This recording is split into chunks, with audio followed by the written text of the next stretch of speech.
Hello everyone, I'm Caroline, and today I thought we'd have a compilation video with lots and lots of ideas for the spring. I've already been digging out all my spring craft for supplies, and I've got some lovely ribbons and things. Many of these you will see on this video that I'm going to show you, all the craft things I've made for spring during the last few years. Now it's quite a long one, so I would say that you may want to settle down with a cup of tea of an evening, or perhaps on a quiet day when it's raining and you've not got a lot to do, and watch the whole thing. Then you can dip in and dip out. You can watch a little bit another night. You can turn it into a series watch a bit every night, or you can just look through and find the sort of things, oops, very clattery, that you're looking to make. Either way, you are going to find a lot of inspiration. Now, you don't need everything that I've got. I'm just going to be giving you examples. You can use whatever florals you find, whatever you got around your craft drawers and your craft cupboards, whatever you got in the bag, stuffed in the back of the cupboard you've forgotten all about. It is amazing what you'll find. So, there are so many crafts today. No time for chatting. Let's get on with crafting.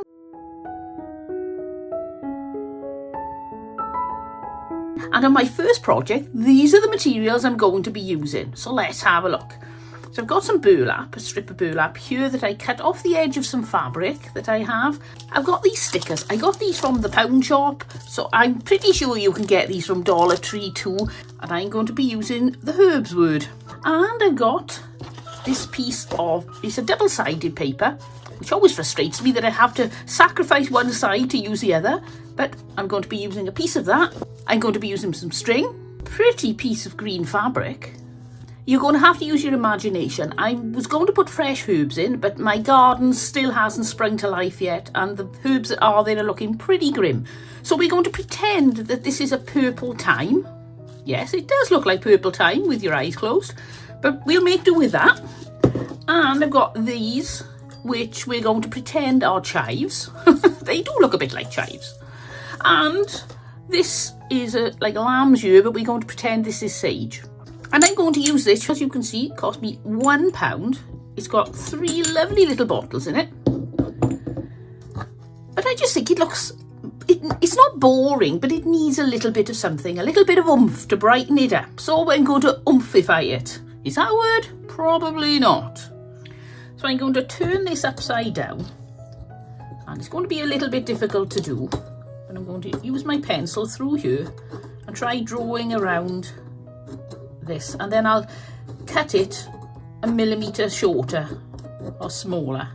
There we are, and I'm not worried at all about there being slight discrepancy there, because that is where we will be using some twine. Marvellous stuff, twine. So now I just want to glue this onto here, and I'm going to use hot glue because I don't think that any other glue is really going to do the job well enough. Now this is something I struggle with, is getting a thin enough bead of hot glue. Just on the edge there.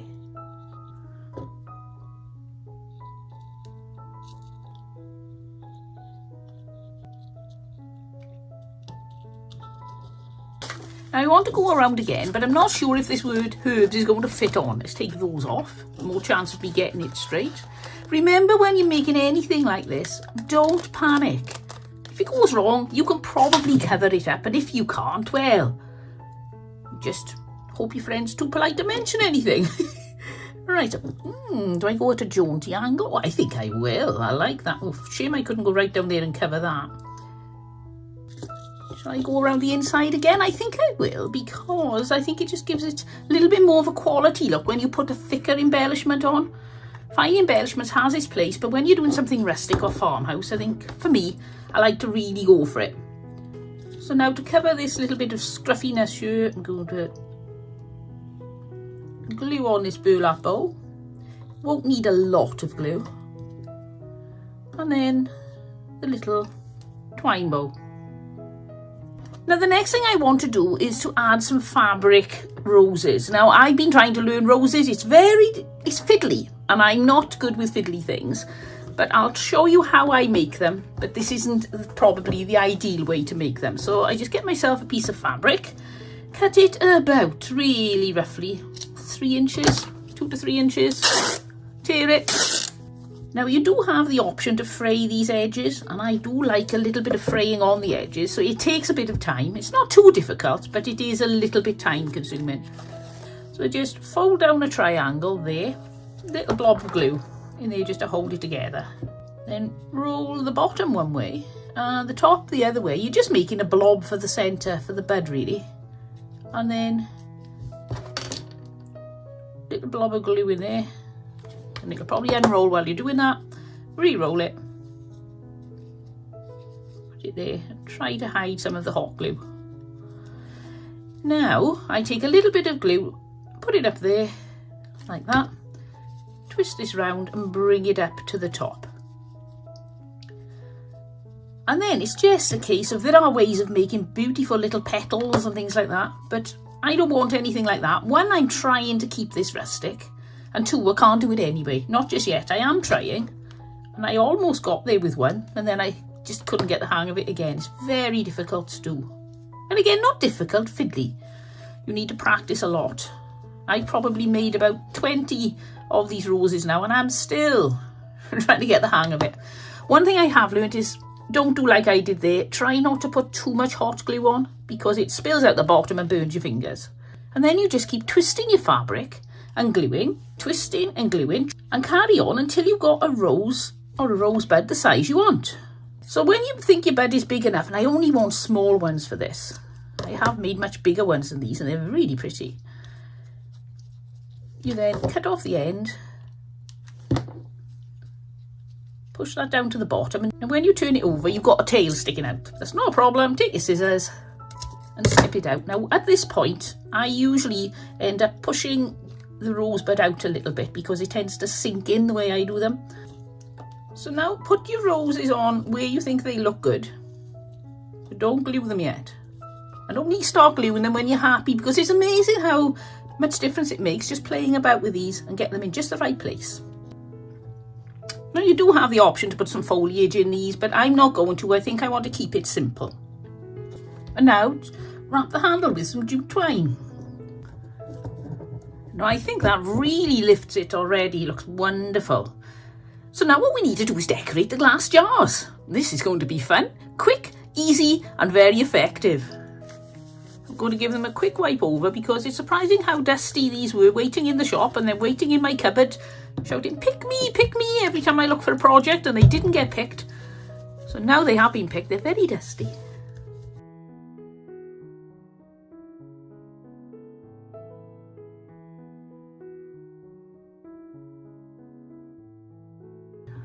Now I'm just going to tie a little bit of this around the top and tie it in a bow. And the same with the other two. One thing I love about working with burlap and with jute twine is that you haven't got to worry about perfection, because they're not supposed to be perfect. It's just the same as old sacking. And I think that looks lovely. And if anything, like there's a little piece missing here when they made it, but I don't think that takes away from the charm at all. I think it adds to it. So now we'll pop them into our little herb container.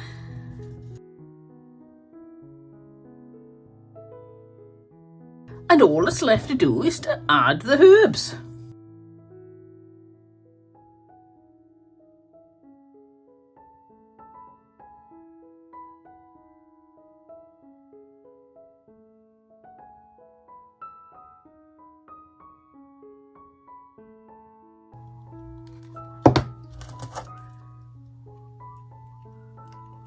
And this is certainly going to last long enough for my garden to spring back into life and put some fresh herbs in there.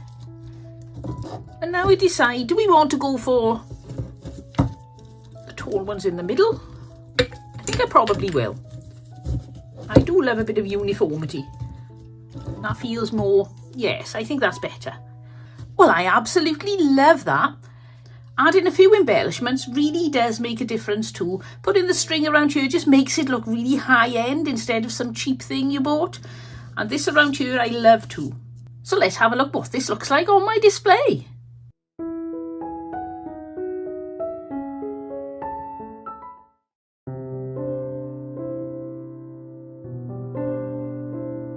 For my next project, as you can see, there is quite a lot of foliage. I won't be using all this, but I will be using an assortment from each plant.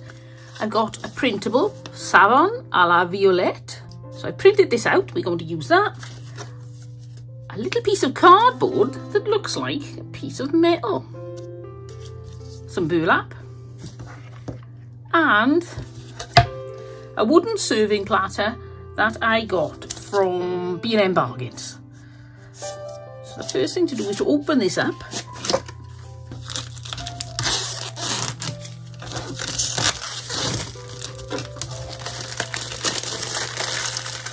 There's a tie on the top, which I may or may not use. I don't think, I'd like to replace it with a ribbon, so it's probably going anyway, and I don't want it covered in paint, so we'll get rid of that.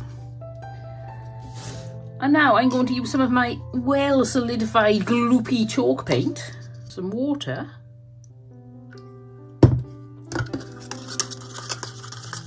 give it a stir, get a wet wipe at the ready, and now I'm going to paint on. Now this is bamboo, and it's a nice enough colour, but I just want to put some sort of thin white wash on it. I do love a thin white wash. I think it looks lovely. And it's so easy to do. You just paint it on and lightly wipe it off. What about you? Would you have put the white wash on this, or would you have left it the colour it was? Let me know in the comments. I'd love to hear from you. And now we need to let that dry. So it doesn't take long at all. So I've got this printable, I'm going to turn it over. Now I did this method before and I didn't like it, but I'm going to try again. I'm going to persevere to try and make this paper a little bit thinner. Just lay on your parcel tape. Then carefully, ever so carefully, tear it off.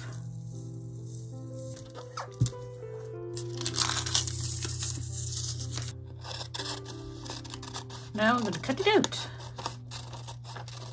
So I'm just going to add a little bit of this brown acrylic around the outside, around the edges, like this. Just try and create a bit of age. So now I'm going to add fresh flowers to this piece of metal.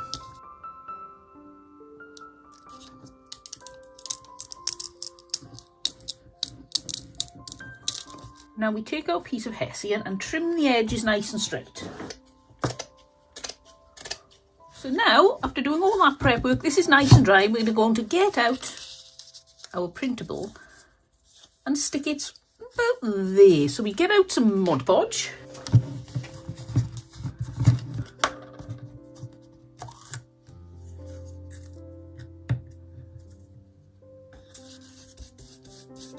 You don't need to overdo it. And then pop it in place, and I like to give it a run over with my bone folder. And now I'm going to coat right over this printable and over the board, because otherwise you'll see a stark edge where the Mod Podge stops. So by putting it all over, it will dry clear, but you'll get the same texture over all the bits you can see. Now, if you're going to be using burlap like I am, you have to be very careful with the order you do things in now, because if I put this in place and then glue things on, the glue is going to go straight through the burlap, and then the burlap will be firmly fixed to the back, and we don't want that. So I'm just going to work out where exactly I want my little sign to come. Now, this is going to be wrapped right the way around and joined at the back. We don't need that much overlap, so I'm going to take some off. So we don't want to waste fabric we don't need to use. And we know where our centre line is, so this is going to be glued on about there. And then I'm going to take these frayed edges off and then trim that again.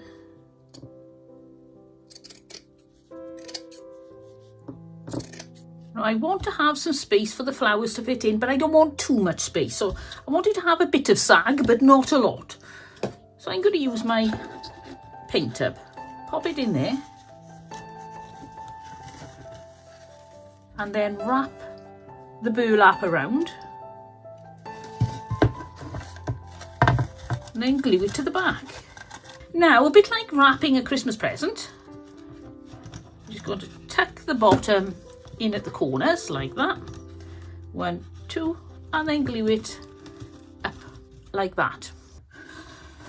So now to give this a little bit of sacking, the appearance of fullness, I'm going to stuff it with a little bit of fibre fill. And now it's time to add the florals.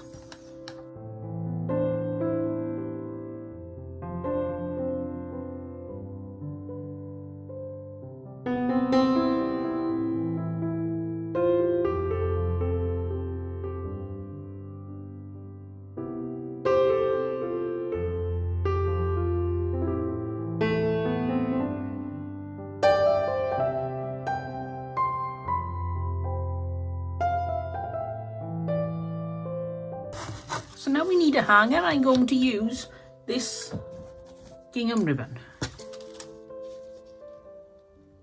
So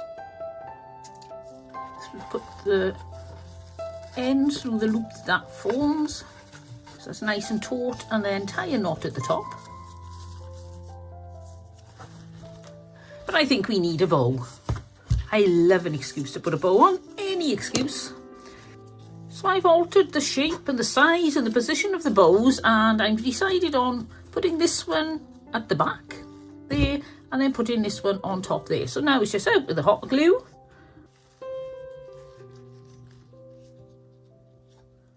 So I think that looks absolutely gorgeous. Look at that. So now let's have a look, see what it looks like up on my display.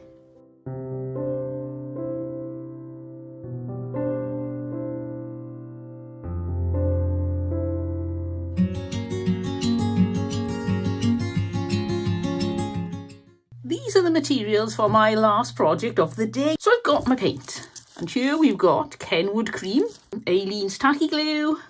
I've got a Birdhouse I got from the charity shop for 70p. My drawer full of butterflies in various styles and materials and sizes. I got some lovely spring branches. 2 pieces of 12 by 12 paper. I don't think you need 12 by 12 for this, but the ones I like just happen to be 12 by 12, so it's a lovely green botanical. And look at that, beautiful bark there. And finally we got a frame, and I've got this frame. Now this frame's got a few little dings on it. I've had to glue all the joins back together. It had a very hard life. But I'm not going to put the backing back in this. If I turn it over, you can see we've got these little things in here that need pulling out.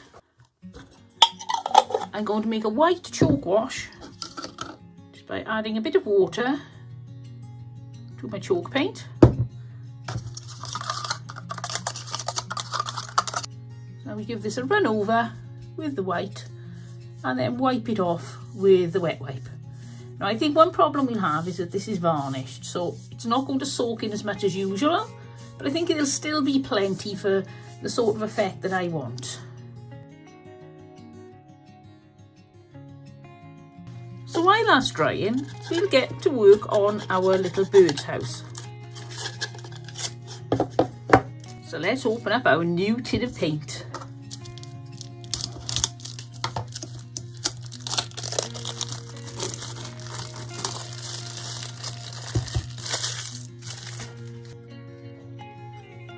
Oh, that's a lovely rich colour. Now we just need to stir it. Now I am going to be gluing things onto the roof of the birdhouse and to the front of the birdhouse, but I want to paint the sides and the bottom. But before we do, let's take this hanger off because we don't need that now, because it's not going to be hanging up. Oh, I love using a new colour for the first time. Let's have a look. Oh yes, look at that.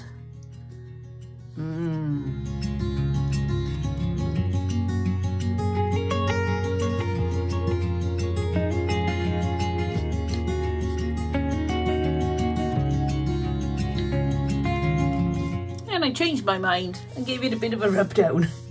I am prone to change my mind quite often through a project. Well, it's not a rub down, it's just a wipe down with a wet wipe just before it's dry.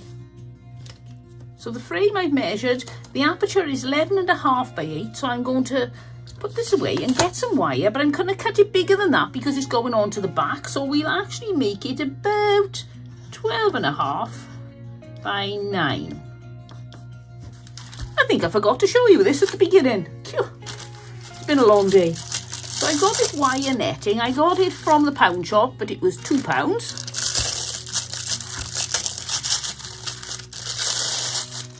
Oh, I got some free wire. I do love getting free art supplies. Or if you're doing this at home, be very careful. This is very pingy. And it could have your eyes or your skin. So that was very precarious. Now this isn't chicken wire. And I had been thinking of getting chicken wire, but when I saw this, I thought, ooh, this looks more expensive. If you're looking for a high-end effect on some of your art, then this, I think, will be perfect.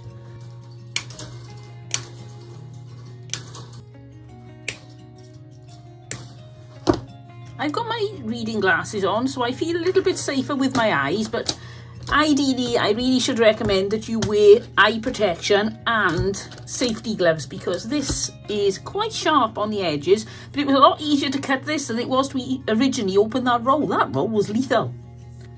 Now I'm going to use my new staple gun. Turn that on for my light and turn that on for the power. But you can do this with a hand stapler, you just got to open it up. I can never quite get the hang of it. I don't seem to be able to get the oomph. If not, you could put little tacks into these little U-shaped nails, and that will hold it still too. I'm going to put some paper on the front of the bird's house.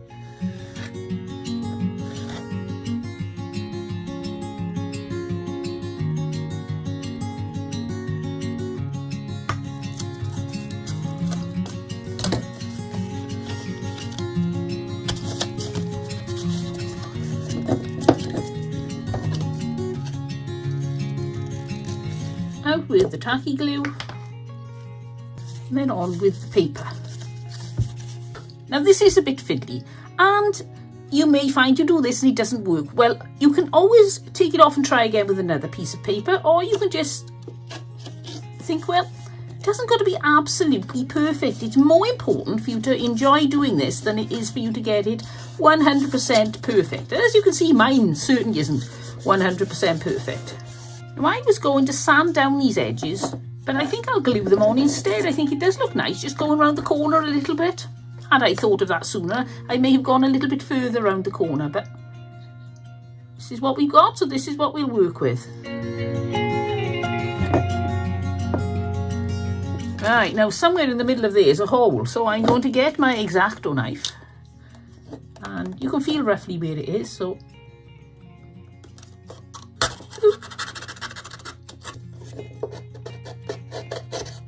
there we go. Now we need to put the roof on. And now we're just going to glue this paper to the roof of the birdhouse.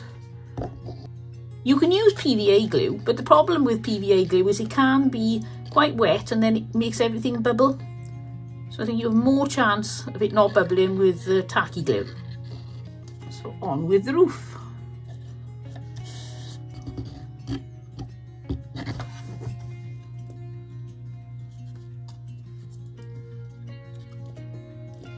Now isn't that looking lovely? I'm going to stuff some tissue paper inside to raise the bottom. Then I'm going to get my moss. This is reindeer moss.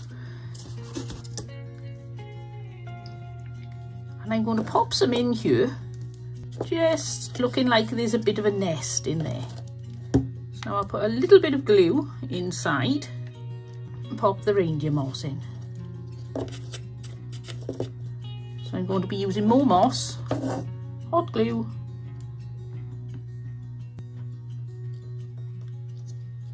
and pop the moss on there. Oh, doesn't that look pretty?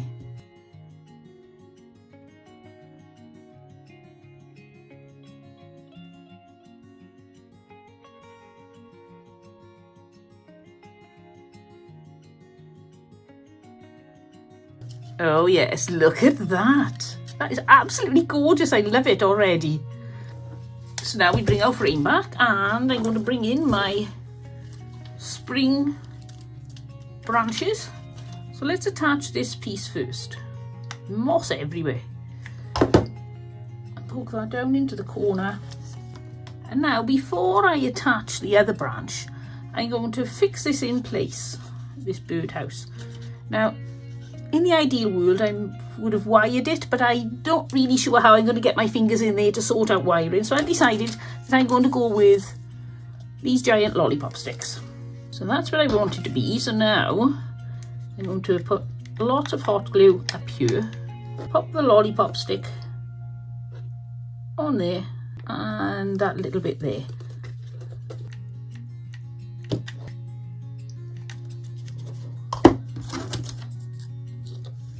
More hot glue on the end of this.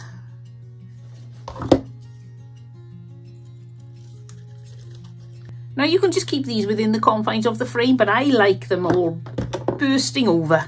I like this big butterfly, but I don't know whether he's really going to go with this or not. I could put him there, flying through the air. I could put him on the birdhouse, but I don't think that's going to work. I've got this one here. Now look at that. Isn't that gorgeous? Somebody sent me this. I don't know. It's always difficult to make these final decisions with embellishments. So while I'm thinking what to do with that, I'm going to add a little bit more in the line of greenery. I'm going to put them around the bottom of the birdhouse, burying them underneath the moss.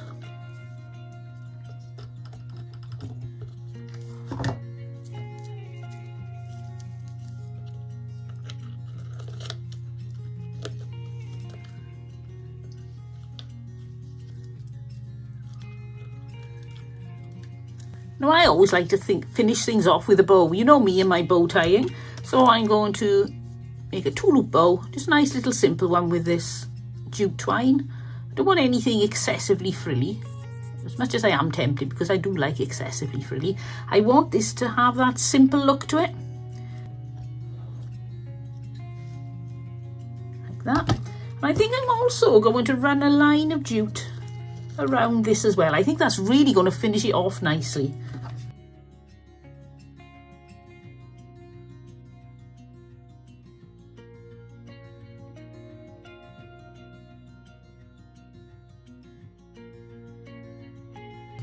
So I've decided to add a little bit of a shabby chic type embellishment, and I've got this here. It's been stamped. This was sent to me by somebody, and they've just stamped a bit of fabric, but doesn't it look wonderful? So I'm just going to trim that off a bit. I'm going to cover this piece of wood with some of this paper. So now I'm going to hot glue this onto this little sign, or I suppose this is the sign, onto the plank. Over to the one side, like that. And then I've got this little tiny bit of tree left. So I'm going to put that in there. Doesn't that look cute?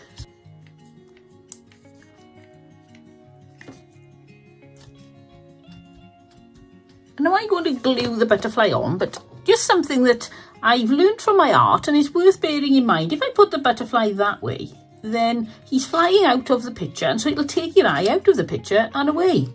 But if you bring him this way, then when your eye goes up here, meets the butterfly, it'll send your eye back down to the picture again. So you can put it up on there to get the full extent of the picture, or we can put him down on there. I prefer him down on there. So we just a little bit of hot glue on there and pop him on, leading everybody back in to look at the pretty birdhouse. Now you could put a hanger on this. I don't want a hanger on this. I want this to be leaning against a wall, but that's completely up to you. If you do, then you can just attach some string or a picture hanger on the back and you'll be ready to go. So let's have a look what this looks like on my display.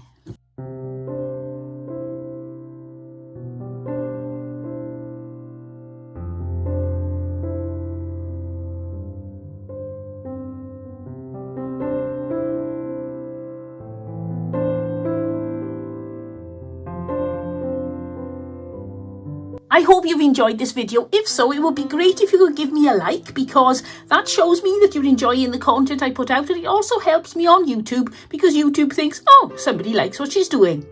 I'll see you all next time, but until then, don't forget, have fun. Bye!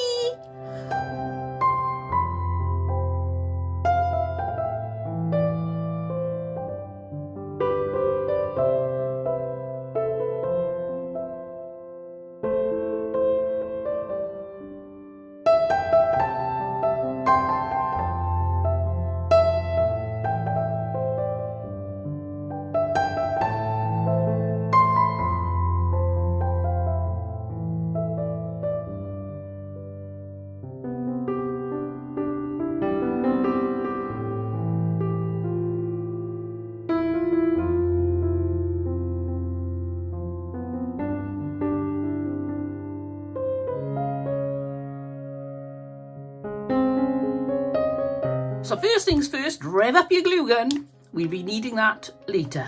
So this is what I'm going to be working with. I'll show you. I've got this clock surround. Now I had this from an auction, about 5 years ago, so I can't tell you how much I paid for it, but it came in a big lot of other bits and pieces, so it wouldn't have been more than about 50p or £1. And I've been hanging on to it. I've got an idea today. I've got a bag of eggs. These were 79p, plastic ones. This nest cost me 40p, but I'm really not keen on the polystyrene eggs, so they'll be going. Got a tin of Morris Blue Chalky Emulsion. That shouldn't be here. We'll move that over there. That's for another project. And I've got this that a viewer sent me, and look at it. It's been cut off a vintage dress, and it is so shabby chic. It's so Victorian lacy. It's absolutely gorgeous. This is like an off-white or a cream possibly, and blue on the back. The blue on the back is going to tie in perfectly well with the colour scheme we're going to use today. So let's get stuck in. So these eggs, they've got a little hole in the bottom. I'm just going to poke the skewer up inside, and then if your egg bends like that, pull your skewer down at an angle, run it around, and it'll smooth off your egg and get it egg shaped again. And now I'm going to give them a coat of Morris Blue Chalky Emulsion. And this is what they look like after 2 coats. I suppose I could put a 3rd coat on, but I'm happy with those 2 coats. But next for the speckling, because birds' eggs do have speckling quite often, and I want these ones to have some speckles. I've got here some brown acrylic paint on a very stiff brush, a bristle brush, and I've watered it down a little bit. So after you've practiced on a bit of paper, if you've never done it before, then flick it onto your egg. And then you just do that with the rest of them. Now I'm using 3 eggs, and as you can see, they're not particularly even. That's just the way my crafting tends to go. Sometimes it works out quite nicely, sometimes it doesn't. But I don't think you'll notice when everything's put together. If you are a perfectionist, then practice a lot more before you actually come to splattering the eggs to be sure you've got the right consistency of paint. So now we're going to move on to the clock. This clock needs a good wipe down because it's rather dusty.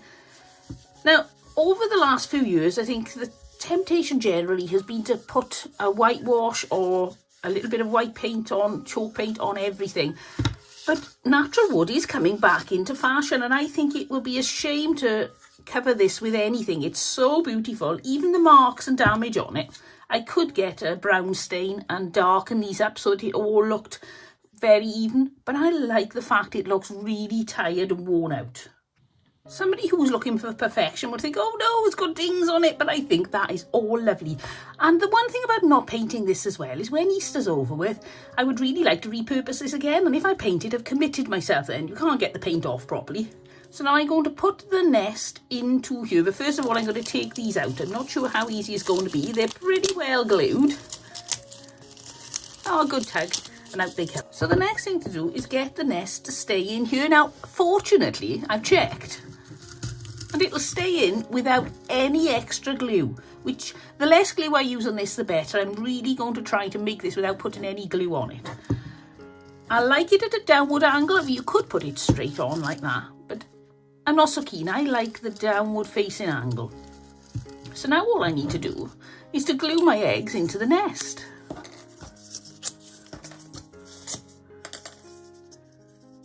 So I'm going to find the least pretty side, which I think is there. I'll pop a little bit of glue. I'm going to put a bit more than I would usually put on because instead of sticking to a flat surface, it's sticking to the nest. So a lot of the glue is just going to be sticking to nothing. And then pop that one in the back. And let's have a look where these will be going before we commit ourselves.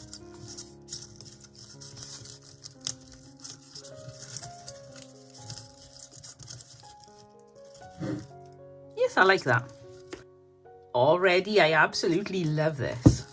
But there's still more to do. Now, in order to not glue anything to the top, I'm going to put a part of the bow around the top and then glue to that. So now I'm going to fold and glue the piece of lace that I'm going to be using into a thinner piece. But it's still nice and thick, so it will stop all the glue getting as far as my wood or my clocks around. And now I'm gluing the lace to itself at the back so that it's not attached to the clock at all. For this bow, I want a shabby chic looking bow. I don't want anything formal. So I'm going to do a double loop bow. So get 2 loops, tie them in a knot, pull and wiggle, and look at that. Doesn't that make a gorgeous bow? And you can pick which side you want. I like that side.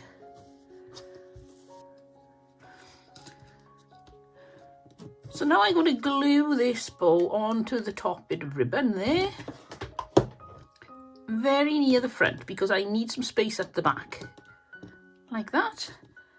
And then before the glue is dry, be sure you are happy with it. You have a few seconds to play about with the bow until the glue sets. And now even up the bottoms of the ribbon. So this is the effect we've got, which is gorgeous already, but we're going to add our little bird. And to attach the bird, decide which angle I want him at, sideways on. I think I'm going to have him slightly facing forward, and then put lots of glue on this, because he is hanging a little bit off the back. And hold him until the glue sets a little bit, because he is rather heavy and not sitting perfectly on the top. And look at that. Oh, now that clocks around was pretty before I started, but look at it now. Oh, I love it. Let's go have a look, see what it looks like up on my display.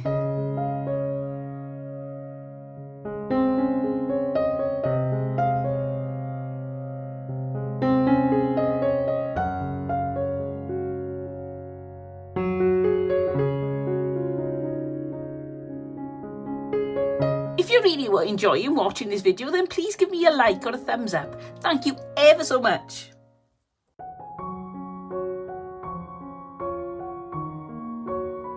So I've had a change of plans. I won't be using exactly what you saw at the beginning in the picture for this particular project, because I've decided I can think of something better, which is always brilliant. If you come up with a better idea, then go with it.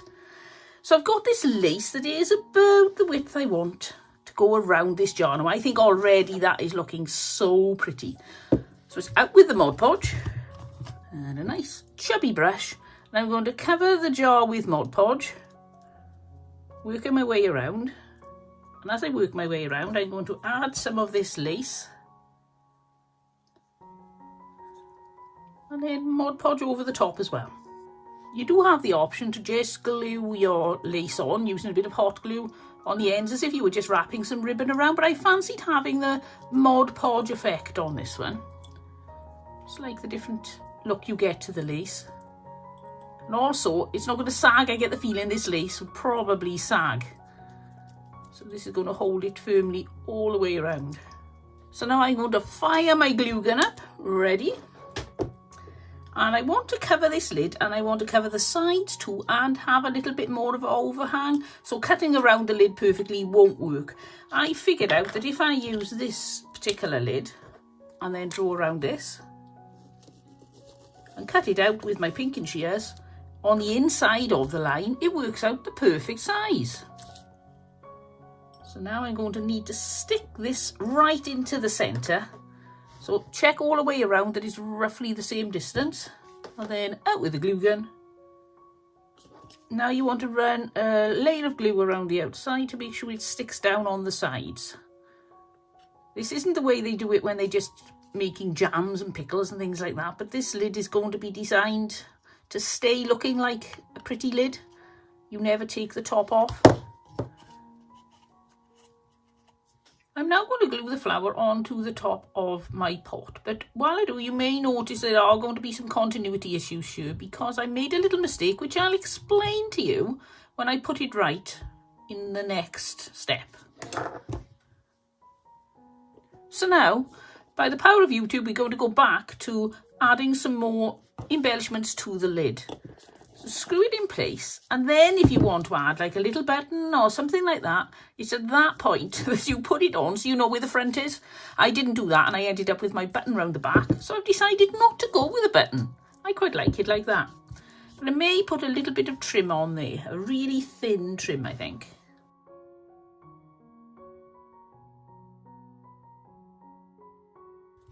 The Mod Podge is virtually dry, so now I just add a little strip of ribbon at the top and the bottom of the lace, because this is a lace that was a little bit frilly on the edges and jaggedy, and I think it just finishes it off a little bit more nicely. So that's looking more finished already. Now I'm going to add my little label. So I check where the back is. There's my back join, so I'm going to be sticking the label on the front. And it's going there, and it says, "For you." So now using a thin layer of Mod Podge, I glue this to the lace, which will also be a little bit sticky ready for the Mod Podge because it has some on it. I got this printable from the Graphics Fairy and I added "For You," that's the font I added there, and this way it becomes a gift jar. So if you've got somebody with a sweet tooth, then you could fill this jar with lollipops.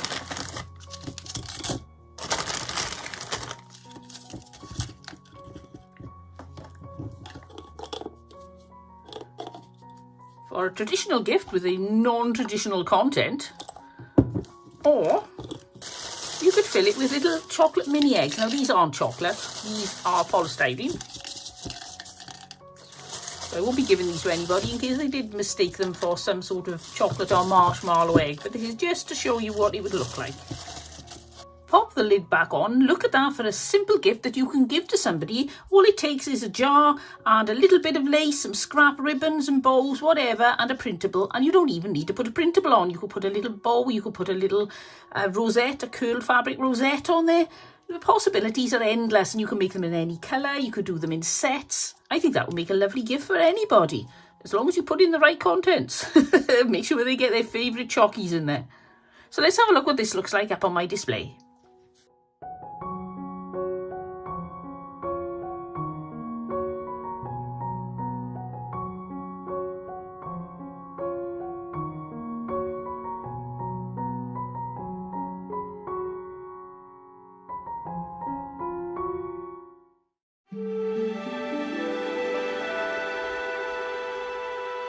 I was going to put bunny ears on this. I'd cut them off and put them on there, and a little cottontail on the bottom, but I've decided not to do that. I think I'm going for a country spring hat to hang up as wall hanging rather than a sort of half Easter one. So let's see how we get on. I've got some of this gorgeous striped fabric here. I had it from an old shirt that I picked up at the charity shop, and I need to join it because it's not quite long enough. Rev up the glue gun, and while that's happening, I'll just show you some of the flowers I got. I've decided to go for more spring, like catkins or pussy willows. I've got a daisy, some little white flowers. I've got a couple of these blue ones too that I'm going to try and see if they work out well. I think they probably will.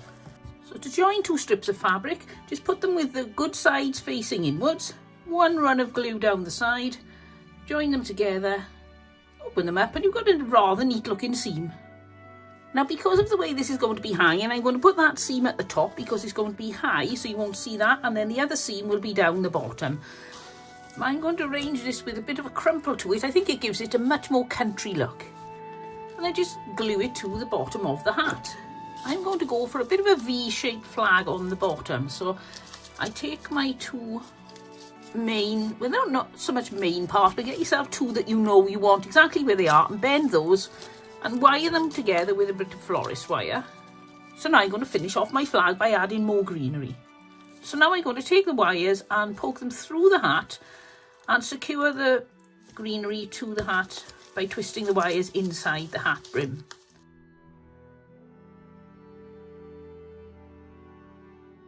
So the next thing I want to do before I add any flowers is to add a trail of like a bow, so the flowers are almost the bow and then the tails are ribbons. So I've got some lace and some ribbon, and I'm even going to use some of this upholstery edging, braid, whatever you call it, and a bit of raffia. So decide how long you want your tails to be. I'm going for ostentatious length. I'm not exactly sure what the perfect ostentatious length is, but I'm going for quite long. And when you've finished with your choice of ribbons, laces, ribbon length, then you can tie the top with a piece of, I've used a piece of ribbon here, you could use a piece of twine, and then chop off the top about an inch above your bow. Don't go too far, otherwise it'll all unravel. And then we're going to wire this into place. Now you can glue it, but I think it holds on a lot more securely if you actually wire it onto this hat. You can also just go for wiring it straight away, but I find it too fiddly. I end up dropping the bits of lace and ribbon and then end up in a right mess. If you're making these to sell, I would recommend you stick something over the top of these because they're quite sharp. So then just add to the floral decoration until you've covered the bow and you think that you've gone far enough, and that is all again completely individual as to what you think is enough or too much.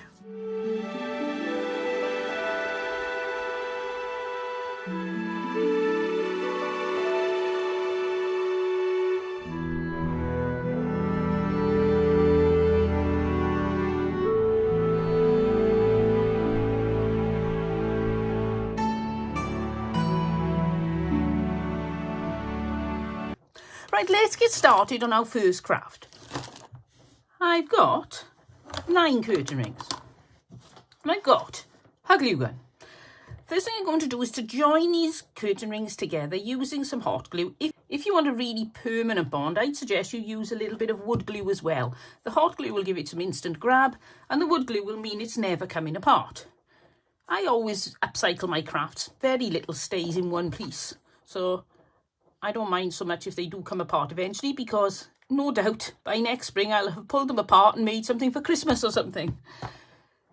So I want to put 3 in a row, and it's very difficult to get these straight. I've tried various things. I've tried putting a cardboard tube in the middle, lining them up against a ruler, and they're still never perfect. But I think for me they're good enough. If you perhaps take a little more time over it, you may be able to get it straighter. And also, because I craft ahead of me, it is a little bit more difficult. If I could sort of look down on things when I put it there, it would be easier. Anyway, no excuses. You can probably do it straighter than me, but if you can't, don't worry about it. Enjoy your craft. The most important rule, number 1 of your craft, is enjoy it. So I just want to make 3 piles of 3. Actually, I think I've just changed my mind. I'm going to do 1 pile of 4. You'll see why in a minute. This is quite fun to do as long as you don't stress too much. If you're really worried about every millimetre that these are off, then you might get a bit stressed, but I don't, and so I thoroughly enjoy this. It's one of those construction bits that look much better and much more technical than it actually was when you did it. 1 more on that one, so he's a bit taller than the other 2. And that's all the construction done. That was it. So now I'm just going to go around and see if there's any bits of hot glue that are really sticking out badly, because we're going to paint these. Now, you don't have to paint them. You can stain them, or you can just leave them as they are. There's a big blob there. I'll try and pull most of that off. When you paint over the hot glue, it won't look as neat. But then again, if you're not too fussy, then you could always just turn around until you get a good bit that doesn't have so much glue. I know that I'm not saying you should be shabby and you should make no efforts at all with your craft, but don't worry, don't let it ruin your fun just because things didn't work out quite the way you wanted them to. So now, I'm going to get out my little board that I paint on, pull off some of these glue strings, and I got this paint. Now, I think this is lovely. It's the colour of sunshine, which is perfect for the spring. And I'm going to get myself a brush. I think I'll use this one because this has got firmish bristles. Should be able to get right in the gaps there. So I've already given this a bit of a stir. Plop that down there. Bit of paper glue to there. And I'm just going to paint these. And that's really simple. You don't really need any lessons in how to paint something, do you? But this is chalk paint. Now, I make my own chalk paint. I have my own recipe, which is throw in some acrylic paint. Throw in some powder of some sort, like I usually use baby powder. You can use cornstarch, corn flour, that sort of thing. And then add a little bit of water because it'll be very thick. And away you go. I find that recipe, after a while, does tend to get thick. So I decided, right, I'm going to start adding water when they get thick rather than use them gloopy. And the only problem is then, if you accidentally add too much water, it'll take a couple of weeks before it's not gloopy. And you can use it easily again. So this is going to take 2 coats. Well, not gloopy, it's too runny. It's quicker to paint with gloopy paint, but I find that if you use the hairdryer to dry it faster, then that can bubble up. And also, it's much less smooth. I mean, I don't find chalk paint terribly smooth anyway, but it is very unsmooth when you've got it too thick when you paint it on. So I'm going to finish painting these, and then I'm going to let them dry, and then I'm going to paint them again. So we'll have 2 coats. You'll probably get away with one if you've got a good quality chalk paint and it's not too runny. Now, see, if you don't get rid of your bits of hot glue, they paint up and look rather, I don't know what the word would be, rather, I'll see you when these are thoroughly painted. Right, so first thing to do is find out your ugly side of your curtain rings. Not so much the ugly, but the one with the most mistakes or the most ruffly bits. And then get some twine, add some hot glue to the back, bring your twine right the way around, put your finger on this end just to give it a bit more strength so you don't move it about, and then give it a tight pull, and then chop it off. So the twine has actually gone in the gaps between the curtain ring like that. I picked you my most wonky one to show you. Now, some more, because every little gap like that, you don't have to do this, but I find that I always got more glue in the little gaps than anywhere else, because that's where I put most of it. So it just needs that little bit of something. And also I think the more layers, more interest you put on anything, usually the better it gets. So now I've got this one, and this one, and this one. 3 different heights. Well, 2 different heights. Pop those over there. Now out with my glue gun and out with 3 succulent plants. Now if I pop a succulent plant into the top of this, you can see some holes. So it doesn't look very good. So this sounds a bit bonkers, but around the inside bit there, I'm just going to put some brown pom-poms.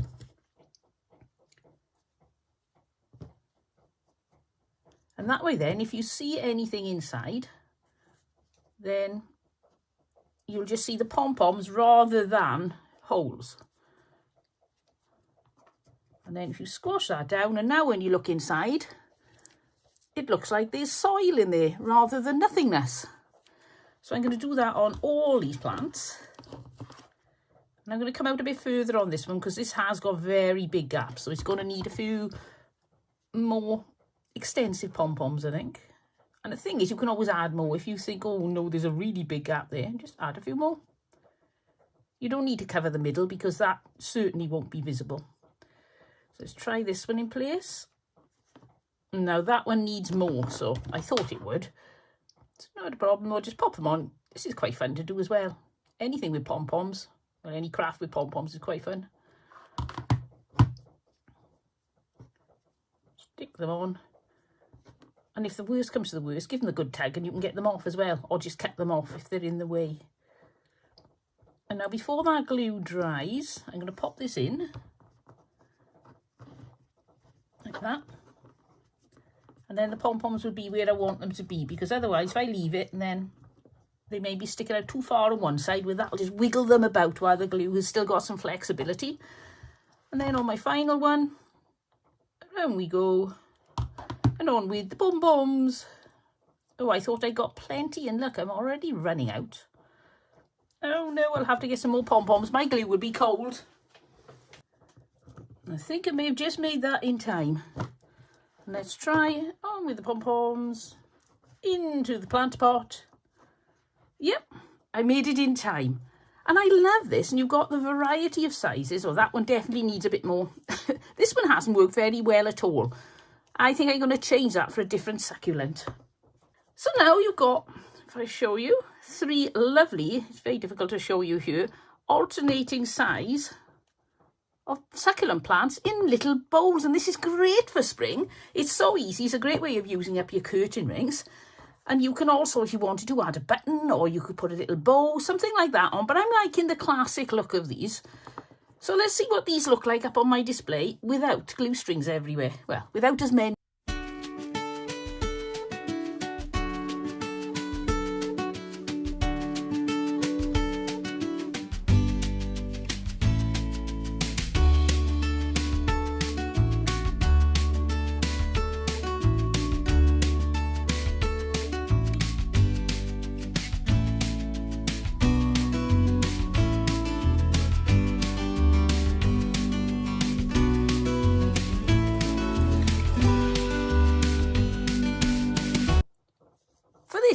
spring craft using curtain rings, I've got some of this rope and I've got a really messy curtain ring. It doesn't matter because it's going to be covered.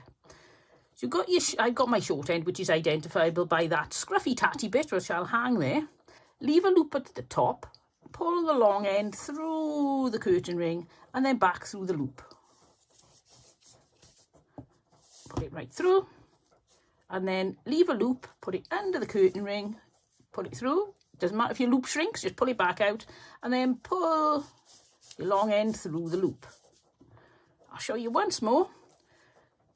Leave a loop, put your long end through the curtain ring, put the long end back through your loop and give it a pull. And do that all the way around. Now, the thicker the rope or twine you use, the faster this will go, and exactly the opposite. If you use a really thin twine to do this, it'll take you a lot longer, but it just gives you a different look. So you can go for whatever look you fancy doing, really. I fancied a bit more of a chunky look for this one. I think it's going to work nicely. When you get round to the other side, tie a knot in your ropes. Now, I don't know what the proper way of sealing off a bit of this is. I just use some hot glue. Hot glue is wonderful for most things. So, use a finger protector. And then push the ends into the hot glue. And I'm going to... Oh, I may leave those on. Yeah, I think I will. I'll comb those out and see what they look like. Let's see. They tend to knot up a little bit when they're this long. So I suppose it would... I thought, well, I can save time and go straight for the combing, but it's not working. I need to go for just untwisting them a little bit first. Now you can cut these off and have shorter ones. Well, you can cut them off completely. I change my mind as I'm going along, and I've decided I'm going for a bit of a, I don't know what you would call it, a tassely poof on the end. Like that. And I've got some carrots. So I thought I could hang some carrots on this. Now I've got 3 carrots here, and I don't know which ones to use. I could use all of them, or just 2 of them, or just 1 of them. It all depends, because this isn't the biggest wreath in the world. If I put that there, no, it definitely needs more than 1. I think I'm going for 3. How I'm going to lay 3 out, I don't really know, but we'll find out. I tell you what, I'll go for 1 there, then 1 there, and then 1 on the top.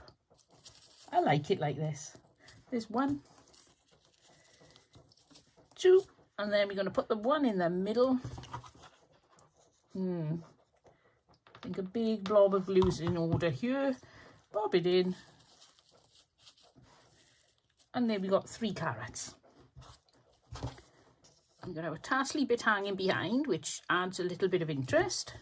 Maybe it's too long. Yeah, I think I'll cut that a bit shorter. I think that's definitely a bit excessive. What do you think? Should I cut it or not? I'll cut it about there. Just take a little bit off. Oh, I think that's more in proportion. Yes, that's better.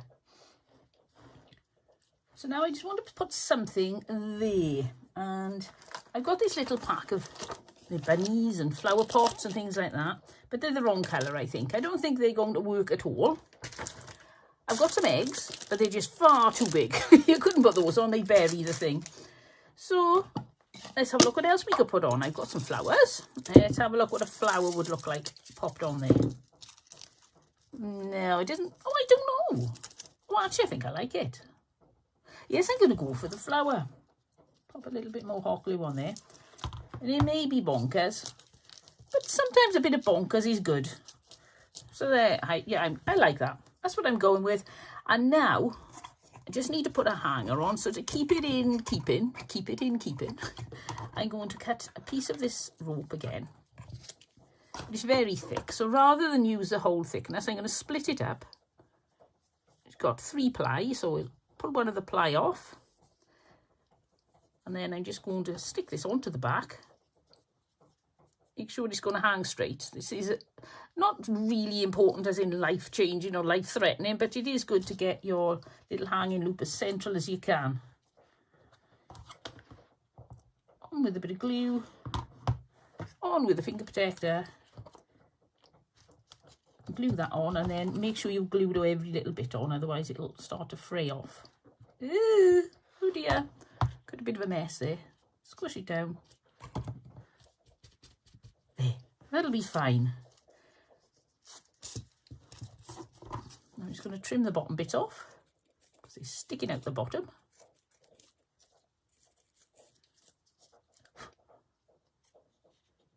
Like that. And stuck to me. Right, got a few little rogue bits there. I'm going to get my really sharp scissors and cut those quite short. And I think I'm going to add a little bit of foliage on there too. Why not? I love this part of the process, adding all these little bits. It can't be difficult to know when to stop. If you watch my videos regularly, you know I do struggle with that. I think, oh, a little bit more, just a little bit more. Which way is that going to go? These don't seem to have a good front side. Put them in like that. And then I've got this little dangly bit, I could put that behind. So turn it over, lift that up, and I'll glue it up underneath there. Oh, to the back of that carrot, seeing as that's where the glue went. I'll pop it dangling down. Then put my fringe down carefully because that could glue it into a place I don't like it. So make sure it looks good.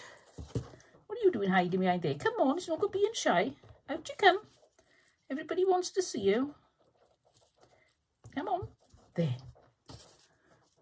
And there we go, a lovely little hanging wreath. Oh, that one. I didn't let the glue set in that one. Or that one. Try to let your glue cool a little bit. I'm far too impatient. And I think that's really sweet. It's made from a curtain ring. How easy is that? Everything's wonky and bonky. I'll straighten that up when I hang it up. But I love it. So simple, so easy, and so effective. And so spring.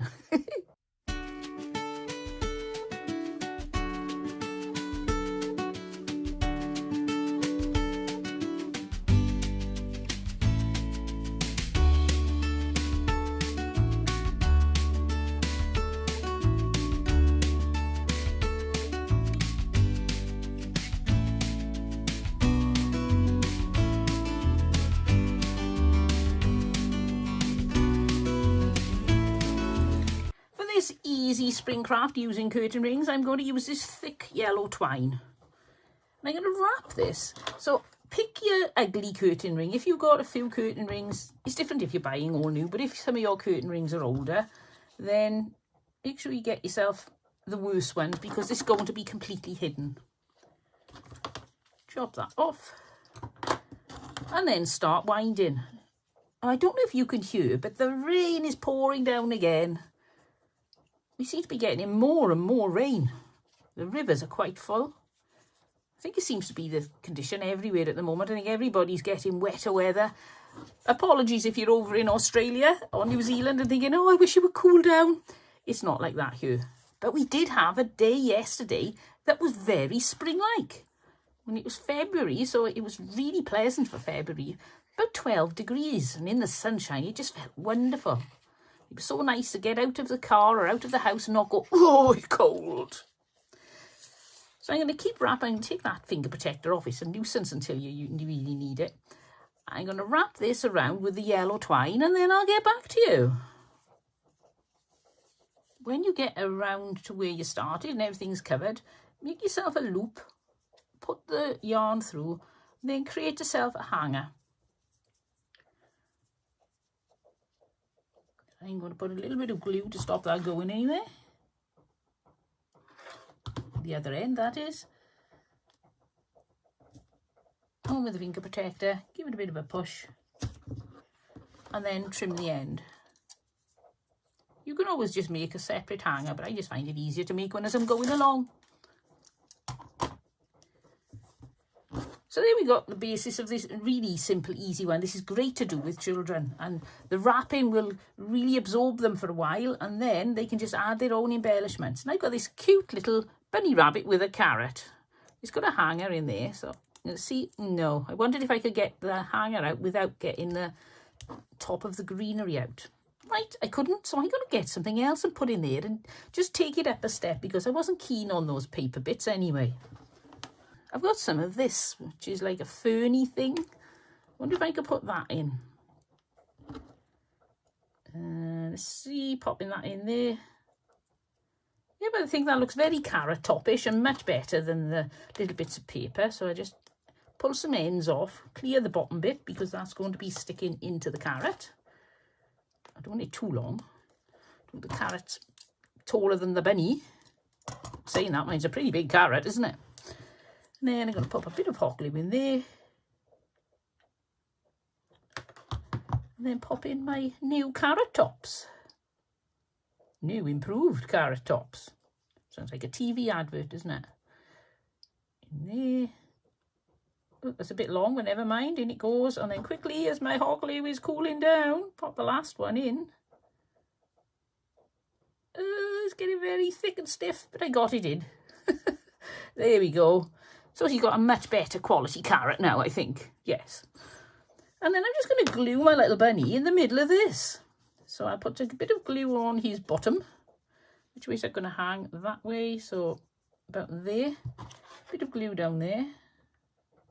And a bit of glue behind his ears, or ears, depending on how you say it. You're in the valley, it's ears. Like that. And look at that, for really quick and easy, brilliant if you're like a teacher and you're looking for resources for children, or you've got children or grandchildren, or you're a childminder. It's a perfect little craft you can use. I would recommend definitely that either you get some double-sided sticky for gluing on things, any glue issues, or you do all the hot glue work, because little fingers and hot glue guns don't really mix very well at all.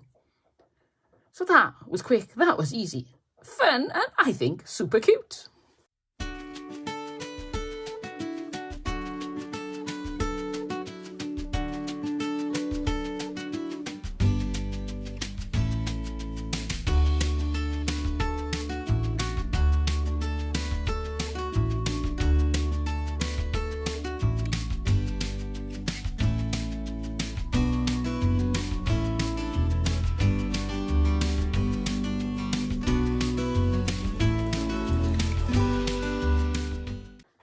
Next curtaining craft, I've got this really thick braiding edging. I got this off an old curtain I bought from an auction. Nobody wanted the curtains, they were really ugly, they were really stained, but they had this wonderful edging on. So I thought, oh, I think I paid £1, £2 for the lot of the curtains, took all the edging off, and I think I've done really well with the amount of edging I've got. So I'm going to pop a little bit of glue up in the join because this is coming unravelled, which isn't a problem, but I don't want it to unravel any more than it already is.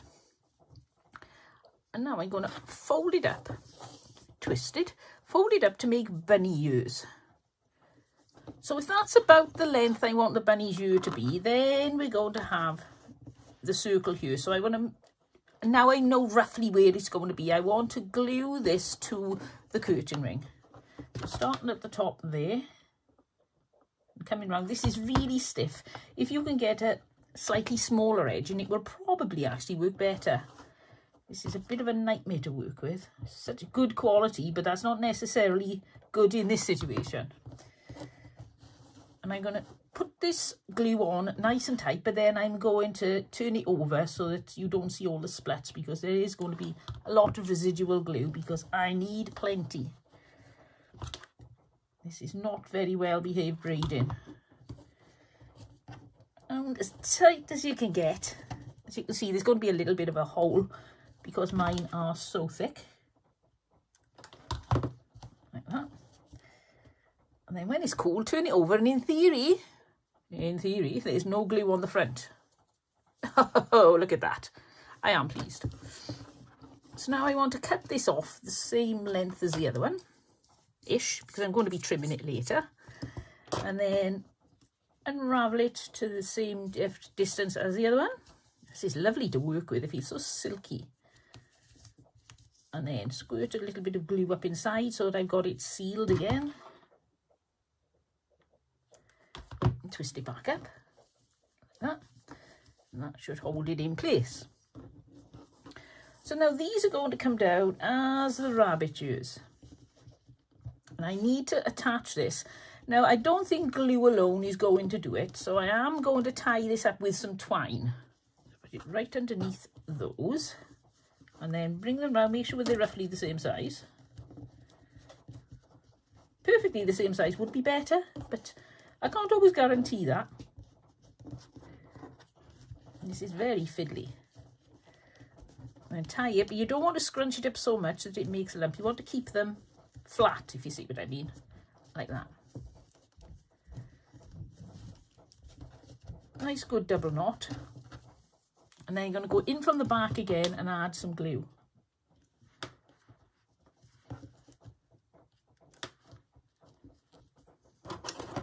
Chop the ends off this.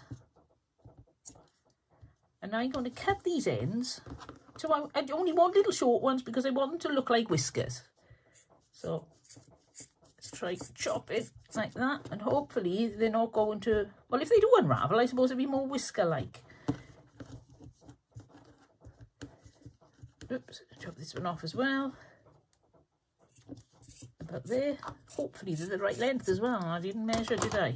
No, they're shorter that side, so I need to trim down these ones. Oh, they're definitely unraveling. But I'm going to see that as a design element, I think. Let them unravel if they want to. I think I'll come round with the buffalo check ribbon as well. I was going to leave the twine showing, but I think I'll do that. So, if I'm going to do that, before I do, I'll cut myself a hanger.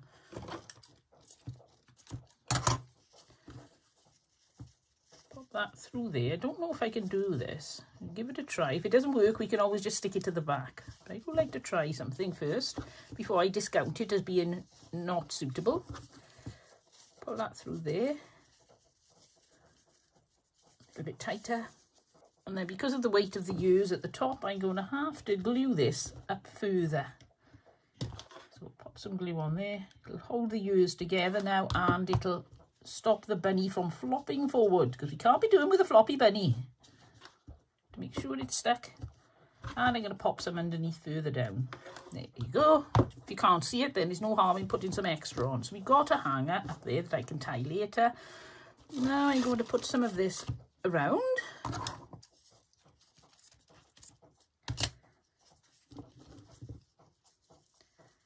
These whiskers are not working, are they? I really thought they'd work well, but they're not. Never mind, we'll leave them. I'll spread them out. Shall I spread them out, or shall I just chop them off?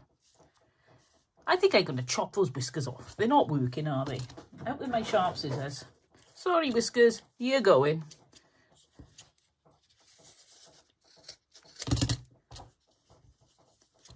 Didn't realise it was going to unravel quite so badly. Right, so now, am I going to put, I've got two options. I can either wrap some of this around a few times, or I can twine it. I think I may twine it. Let's get some of that. Always good to, don't panic if your crafting goes wrong. It's not a problem. It just needs a little bit of ingenuity. So we're now going to use some ingenuity to make that mess look better. And it should be an easy fix. So find my ugly side, there's my ugly side, and I'll start joining in there, and I'm just going to wrap the bottom of the ears. Ow, need finger protector.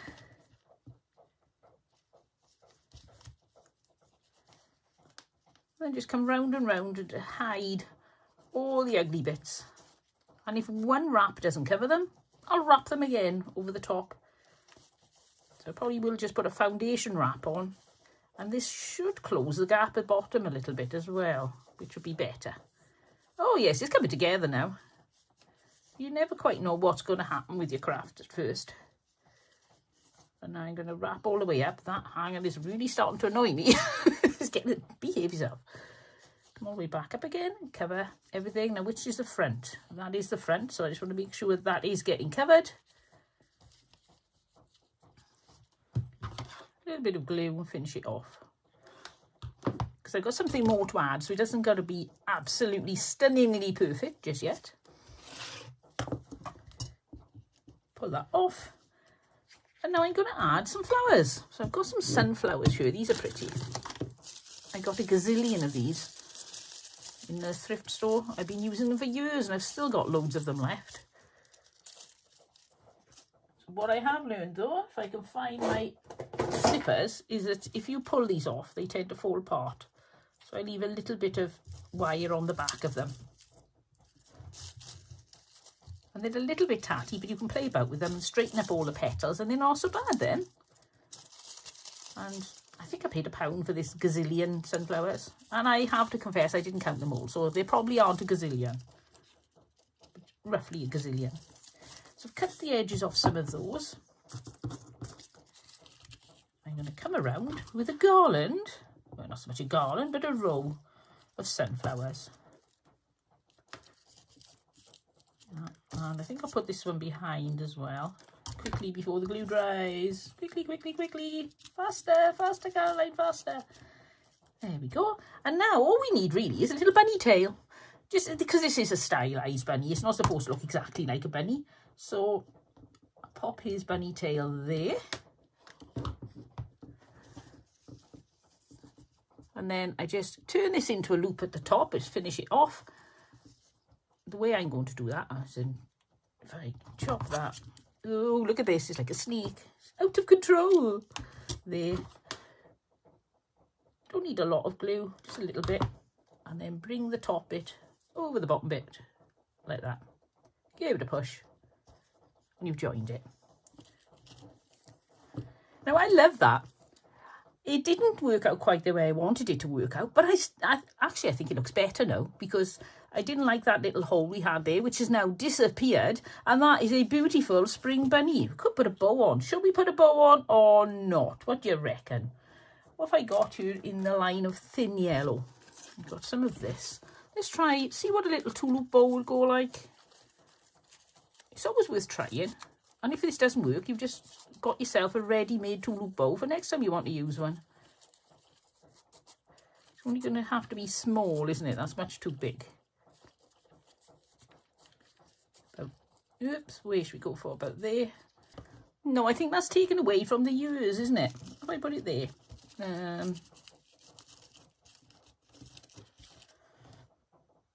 Yes, I think I'll put it there. You know me, any excuse for a bow. Pop it up in there. Put the petals over the top. And then we got another really easy craft. It took a little bit longer than I planned because we had a few issues with it, but now that is undeniably a stylised bunny with lots of prettiness on it, and it does look really spring-like, and it's all based on a curtain ring.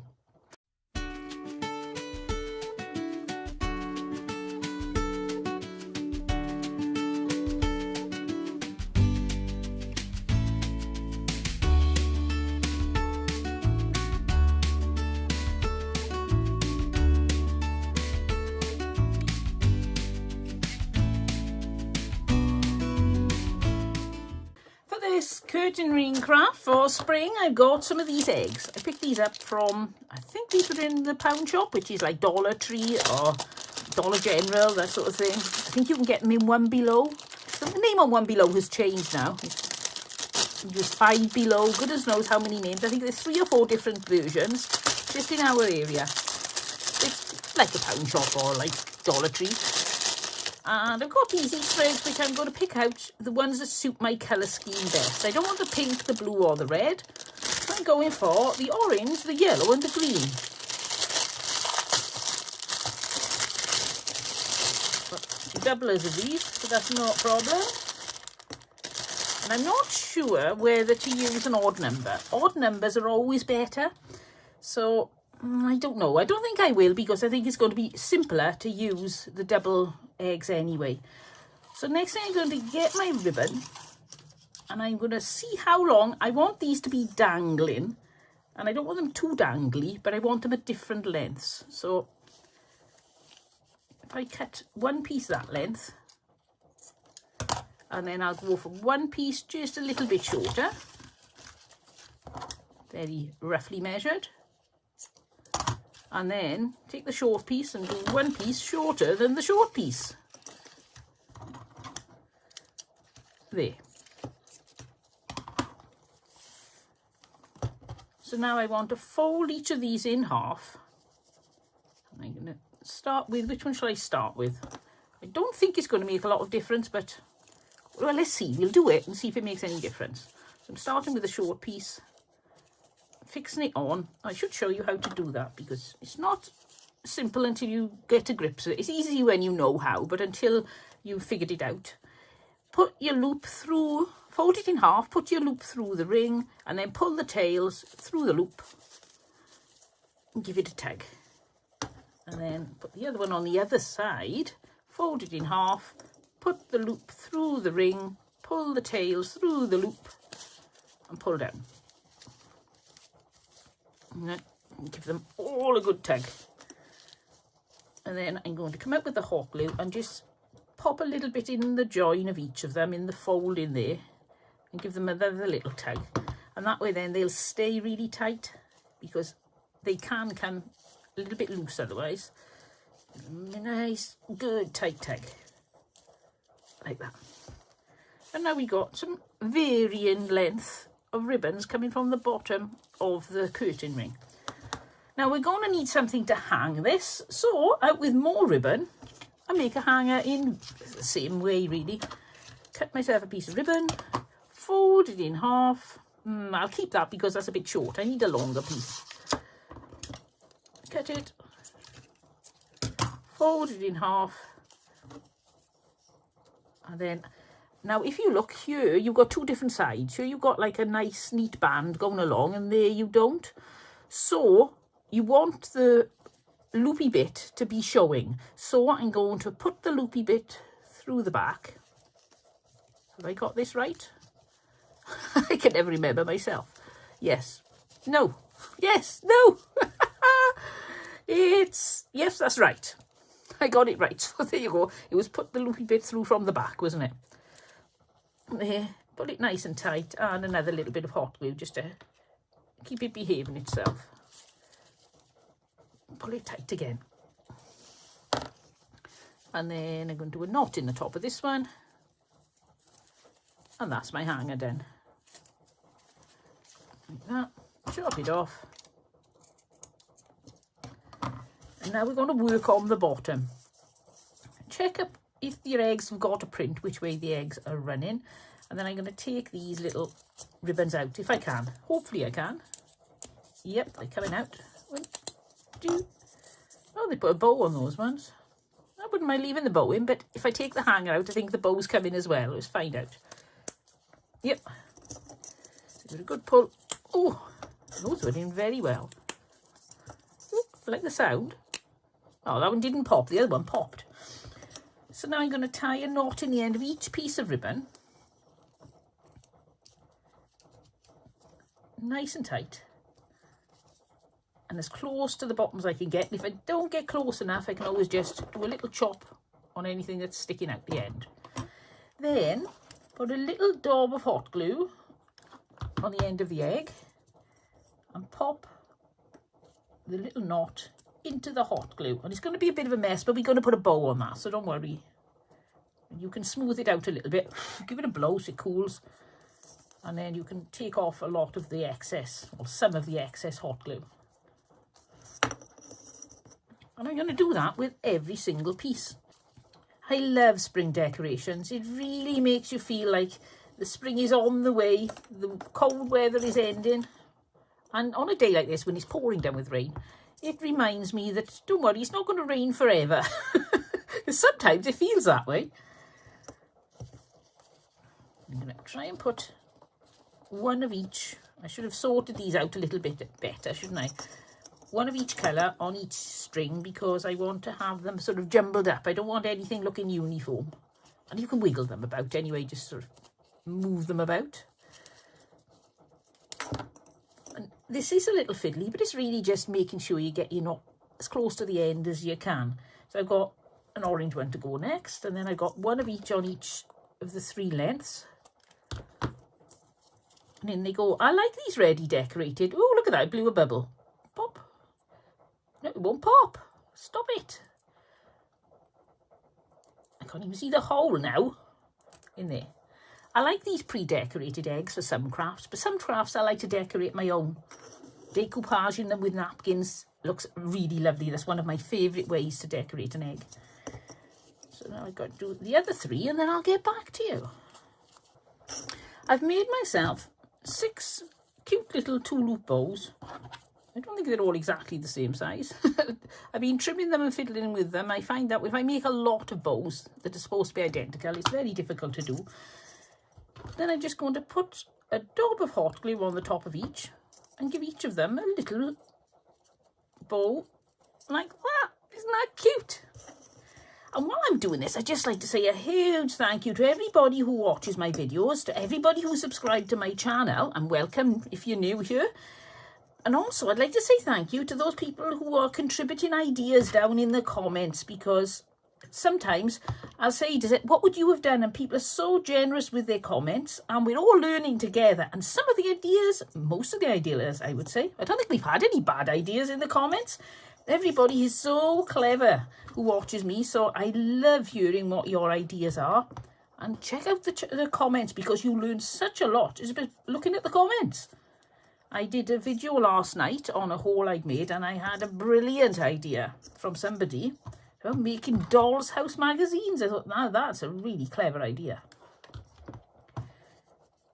Pop the last few on, and I like the contrast. You could do this in yellow, but I don't think it's going to be as visible. I nearly said then. I'm concentrated. Terrible when I'm concentrated. I don't think it would be as visible as the black on the yellow.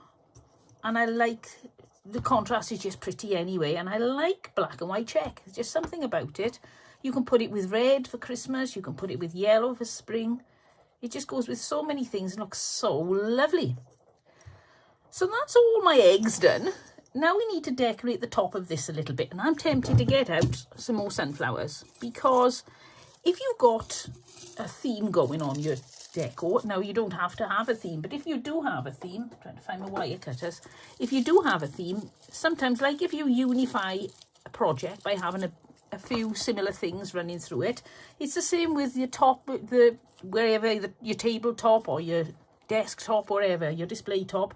If you've got a few similar things running through everything, it unifies that as a design too. So I think I'll put 3 of those there. I like that. Shall I do a shabby bow with this first? Tempting. I just any excuse to use this. I love this ribbon. I think I'll do that. Yes, I'm going to get some of that. And I'll get some yellow as well.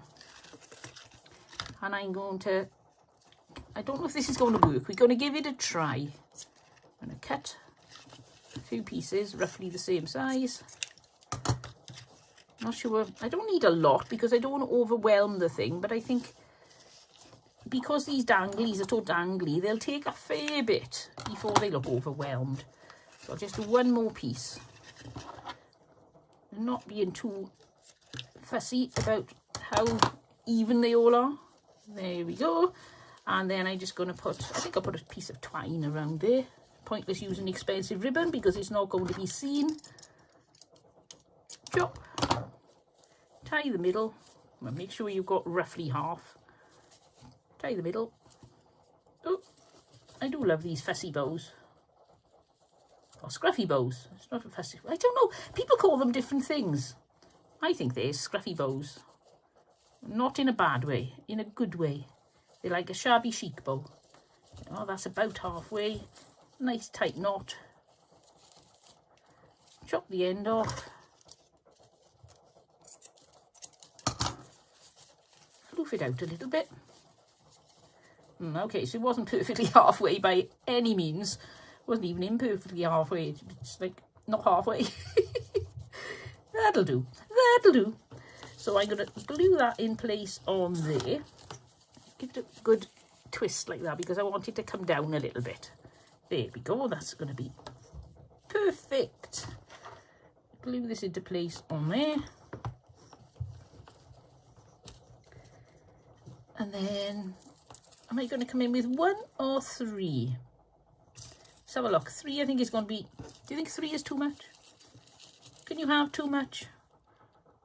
I like the 3. I'm going for 3. I'm going to put 1 down the bottom there. No, I'll put the bottom one on last, I think, because he's most likely to disappear.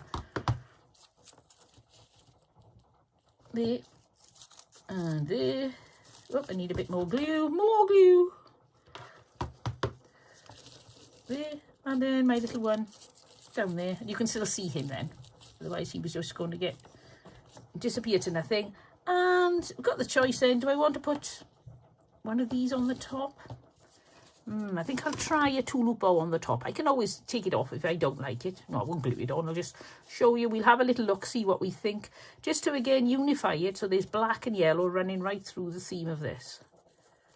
There. Too much? No, I like that. I like it. I'm just going to point the ends. I'm not going to dovetail them because this ribbon is very narrow. So I'll just put a little bit of an angle there. And pop that on the top there, about there.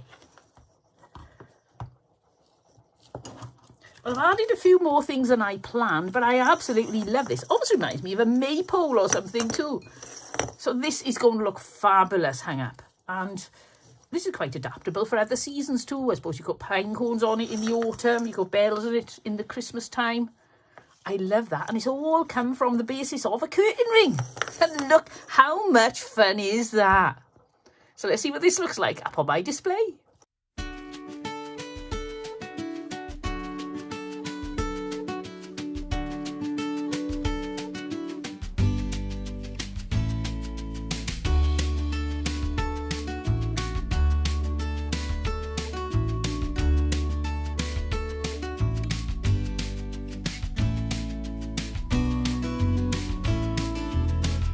I've got this milk churn. I picked this up at a flea market in France, and it's a little bit dented, and this paper isn't stuck particularly well, but it's still got its tag on it.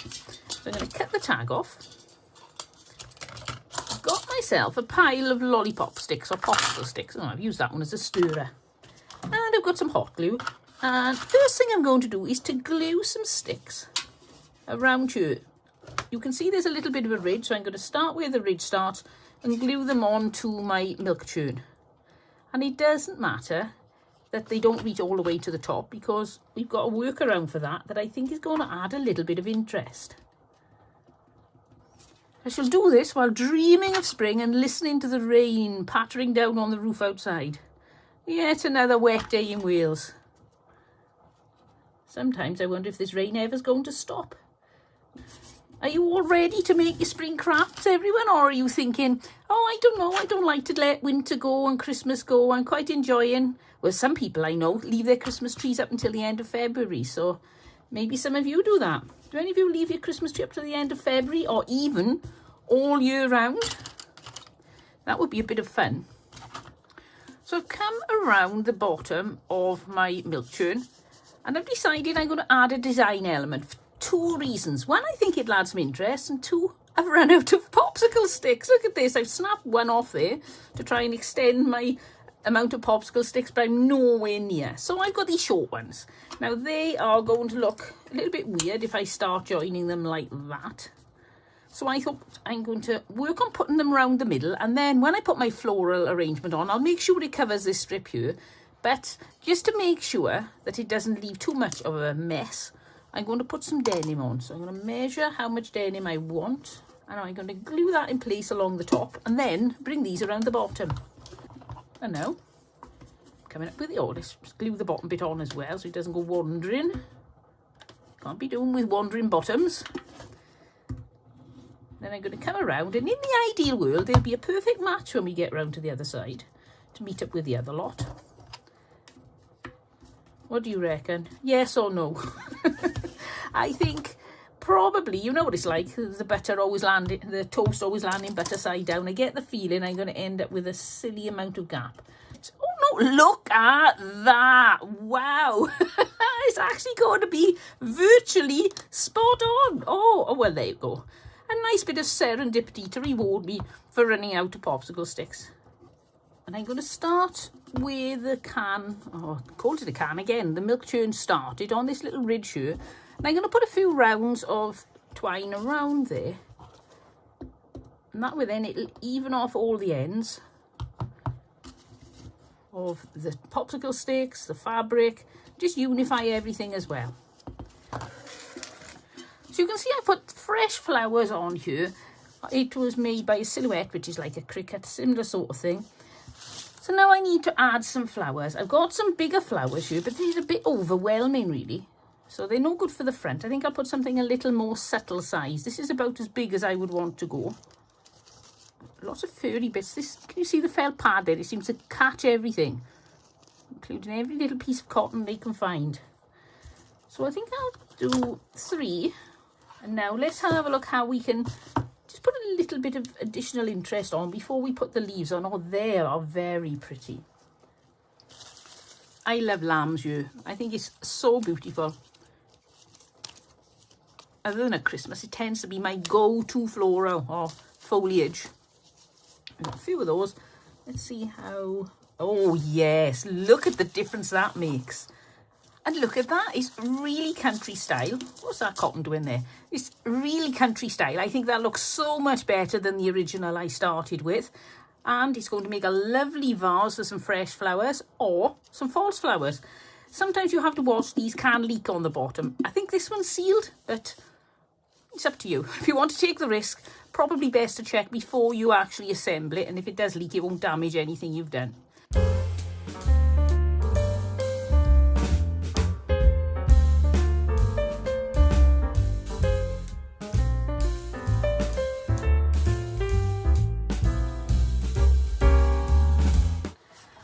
Okay, I've just realised something terrible. Disaster. I forgot to turn the camera on. So I'll talk you through what I did. I know. This is the bottom out of a drawer. If I turn it over, you can see. There's nothing special on the back. And it had a little bit of a... It's only like a printed. It's not solid wood. It's printed on hardboard that matched the rest of the chest of drawers. So then I got myself a heart-shaped stencil, which I can't find now. Here it is. I put it on the board, drew around it. Then I got some twine or rope, this, and I put it, what I did was I put a run of glue along the line that I'd drawn. Don't do it all at once, otherwise it'll fray, like this. But when I started, I left an end, and then when I got round to the other end, I left an end. And that's what all this fluffiness is underneath. I then unravelled the ends, like that, and just to give it a little bit of added interest.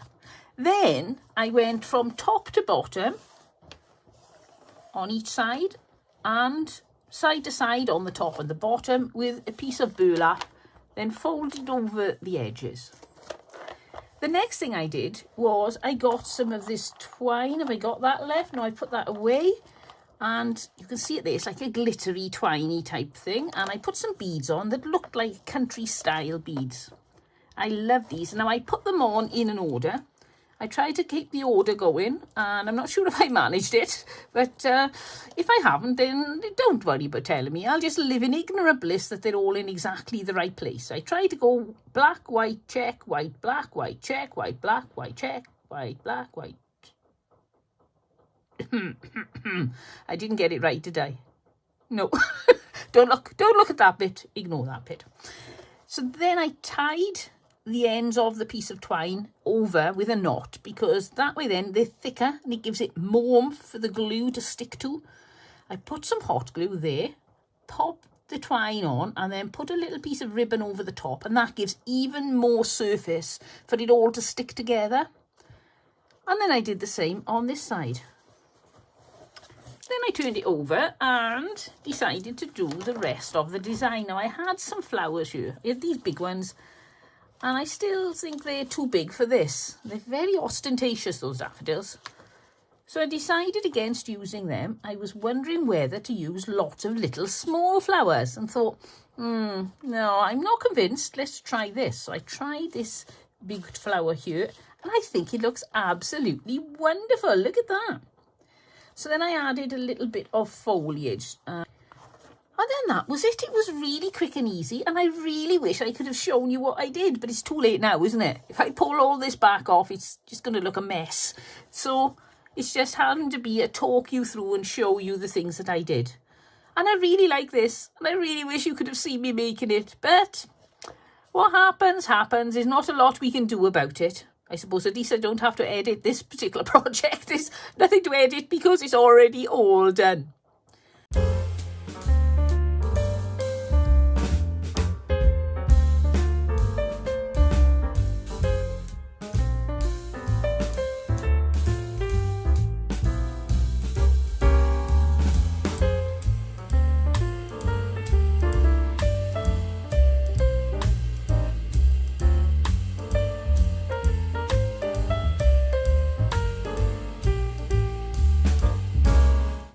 this next spring project is going to involve the use of pool balls. And I don't mean the balls that you play pool with, I mean the balls you put into a ball pit.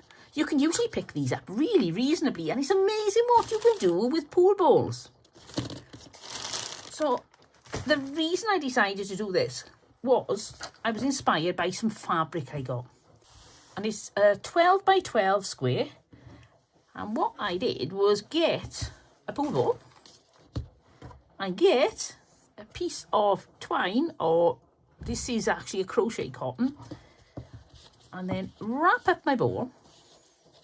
Now I'd like to use this after spring is over for something else, so I didn't want to glue this. Originally I did wonder whether I could wind it around and glue it onto the ball, and I thought, no, I'm not going to do that because I want to preserve this fabric. So to keep it on, I'm going to tie it on. This is very fiddly. I'm always struggling when I got to try and hold something in place and tie a knot. Really is a bad design where we haven't got 3 hands, isn't it? I'm not only going to do this with some pretty flowery or floral or sunflower pattern, because that's a bit wonky. Never mind, it'll be fine. I've also got some, this is chambray. This was off a dress I picked up from the thrift store that was a bit tatty. So that's not a piece of it. I cut these to be 12 by 12, which is the same size as the other fabrics. And I got some bits off old shirts too that I picked up. And I'm going to do exactly the same with these. Now this one, you can see there was a little hanger where you can button, there's like a strap there, and you button your sleeves up to be short. I just chop that off and it's fine. As you can see, I've been rather busy. Next thing I want to do is to put some ribbon on these. I've got some gingham here. It's a black and white. So I think the black and white is the only one that counts really as buffalo check. Correct me if I'm wrong, but I have heard that the others are gingham and only black and white is buffalo check. So I'm going to put some of this around each flower. Each pool ball. Just be looking at the flowers.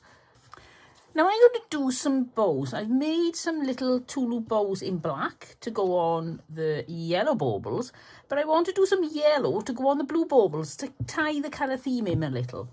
So I'm just going to make 2 loop bows. So you make 1 loop, then you make another loop, tie a knot with the 2 loops, give them a pull, then wiggle them around, let them do their thing. So now you'll be getting one of my blue balls and then find the join. You might as well stick this over the join, hides that. So then it's good all the way around like that. Isn't that sweet? And then you've got the option, if you want to put, like I could put something like that on, which would tie in the look of the gingham, but I don't know. I don't think that's working. I also have some yellow flowers. I may decide not to put anything on, but let's have a look. See what we think of the different things. So, oh, that is really pretty. Yep, I'm going with one of those flowers. Hopefully it won't fall apart now I've taken the wire out.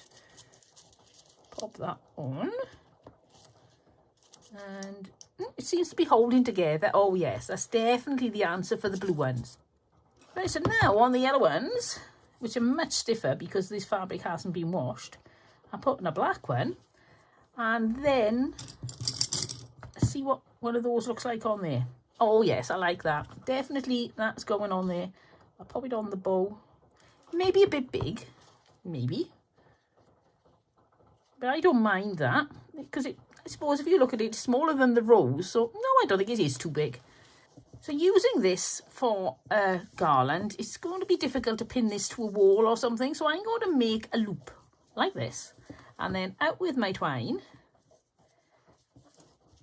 And put it around the loop I've made. And tie a double knot. Just to stop it slipping, really. No other reason. Then I'm going to push this bit round through to the back and down there, and then I can chop it off when I'm ready. And then I'm going to pull some of this off and cut it because it's going to be easier to do. And then wrap around and around. A bit like wrapping anything with twine, really. Just you need very little glue for this one, because the knot is holding it tight at the one end. It's unlikely to slip where it's on a piece of rope. You go all the way down to the bottom. In the ideal world, I should have cut that piece of sellotape off, but it doesn't matter because I'll just go right over the top of it and you'll never notice it. I always like to put sellotape on the end of a twine or a rope like this I cut because they are terrible for fraying. And that's really frustrating. So around we go. And then this will hang over a picture hook or a nail in the wall or over a door handle even. I'm going to put that there. Glue it into place around the back. Pop on a finger protector so they don't burn my finger and give that a bit of a rub. She's got a nice solid grip there. And then chop off the twine and chop off the bit you poked through. And now that is so much easier to hang this garland up. So now I've laid these out in some sort of order. I got over here flowers, stripes, flowers, blue, flowers, stripes, flowers, blue, flowers, stripes. Oh, and flowers. So they're going to look so pretty, but they just need to be glued to this garland. And I really love the sort of funky look of this. I think it looks really crazy and such fun. So on the back of the ribbon, again, purely because I don't want to waste the fabric, I want to use it again later. Glue the ribbon to the rope and hold it nice and firm just until the glue's cooled. And now you want to make sure they're even all the way along. You don't want to have them at haphazard lengths, or maybe you do, but I think it's better to keep them in some sort of order. So I'm going to use this pencil.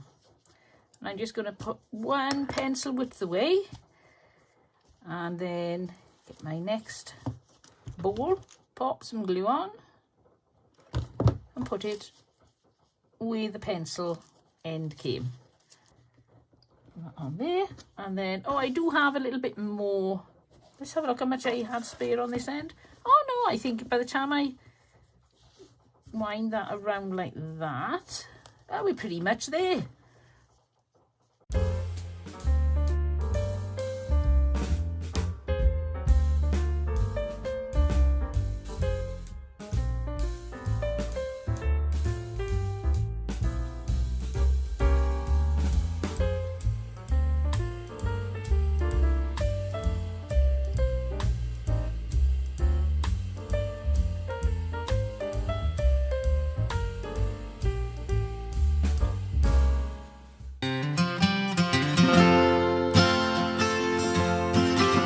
This craft I've got 6 pieces of driftwood.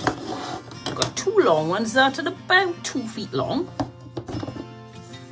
there, and I got 4 little shorter ones that are 10 inches long. I had to cut these to size. We're going to make a lovely ladder to put some spring display on.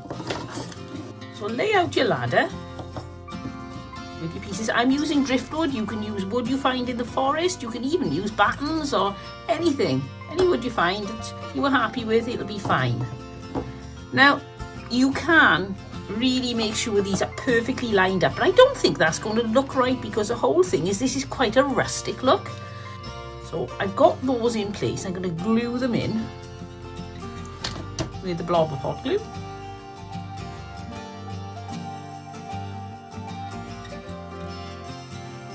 And then I'm going to tie them up with some twine.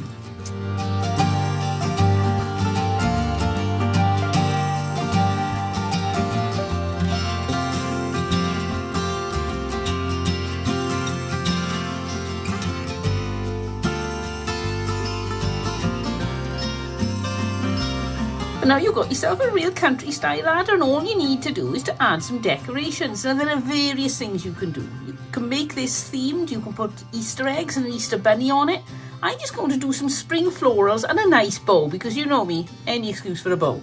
I'm going to glue this mouse to the ladder and see if he sticks. I don't know if he will. So I'm just going to put loads of glue on. Making a mess. And then pop him into place. So if he's going to be stuck there and it's very messy underneath, I think I'll just put a little bit of something there to hide the fact that he's been glued badly. Yeah, I'll just glue a little bit of lamb's jus in there, like that.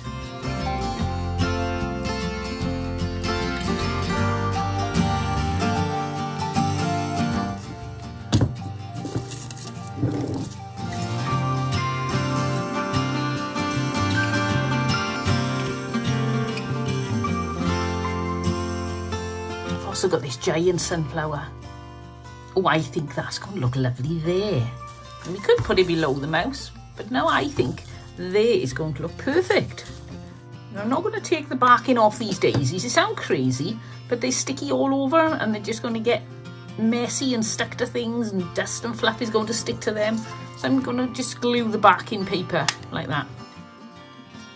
I think the mouse should be holding the sunflower as well.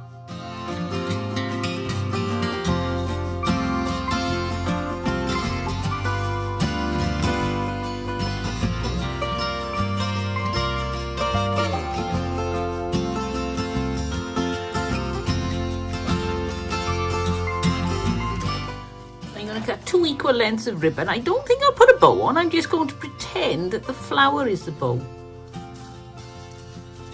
Just it nice and tight. Cut off the pipe cleaner. And I'm going to glue that up underneath the sunflower.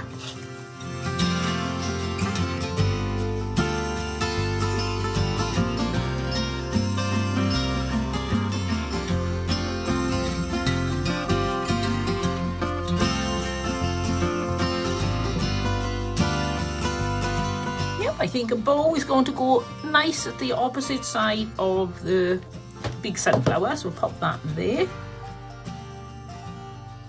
And of course we're not going to leave the bit of pipe cleaner showing. Out with my little bags and see if they're big enough to cover the pipe cleaner. Yep, I think it will be, but I'm going to take that off and actually attach it with hot glue because it needs a bit more oomph than a little sticky to stick on there. And of course we'll have to have some little bees dotted around the place too, because they do love flowers. And this is a very flamboyant yellow and green decoration, so I think lots of bees are in order. I've decided not to put anything over this crossover because the tails are covering it nicely. Wow! That was so quick and easy, and look, it looks absolutely fabulous. Let's see what this looks like up on my display.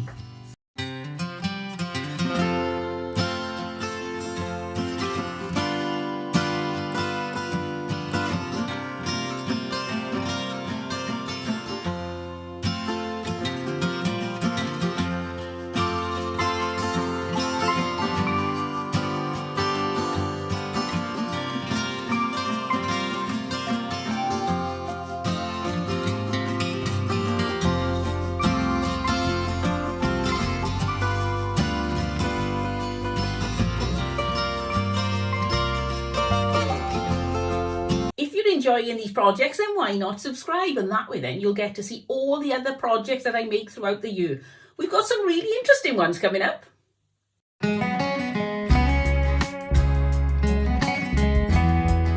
For this craft I'm going to use this plastic teapot. It's a lovely size. You can see it was 50p. No handle, but I don't think there ever was a handle. No lid, there may have been, I don't know. But I'm going to change this into something that's got a country theme. So let's take the price off and let's get started. I'm going to make a clay mould, and I've got this one. It says Farmhouse there. We've got a cockerel, a cow and a pig. I'm going to use the Farmhouse label and the cockerel. You can use talc, you can use corn flour. Overdone that a little bit. I wasn't even going to do the cow. Oh well, I might as well brush it all in now. That was very over enthusiastic.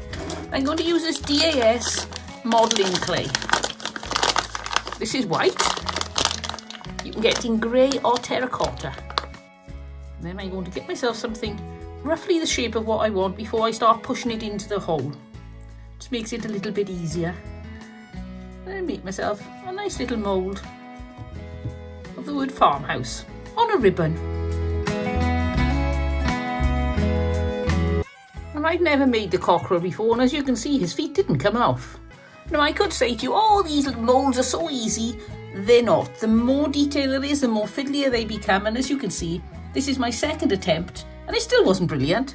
But at least I've got 2 legs now for my chicken. Let me get some wood glue. I got Gorilla wood glue. I'm not going to put too much on, otherwise the weight of the clay, they slither and slide down.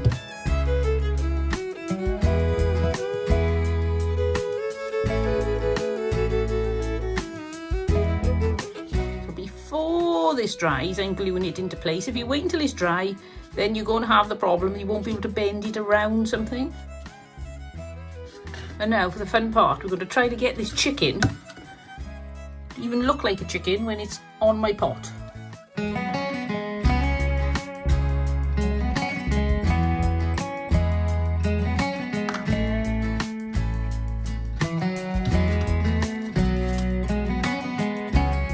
Now for the fun bit, we're going to try to glue his legs on. Oh, I've lost them. Look, there you are. There's one.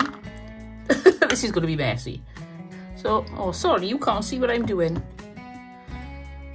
So I've stuck my rooster on. Now I'm going to try sticking this front claw on that. It's a bit suspect, really. Like that. Now just gently press these into place. And then if you've got some tools, it's worth you just trying, which I'm not very good at, is smooth them in so that there's no gap. Otherwise, as you can see, you get a gap all around the edge of your little clay figure. There we go. I'm sure you're all far too polite to say, you've mangled that chicken. That was a bit of fun though. In the ideal world, you would now let this dry, but I'm trying to make the video in time for the show to come out on Friday, so I have to get on with this. Oh, he's a very suspect cockerel, isn't he? Look at the state on that. Hopefully the worst will be hidden when we paint him. Paint is a marvellous thing. So out with my chalky finish paint in Kenwood Cream. Now I just paint over the pot and the clay.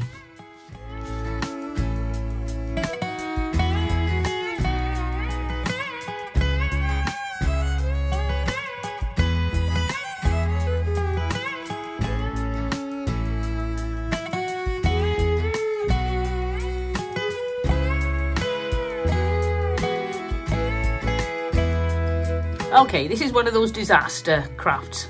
I don't know if it's going to come together, but I'm going to keep persevering. So I'm going to add some Rust-Oleum furniture finishing wax in dark. Now, the idea was to highlight the cockerel. I don't know if I'm better off highlighting him or pulling him off, sticking a blanket over his head, but we'll keep going. So I'm going to pop a little bit on the Farmhouse sign, and that should, oh yes, that's making it show up very nicely. And now, it's a bit crazy, I shouldn't do it, but I'm going to put some on my cockerel. Hopefully that will pick up the very bad feet that we've got. Oh, it's okay. I'm not going to go any further than it's okay. But never mind, we've got lots more to do yet. I'm not going to give up until we get right to the end, and then you let me know if you think I recovered it or not. So I'm thinking of putting some of this on the rings going around. Oh, why not? Let's give it a try. Oh yes, I think that's helping. I know it's a bit untidy and messy, but then again, so is everything else, so it's not going to stand out, is it? That's a little bit of a nuisance there. I don't think I can clean it back off enough. Oh, it's a little bit better. Right, that shall have to do. Then I got this. This was from a baby's crib that I unravelled. It was to sale. I got it for like some silly amount, like £1 in the charity shop because they didn't want it. And then all the sewing pulled it to bits. And now I'm going to put this on as a handle. So I need to cut it about there. I'm going to hot glue this into place, but I'm going to be using some twine to hold it doubly safe. I've got this thicker twine, but I've only got this amount, and I don't think it's going to go around enough times. Well, it might do. We'll give it a try, and if not, I'll use my thin. Thick wood in there, and hold it in place. And hopefully this will hold it just long enough for me to be able to get the other side on and then tighten it up. That's going to go in there. I think what I'll do, while I'm holding that side in place, I'll put some glue there. And then I'll hold that at the same time. And I'll cut down the timing. And now for another potential disaster. Do we have enough to go all the way round a few times? We'll find out.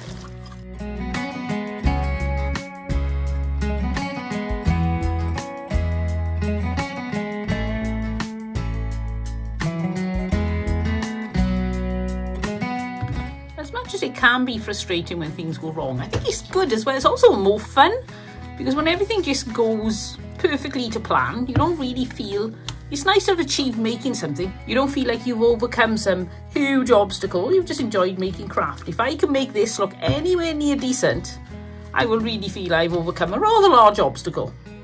It's not looking good with this twine. I may just make it. Look at that. Oh, it almost matches up as well. That's pretty impressive. Woohoo. And now it looks like that. Next, I'm going to put a flower display in it. I stuff the inside with some old Amazon packaging and then pop in,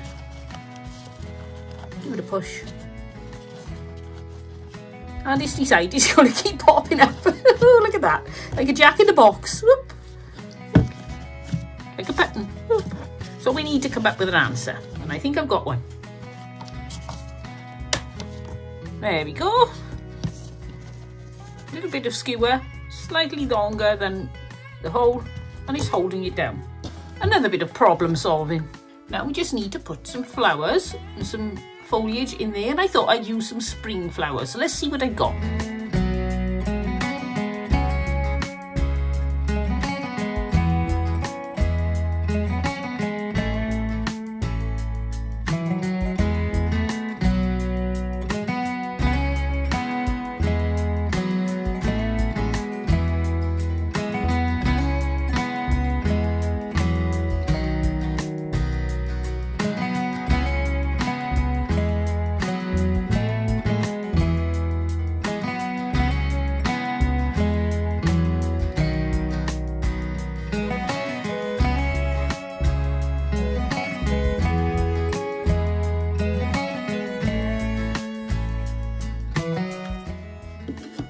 You know me, any excuse for a bow, but I'm not going to put a really technical bow on or a really fancy and flamboyant one. I want to put a simple one on. Make a 2-loop bow by tying 2 loops in a knot and you get a bow. I'm just going to put that over there and hopefully it'll distract from my very scruffy looking cockerel. There's just one more thing I want to add. I've got these lovely little ladybirds and bees. And I think that there are going to be some insects around soon, so I'm going to stick just a few. Don't want to overly load it and make it look like it's infested. Just going to stick a few. Whoops, they're very fiddly creatures. One there. And I'll put a bee. Oh, and I absolutely love this. I know it's not perfect, and you've seen it warts and all as I was making it. You've seen just exactly how many mistakes there are. But I don't care. I think that's lovely, and I can't wait to see that up on my display.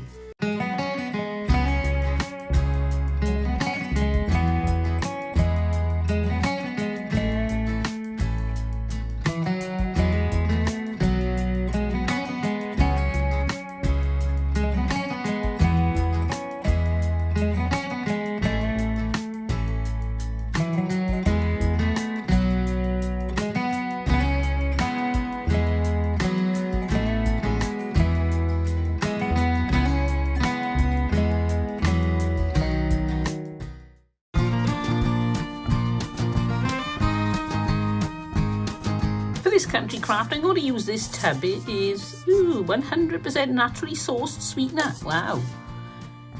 Now, I don't want this lip. Can you see that there? So this, you have to pull it upwards like that. Next thing I need to do is do some twine wrapping. I do love a bit of twine wrapping. If you don't want to wrap twine, you can always cover this bottom piece with some burlap. That will do just as good a job. We're going to wrap this with twine up to about 2 inches.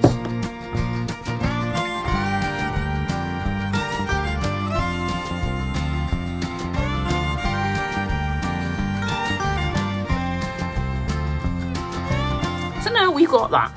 This doesn't look terribly exciting. I'm now going to glue this piece of paper that I cut to size all the way around, because otherwise when you put these sticks together you can just see little bits showing through, and this green is really going to poke through and look terrible. So it's quite an easy job. It's like 1 round of twine. Same sort of thing, but a lot faster. How quickly we've covered that. And don't worry about covering the bottom bit of twine. Take it to there. And then recut it, don't want too much. Okay, so maybe cut that a tiny bit too short.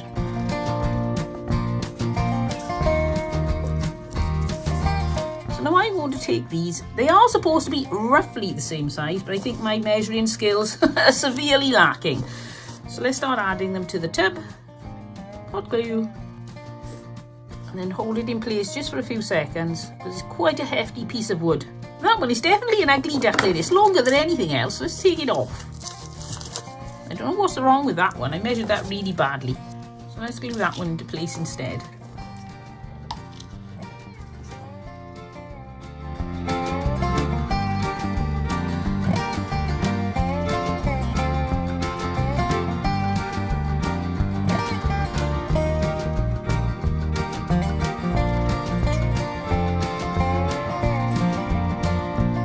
So that's it all covered, and this big gaping step here, but that's not a problem because this is where the rope comes in. Now I got to pick the uglier side. Now I ran out of wood there, so I cobbled it up a bit there, so I'm going to say that's probably the uglier side. I'm going to come around there with some of this thick rope.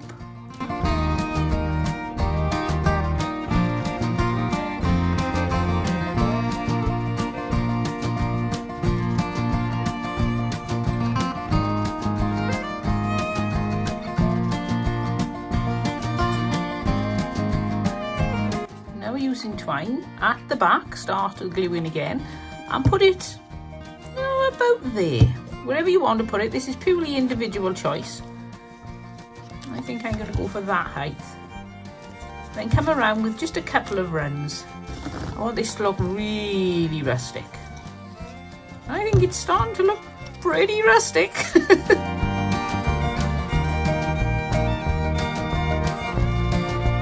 I think I'm going to do another run as well. Why not? I think it looks so nice. Exactly the same pattern.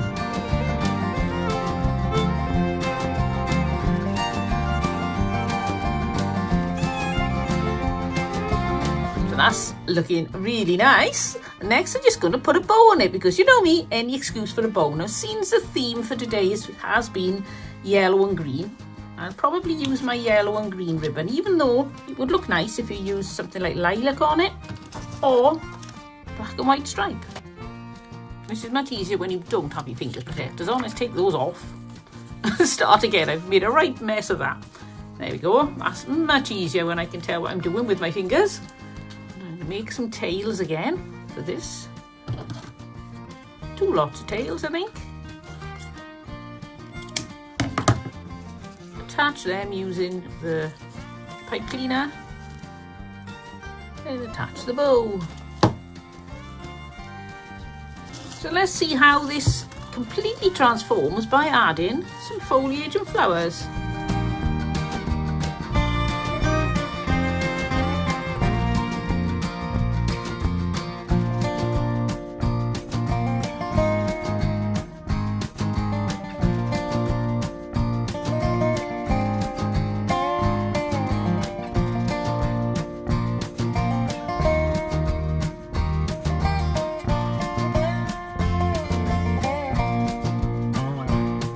I think that is so sweet, and when you think you've just been made from an old cardboard tub, a bit of twine and some old bits of driftwood that I found on the beach, I think that's gorgeous. Let's see what this looks like up on my display.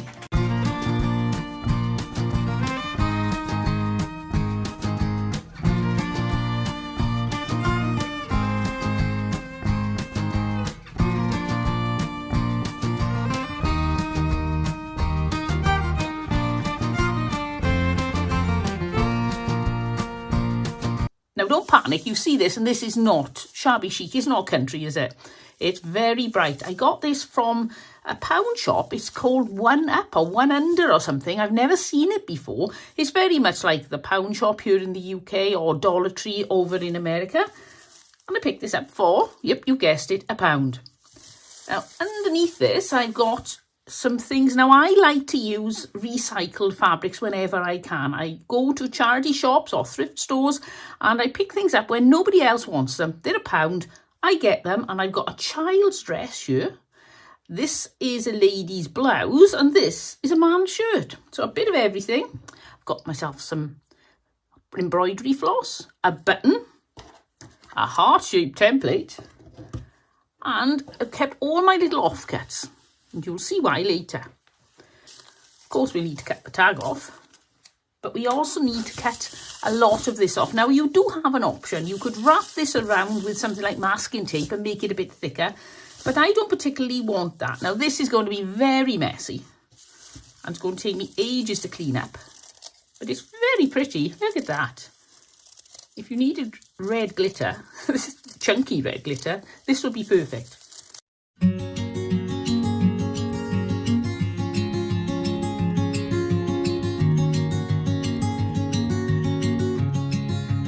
Now, there are little bits still left all around the place. This is so sticky and static, so you may find that little bits of red are going to keep appearing right through this video. It's all over my lap, it's all over the carpet, it's everywhere.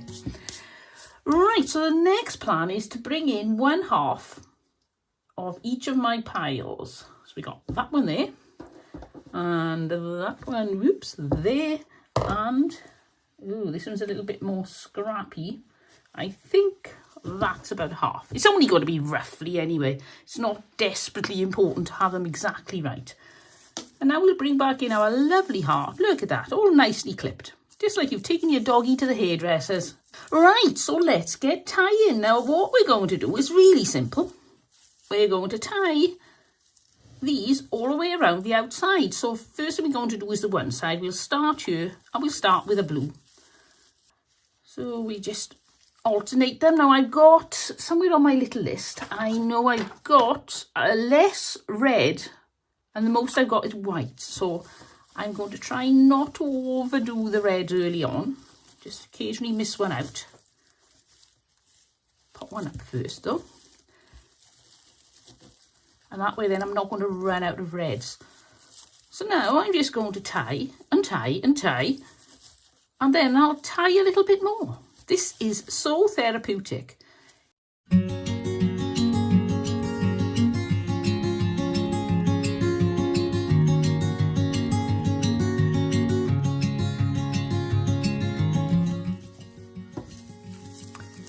Right, so that's 1/2 done. I've still got some spare, so I'm not sure if I've miscounted when I was counting my piles, but I absolutely love this already. I think it's a combination of everything. The fabrics are lovely. So let's get the other side done and have a look at it when we're finished.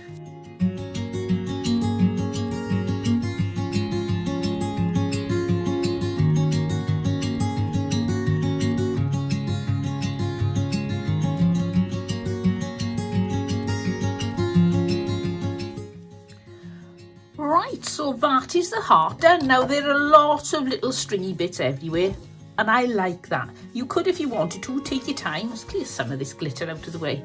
It's a mess. You could take your time and take all those little scrappy bits off, but I absolutely love them.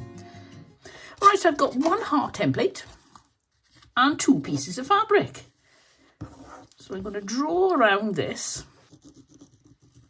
and then another piece. Simple enough. Right, I'll run through the options with you here. You could cut these straight and then you could hem them a little bit and make them all neat and tidy.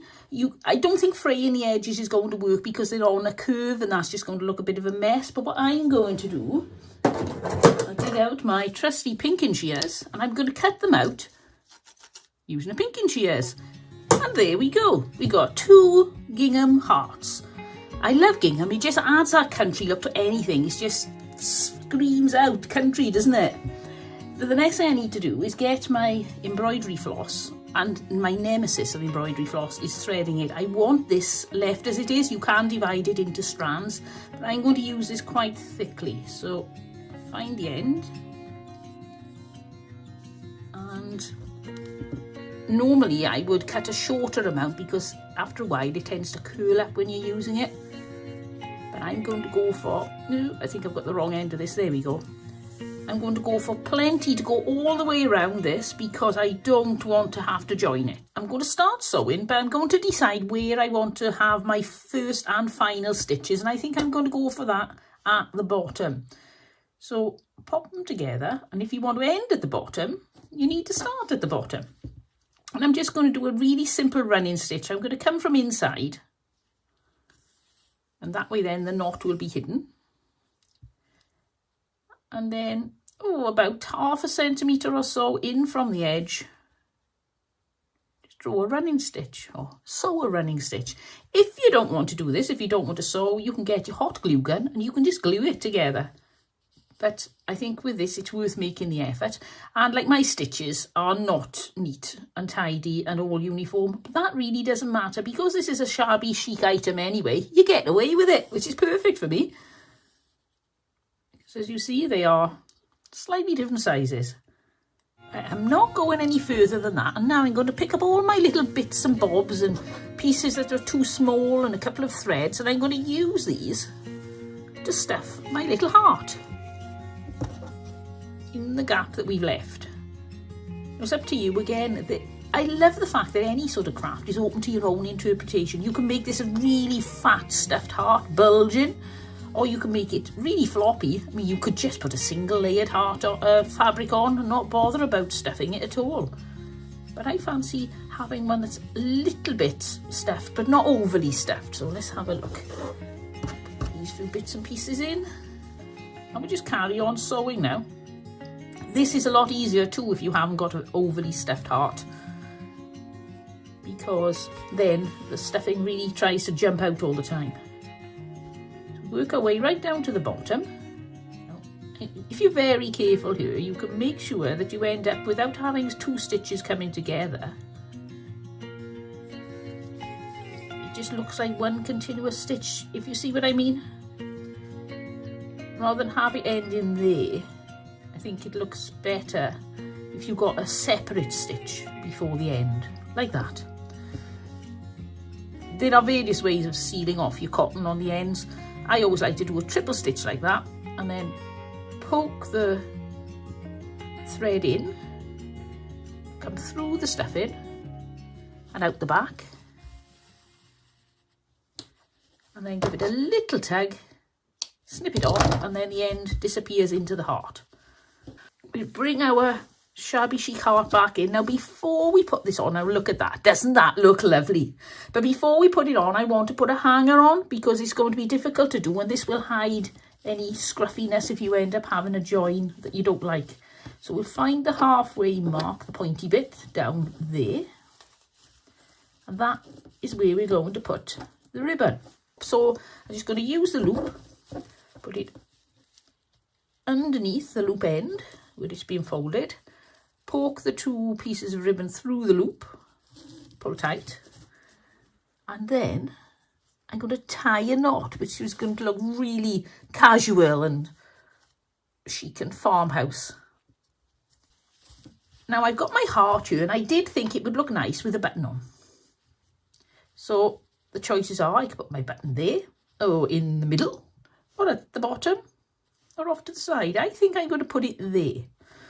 Right, so out with my glue gun. Make sure you know where the centre is, which is easy enough because you put your ribbon around. Give that an extra tug too, and then on with a woods of glue from your glue gun. I'm probably being overcautious, but I want to make sure there's lots on there. And hold it down just for a couple of seconds while it cools. And there you have it. We'll clear some things away because it's a bit of a mess here. So you've got some options. You can trim these shorter if you wanted to. You can, as I say, take all the little edge bits off. You could even, if you wanted to, put buttons all the way around you. And then that would look quite good too. But I like the knots. This reminds me of when I was a little girl and my granny said, let me rag your hair for you. So she ragged my hair and she made lots of ringlets coming from my hair just by putting rags in my hair. So I was quite impressed with that. I thought you had to use curlers. Right, so let's have a look what this looks like up on a wall and see what you think.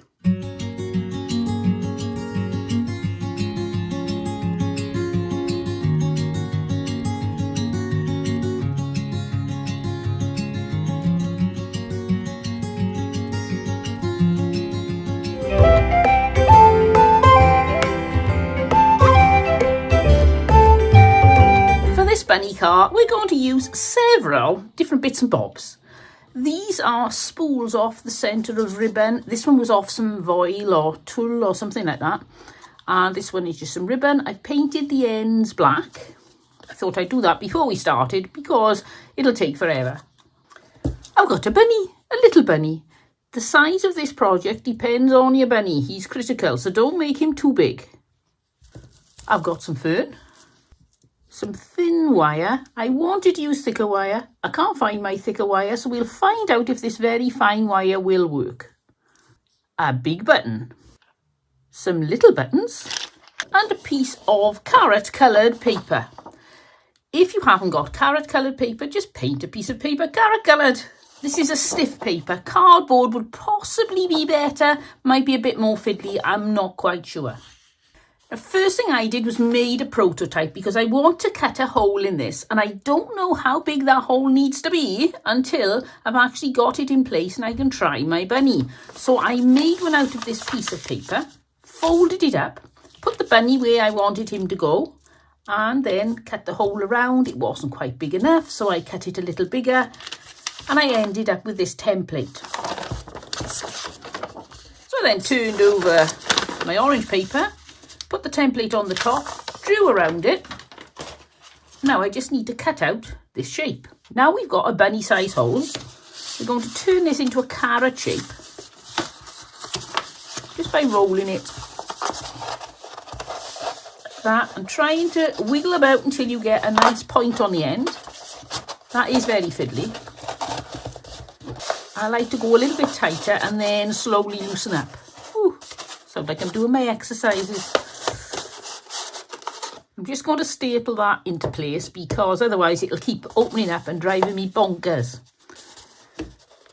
Fiddle around to make sure your point is back in place and then a little run of hot glue. You could use tacky glue or something, I suppose, but the hot glue is going to seal it quicker. And now we're close to the top, take my staple out and finish off with a little bit of hot glue. Now get yourself some paper or a little bit of a weight because you need some weight in the very pointy bit of this carrot.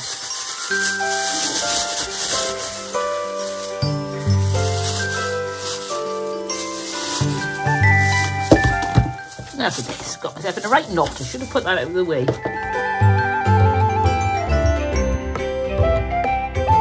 Now when you've got this shape, draw around it on a piece of cardboard, making sure your pencil is facing, if I can show you, inwards like that, because you're going to cut a base, but you don't want it sticking out. It won't look very good, unless you want to put runner boards on it and make it a souped up carrot car.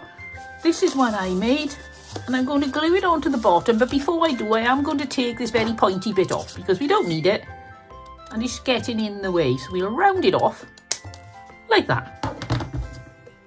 Now get your pokey thingy, and make yourself 2 holes. At the top, or near the top, and 2 holes about the width of, if I show you this, you can see the width of that, a little bit less than that. About there and there. Get some wire, put it around your spool, and then making sure your ugly bit is facing upwards, thread your spool onto the piece of cardboard and then twist your wire, and then do the same on this pair of holes. And then you want to wire your smaller one onto the front churn. As you can see, this is going to take a much bigger piece of wire. Now the plan was to leave these loose enough so this would turn, but I think it's going to be really awkward to do that on the front. As you can tell, I didn't do a prototype of the wheels, so I'm just going to glue this into place with some hot glue. Hot glue this really quickly. Make sure you've got a full glue stick. Get my carrot, pop it in place, and then try not to make a mess everywhere. Push it down onto your base, giving it a good push on the sides, and then glue your front bit into place. Next, we want to close off the back of the carrot. So this is going to be folded down. Then I'm going to use more hot glue and glue the point into place. I'm going to use a bit more wire now and wire these carrot tops. Well, they're ferns, but we're turning them into carrot tops together nice and tight. Chop it off. And something still seems to be wet somewhere. I've got wet paint coming off something. And now I'm going to chop all these bits off. And now very carefully make a hole in the back of your carrot. Doesn't have to be a big one. I'm cutting a little cross. With this sort of thing, I like to start small and then get bigger, because once you cut it big, you can't get it small again. So now I know that's the right size, I'm going to take some masking tape, wrap it around the end of my carrot stalks. Poke it into place, and then I'm going to use my hot glue, if I can get it in. I hadn't thought of that. Using hot glue, put tons and tons of hot glue in, and then, whoops, my stuffing's falling out.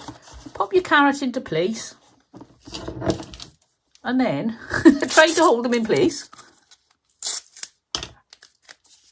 Tear off another piece of masking tape and very fiddly, pop it over the top of the hot glue. And if you put a lot of hot glue in, this could take up to a minute to cool, so don't let go of your little bits too soon or they'll fall back down again and you'll have slouchy carrots, and we don't want slouchy carrots. Now we get our bunny. Hot glue strings everywhere, tie me up. Put the bunny in the carrot. Then get the big button, which I think is really cute. Now you can paint this, but I like the natural look on it. And I'm going to glue Bunny's hands to the wheel. A little bit of hot glue, you don't need a lot.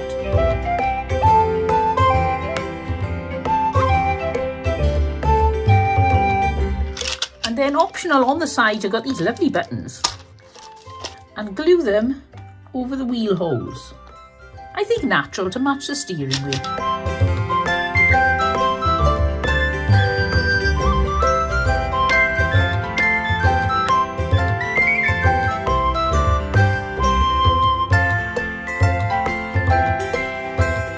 Now, as a finishing touch, I'm just going to pop some twine around the edge of the cockpit.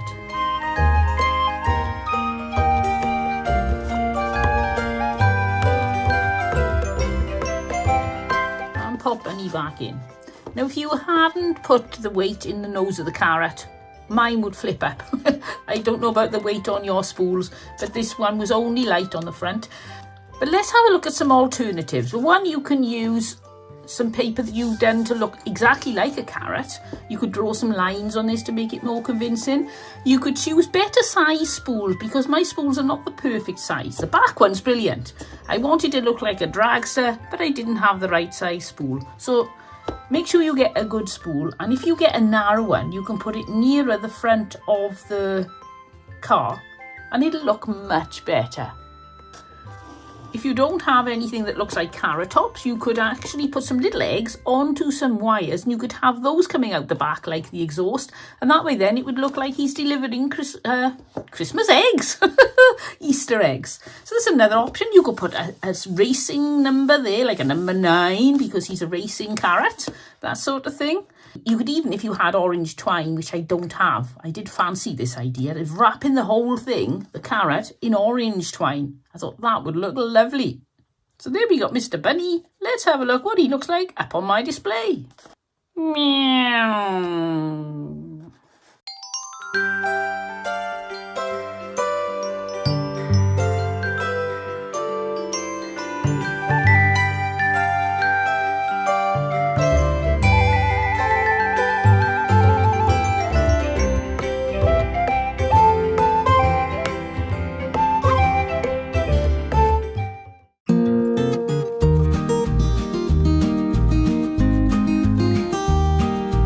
For this craft you will need a bunny or a teddy bear, I pick these up from thrift stores, charity shops, 50p, £1 if I'm feeling really generous. There are so many unloved teddy bears in thrift stores nowadays. But this one has found a new home and is very happy. Hello. I'm going to use some of this faux grass. It's a nightmare to work with. It's so messy, but it does such a good job. I'm going to use it. I've got some white rope and a circle of cardboard with a hole in. This is 8 inches across and the hole is 3.5 inches across. It's 2 Amazon envelopes, those thin cardboard things stuck together. It's quite sturdy. Get some hot glue. Take your rope and start winding round and around and around.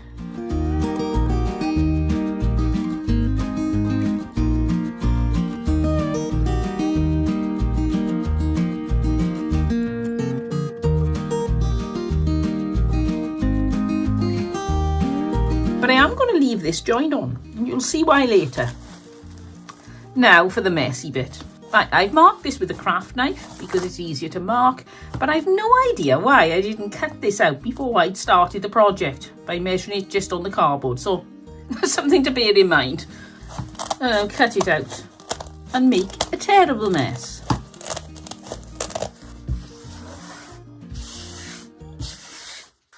Now I'm going to shorten the length of this grass.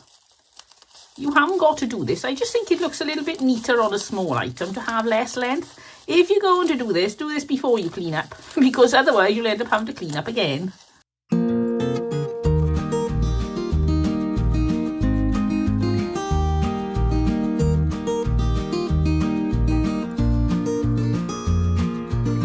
Right, now help with the hot glue and glue this onto the other side of the cardboard circle.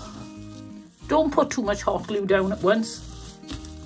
One, that commits you, then when you put it on you can't move it, and it is very difficult to get in exactly the right place, and also some of it may dry before you get that far.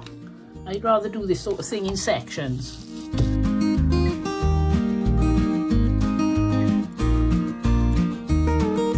Word of warning, don't leave the last section too small because otherwise you won't be able to get your glue gun in. Just going to neaten up the edges a bit. We don't need all that sticking out. And what do you know, we're making even more mess. Check with nothing else sticking out. Yep, and off we go.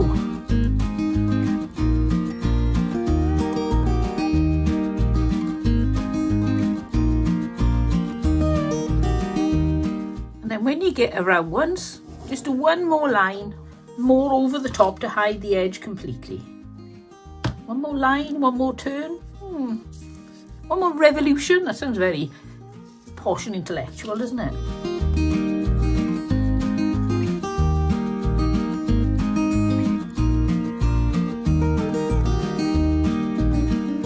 So now you've got a hat for your bunny. Pick your favourite spot because it's not going to be as neat and tidy all the way around. Yeah, I think that was the best bit.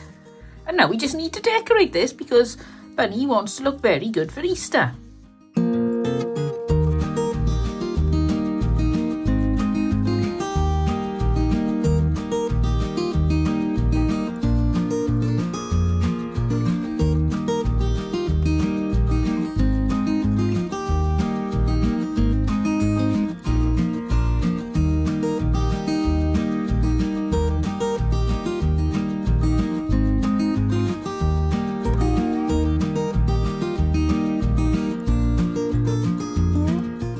I don't think that's very symmetrical, is it? No, it's near enough. So now we get our bunny and we pop her ears through the top, fit it onto her head so she's comfortable. Are you comfortable?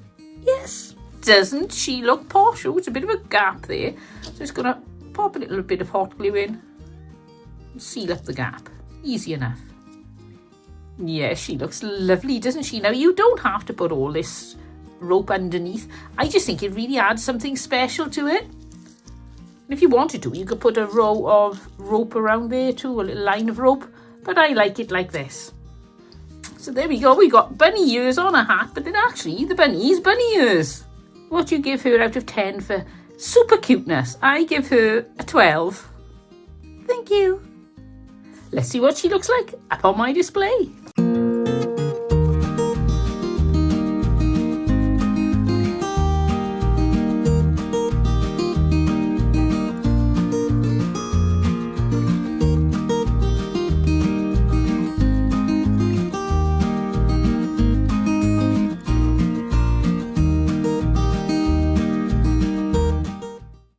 Enjoying the video? Feeling inspired? Then please give me a thumbs up. That would be great and I would so appreciate it. Thank you so much.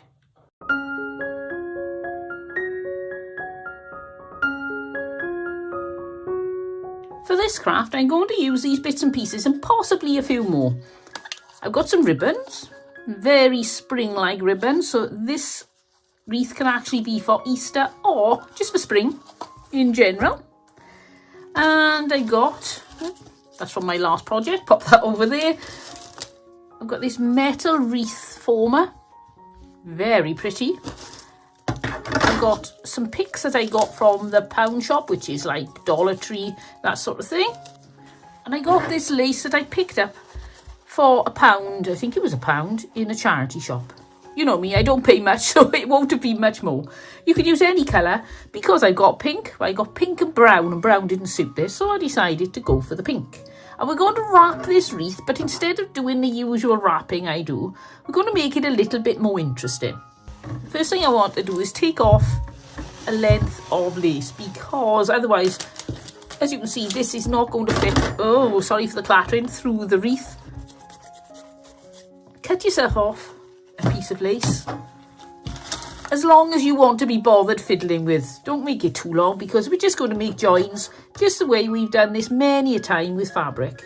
A little bit of hot glue on the back, give it a bit of a twist just to hold it in place.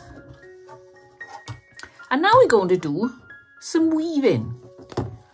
So we're going around the top, through the middle,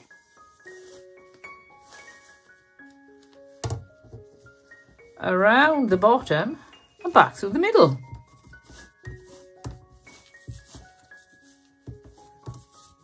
And then you guessed it, around the top and through the middle and around the bottom and through the middle. And then keep working your way right around the wreath. You can do this with fabric or twine or rope, anything like that. You can cut yourself some lace, or you can just cover it in the way you usually cover wreaths like this. But one word of warning, you think, oh, I'm not too bad there, but you can still see quite a lot through the lace. So give it a bit of a squidge, and it's amazing just how much you still have to go before you get to this section. Because if you go past that section, you can't budge it all up then if you've made a mistake. And when you get to the end, glue off the end bit, glue on a new bit, and carry on. And keep going all the way around, making sure that you do budge up every section to be sure it's full before you go on to the next one. So this is what the ring looks like when it's fully covered, and now we're going to add a nice big bow and some of our picks. Now these are not very high quality, they've fallen apart already, so I don't want to use too big a pick. I've been slowly dismantling little bits off them to use because I think they're more sturdy in smaller pieces. Take a few more pieces off. You can see the more sturdy bit is the bit I fixed. So the next question is the bow going to go at the top or the bottom? For the bow I got this, which is a wired ribbon. And I got this, which is not a wired ribbon. I've got this, which is not a wired ribbon. These are the ones I've been thinking about. I thought they would do the best job. Get your ribbon, leave a nice tail, make a loop, a little bit bigger than that I think, and pinch, and then make a loop the other side. Come back to the centre and pinch it again, and keep that centre pinched. Then make another loop. Try to keep your loops the same size, but it really doesn't matter if they're not identical. You can be very particular and measure it, but I just go for it. They may be wonky loops, but they're my wonky loops, and I'm happy. Always make sure you're going from one side to the other. And that way then when you actually fix it in place, it will stay in place. I find that this gets really stiff on the hands after a while. So I try to work as fast as possible. Get a pipe cleaner and replace your pinch with a pipe cleaner.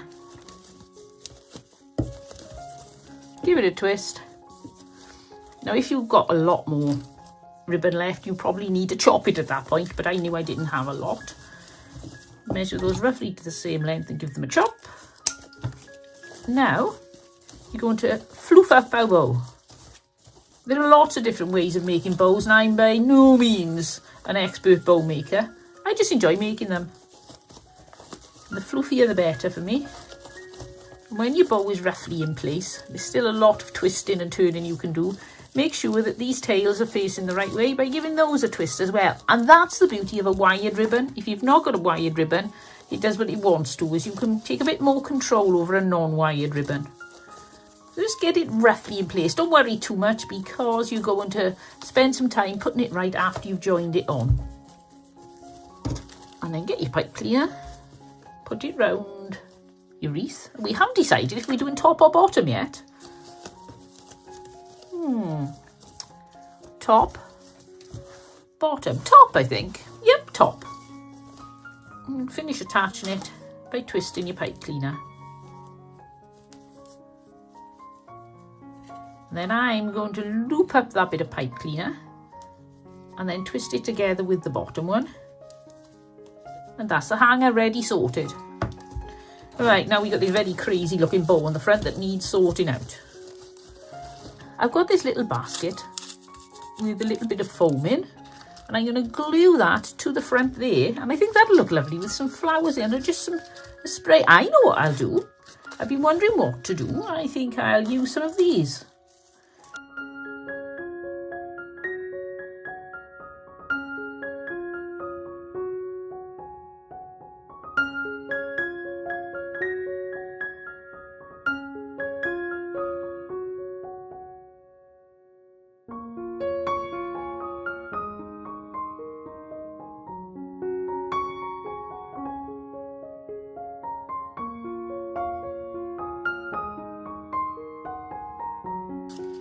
There we go, that's a very cute little display and I want to pop that in the middle of the bow. But before I stick it down, I want to make sure that we're going to have more front colour pink showing than the back colour white.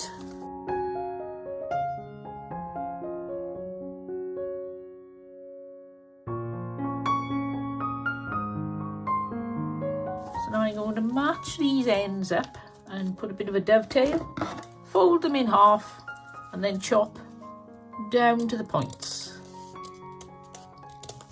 If you try doing that and then that, it's very difficult to do and keep looking neat and tidy. I've decided, you know me for changing my mind, I've made myself some raffia tails. There's the middle. I'm going to turn this over, put them round the back.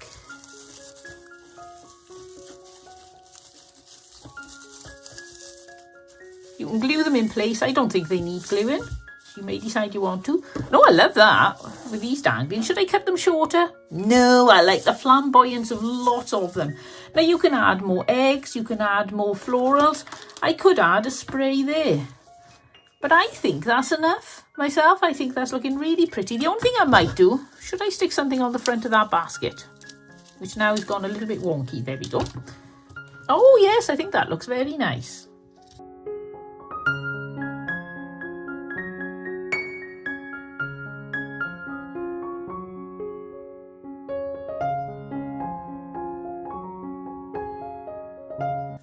I think that's really pretty. It was really simple to make. All you need is a wreath base, which you can make from cardboard if you want to. Find some bits and pieces you have hanging around the house. I had this little basket and it looks lovely. Just decorate it as you fancy. So let's see what this looks like up on my display.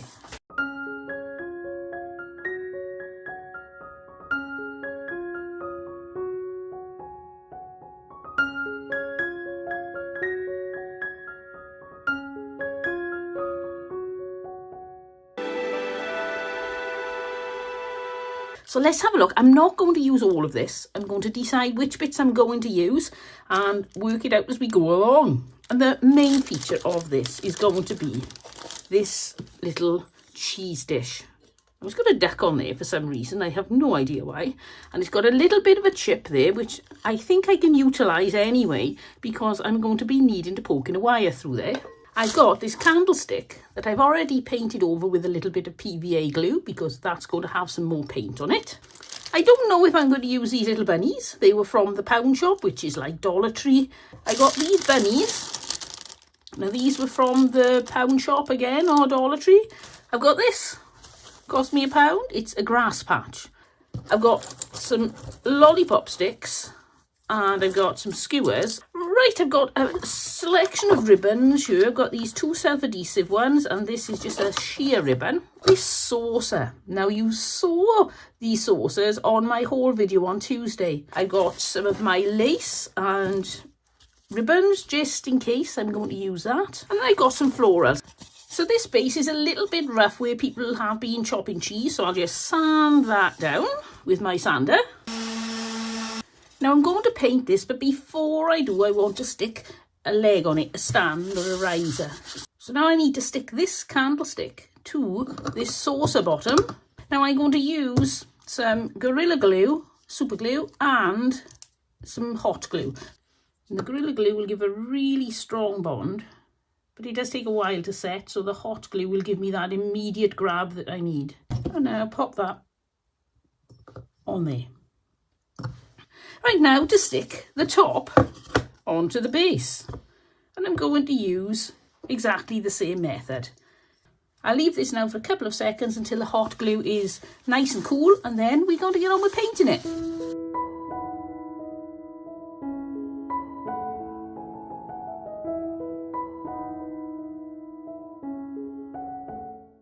I want to cut some grass to fit in this centre here. So I measured it, and the top of this is exactly the same size as the top of my little circle that I want to fill, not the ridge. I'm going to get my little paintbrush and the remains of my acrylic paint. I'm just going to lightly dab it all around the circle, turn it upside down, pop it on there, and just like making a potato print or anything. I've now got the perfect size circle. Now, even though this is still a bit wet, I'm still going to work on it. So I'll get my glue gun and then pop it on. And the advantage by painting just over the edge is if it's not a perfect fit, it doesn't matter. So now to paint the bunny. So I'm going to leave him on the stick. I'm going to pull his eyes out. Don't worry, he won't feel a thing. And painted him up. So now it's time to poke his eyes back in again. And look at that. We've got a white bunny. I want to take him off this stick. Like that. And then he's going to be sitting in the garden. But before he settles in the garden, we need to make a few things for the garden. So I want to cut these to 4 centimetres long. So I've made a mark.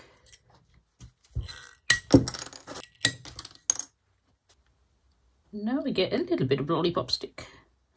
Stick it on the back. Now I'm putting the glue on there. It would be neater to put it on the sticks, but I'm not very good at keeping a steady hand. So that seemed the best way to do it. Putting those on there. Now I'm not worried about the rough ends. Normally I would be sanding those off, but I'm just going to leave them rough because I think it looks more like a garden and a garden gate rather than something a bit too posh. I'm going to colour in the fence.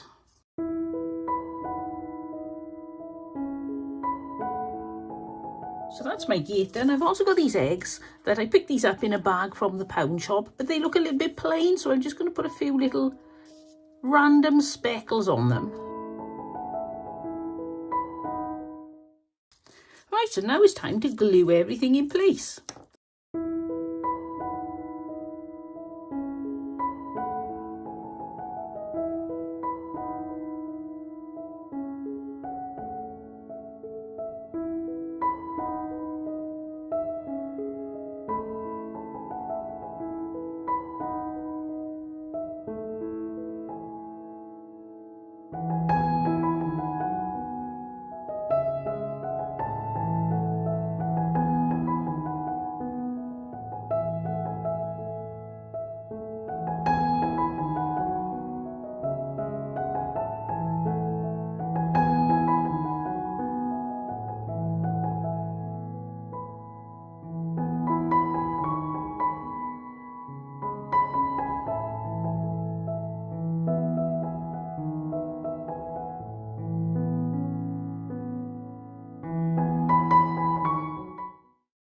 I made the decision not to put these lights into the bunny. I don't think he needs them during the daytime, and I think it'll spoil it. So he's not getting any lights, and he's quite happy with that. But what he does need is some edging. Now I'm going to try to show you without touching the paint. On the edge here, I'm going to put some, because if I'm not using this little dip here for the light wire to go in and out, then I can just cover it up. I suppose in the ideal world, I would have noticed that this was near the front and put it towards the back. This is a self-adhesive ribbon, so I'm going to put this all around the edge.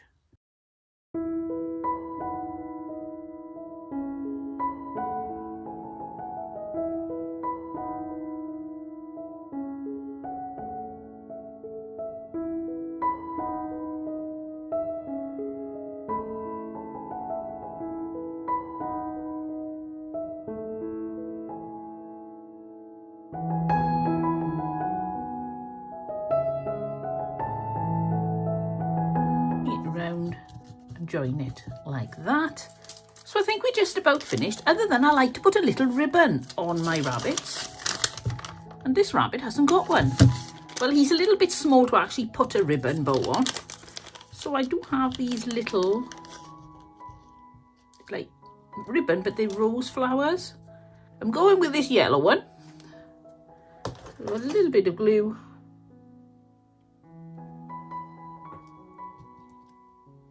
Pop it in place. And now I just have to pop the lid on and let's have a look, see what this looks like on my dresser.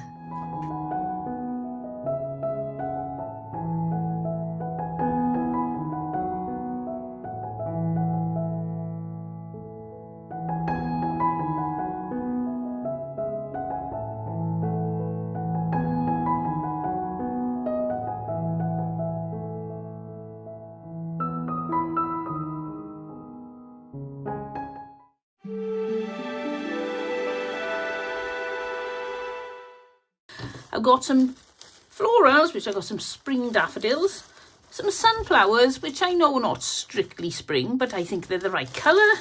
I've got a garland of those. And I've also got a few odd ones that I've already taken off the garland. I got this, which I'm not quite sure what, is it a bougainvillea, something like that? I think that is. And these, I have no idea what these are supposed to be. Possibly white lilacs. They don't look very convincing, but they're just absolutely gorgeous. So if I can use those, I will. I've got a bunny. Hello. I've got a selection of ribbons and lace that I could be using for bows and floaty bits. We'll find out. I'll take my pick of these. I put them all on my table so that I can then, as I'm working through things, decide what goes best. And I've got some rickrack braid here and some other ribbon. I've got a shirt that I've torn up. You may have seen this on one of my thrift shop hauls. And I'll measure these in case you're interested. They are about 3.5 inches. Finally, I got this hoop. I think it's a 12-inch hoop. Yes, it's a 12-inch hoop. Now, apparently you can get these at Dollar Tree. I haven't seen them in our pound shops at all. These ones I got off Amazon, so they're not quite as lower price on Amazon, but it is convenient. They turn up the next day when you need one. Now, the first thing we're going to use is this hoop and these bits of fabric. Now, there are two options. If I take one bit of fabric, then I'm going to wrap these around the hoop. You can either, there's lots of bits of fabric, cottons coming off them. You can either fold the edges in and make a nice neat job of it, or you can fray off the edges and then make sure those edges stand out to make it look a little bit more rustic and shabby chic. I'm going to use these with only folded smooth edges showing. And first thing I'm going to do is just blob a little bit of glue before we start and fold those two edges down for the first fiddly bit. Now you want to start at the back. You don't want your join showing on the front. So a little bit of glue.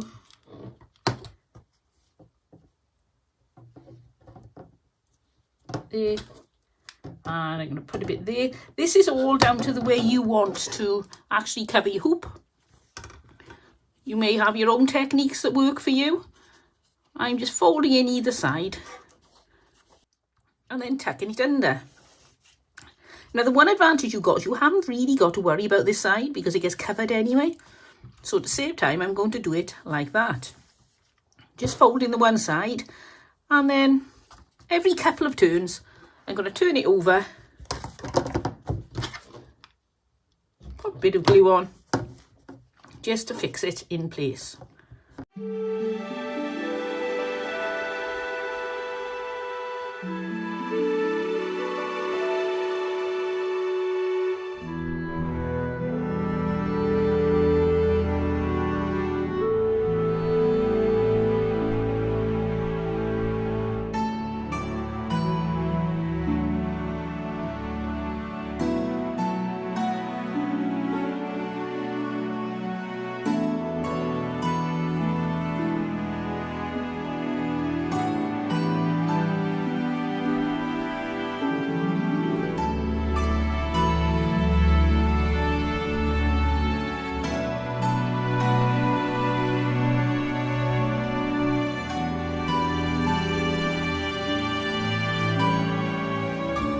So you can buy new fabric or ribbon or whatever you fancy to do this in. I think it's quite a happy accident that there's almost a pattern going on around here because of the way the stripes are going. So I quite like that. Now we need to be hanging a tie on the back so this can actually hang up. And for that, I think we'll use some green ribbon. Turn my hoop over. And then I'm going to leave these hanging down because there is going to be a bow at the top with bits of ribbon in, so you're hardly going to notice it at all. And it may even add some depth to the bow. So I'm putting loads of glue on there. And while that's busy drying away, we can figure out what we're going to do with the rest of this hoop. Now, the first thing I'm going to do is add some flowers at the top. And I thought I'd go for a flag. Now, a flag is when the flowers go both ways. But I think a flag will look very pretty. Now, these white are so gorgeous against there. I can see how possibly I could put those on like that with a bow here. Oh, I don't know what to do now. That's the problem when you start this with those. When you start looking at things, there are so many beautiful ways you can do things. I think that looks lovely. Ooh. On the other hand, we could put it down there because Bunny is going to be peeking over the top. Let's put Bunny in place like that.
Up a bit while it's drying. We've got more to add to that, but now let's make the bow for the top. And I'm going to make a scruffy bow. I'm not sure what the proper name is. There is a name. I think it could be a scruffy bow, where you just get some lace all the same size. I've never tried it with thick lace like this before, but I'm going to give it a try. And I'm just going to cut some pieces going one way and some pieces going the other way.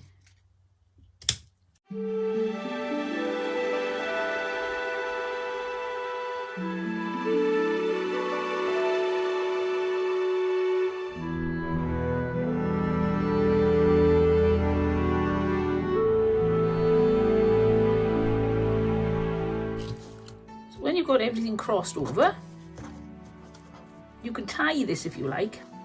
I like to use a pipe cleaner.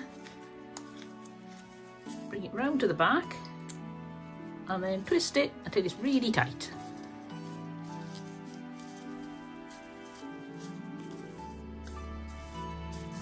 Now I'm going to get some quite, if I check the length from where the bow is going to be at the top so that it doesn't hang too low, about there. So doubled up, that's the length I want. And now these I'm going to put slightly crossed over, but I'm not worrying too much. I do like to vary the lengths of these ones just a tiny bit.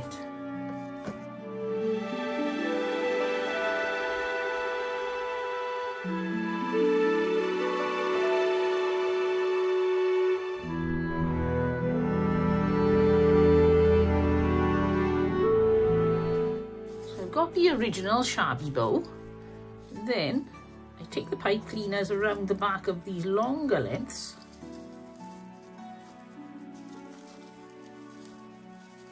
Make sure they are lower than the bow. And tighten up my pipe cleaner again. Now you can make yourself just a loopy bow, a smart bow. You can just put a flower on. Anything looks good, but I just love the look on these Shabby bows. So that is going to go at the top, and you can see some of these are a bit too long. So if I move it down, and now I just fix it to my wreath. Making sure that the top of the bow is right at the top of the wreath, so you're hiding the pipe cleaners behind the actual wreath. Now, I absolutely love the look on these Shabby bows.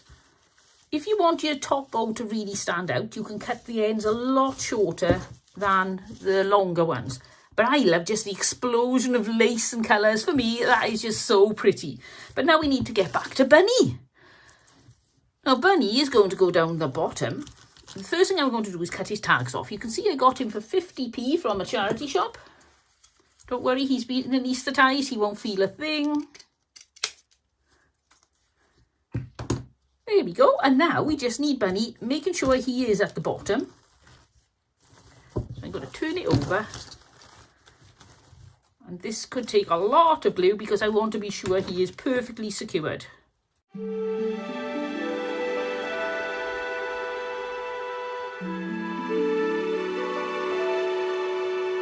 I just want to check now the length on this bow. Now you've got two options. You can either leave it so it's hanging behind him like a little curtain. How can I show you this? Like a little curtain. Or you can cut it shorter. I'm going to leave it hanging behind Bunny, because I think as well as it looks lovely, and I like the extra length, I think it just ties the top and the bottom a bit more. But I may change my mind. You know me and changing my mind, so things could get a little different. Now I'm just going to fix his front paws firmly down here, because otherwise he's going to keep tipping back. Like that. And I think already this is spectacular. I absolutely love it.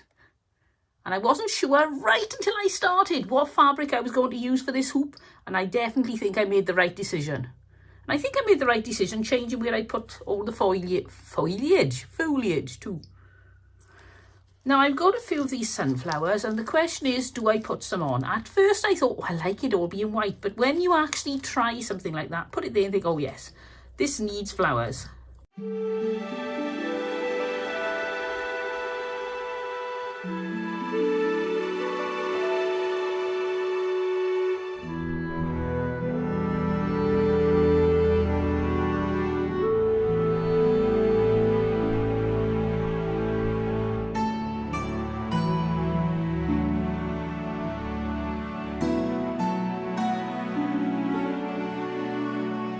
Right, let's see what Bunny looks like up on the wall.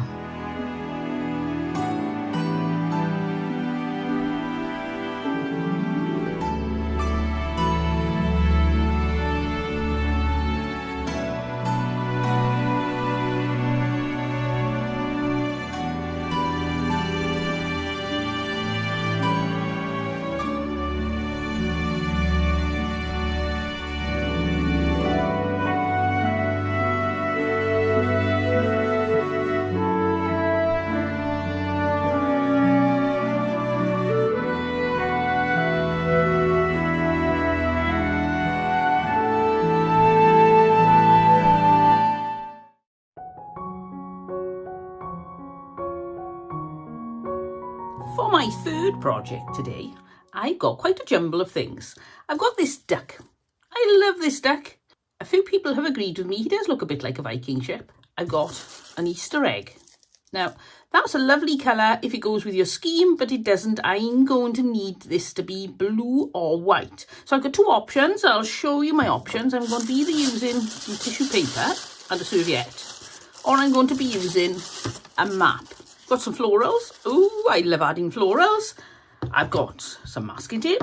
I've got half a circle of flower arranging foam. I've got some stripy fabric that I got from an old shirt. Some beautiful vintage lace, look at that. Some white ribbon and a little bit of white acrylic paint. So I'll need my very expensive palette again. And some acrylic paint. Now I'm going to dry brush this. I'm not going to completely cover him white. So let's give it a go. It wasn't very dry, was it? Probably best to wipe some of that off. I was a bit overly enthusiastic then.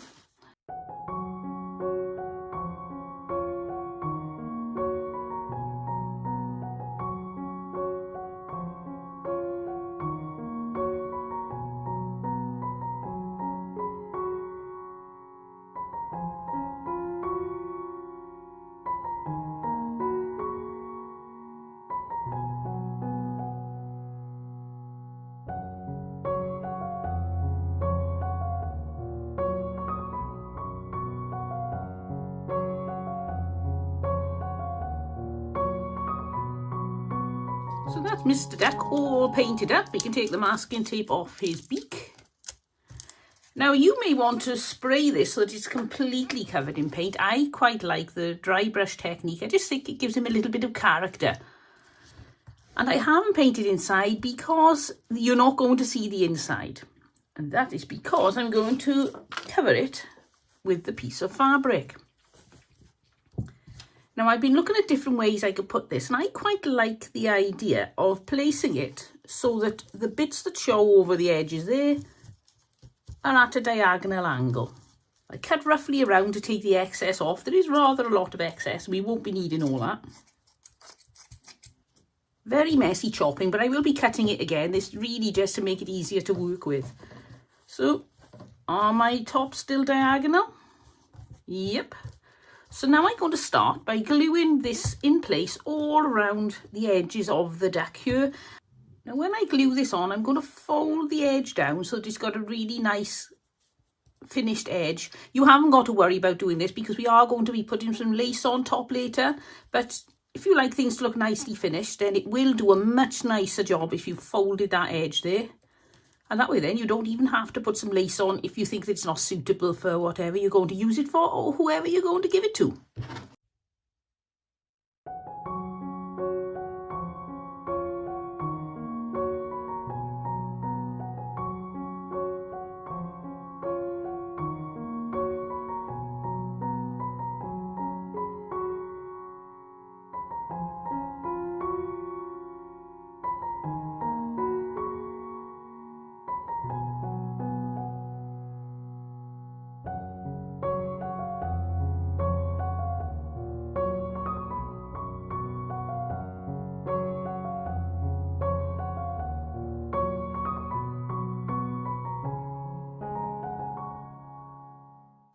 So now Mr. Duck has got a lovely fabric lining in there to keep all his treasures safe in.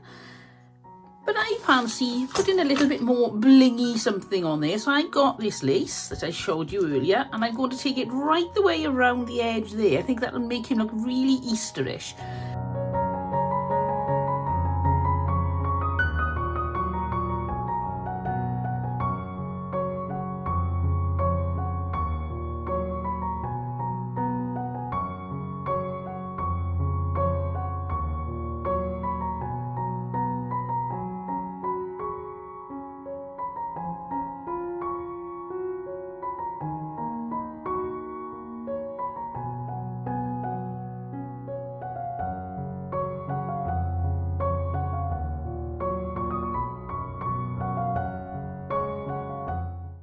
So now let's tackle this Easter egg.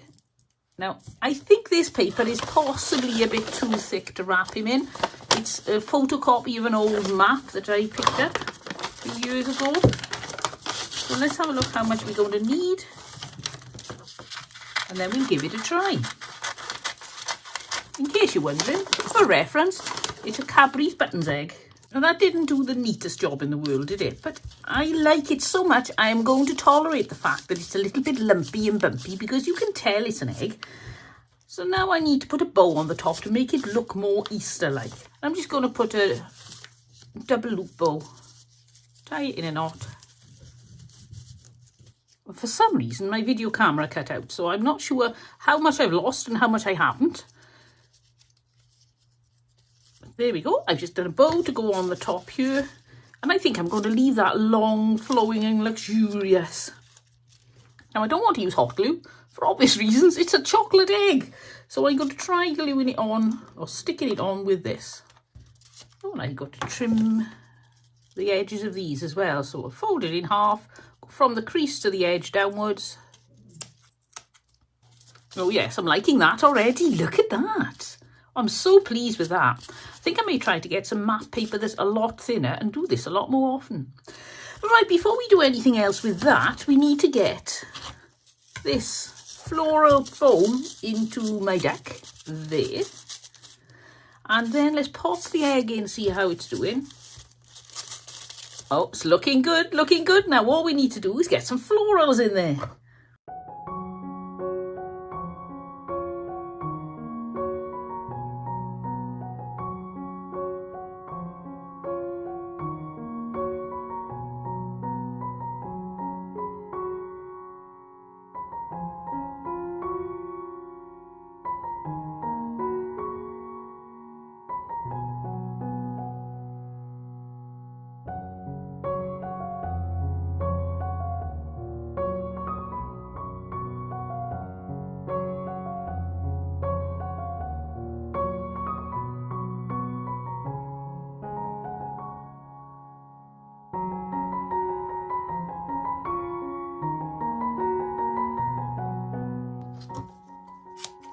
And now for the final touch, because I always like any duck or rabbit that I make to have a little bow.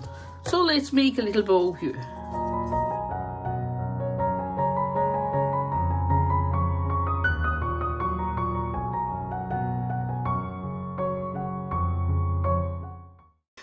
Doesn't he look lovely?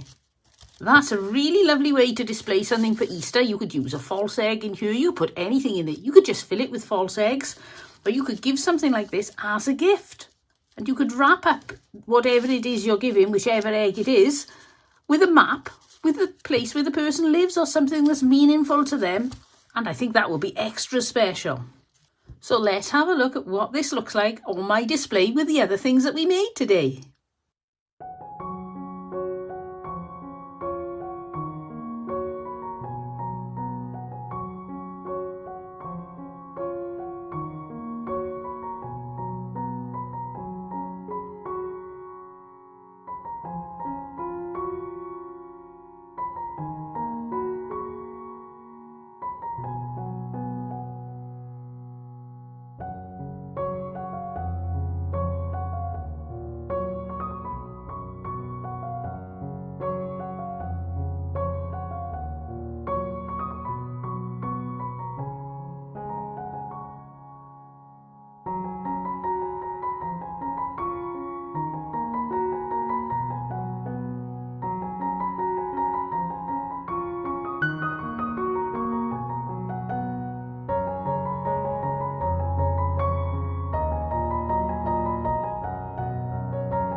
I've got this lid of a panettone tin and I've given it a few little coats, very light coats of undercoat, and next thing I'm going to do is to paint this with some chalk paint. It is so much easier painting over a good undercoat. I usually just paint straight onto the metal or whatever, and oh, it takes forever. So it's worth investing in a good undercoat if you can. If not, just persevere and it'll just take you a lot more coats of paint. And while we're waiting for that to dry, we're going to get on with the next project. This project is so adaptable. If you've got a small plant pot or a huge one, you just adjust the size of photo frames that you have to suit your pot. I got these, they were from Next. Well, they weren't from Next, they were from a thrift store, but originally they were from Next. They were all joined together with some twine. I've taken them apart, taken the advertising pictures out of them because they said like the size of the picture, so they were no good. Next thing I need to do is to put something else in. Now you can either put a picture of your own in, or I'm just going to put something decorative in. I've got this lovely light summery print, so I thought that would be perfect. Out with a pencil, put the backing frame from here onto your paper, or if you've got just a square aperture, you can measure the size. And then you just draw around it and cut on the inside of that line. Otherwise it's going to be a little bit big. So chop away, and I'll be back when I've made 4 of these. Ta-da! That was so easy to do. And now you just pop them in, pop on your backing, and these are nice and easy to close. They've not even got those really stiff fiddly pieces of metal. Just do that, and I think that's very pretty. And it's going to suit the sort of theme and style that I'm making. And now I just need to do it with the rest of them. Ta-da! The advantage with this too is you can put as much or as little effort as you want to into these. You haven't even got to put new pictures in if they're pictures of something that you're quite happy to display. You could paint these frames, or you can not bother to paint them. I'm not, because they've got a really nice job on them. I love the little bit of decoration around the heart, and I like the colour. While I'm waiting for my glue gun to heat up, because I forgot to turn it on, I've got this. This is a card that was backing this item. You'll see all the details there for the next shop.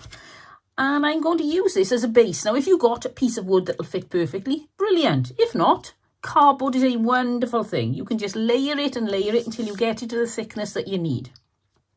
I'm not going to cut this yet because I want to measure around once, and then I can cut similar sizes and add to it rather than have to cut through very thick card. It can be done, but it's much easier to cut the thin card with the scissors.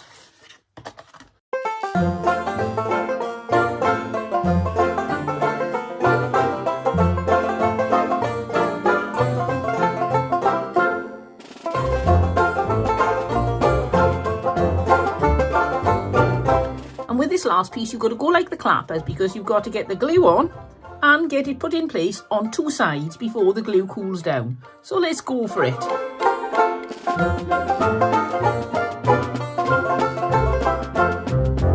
Now we need to make the bottom. So we stand that on there.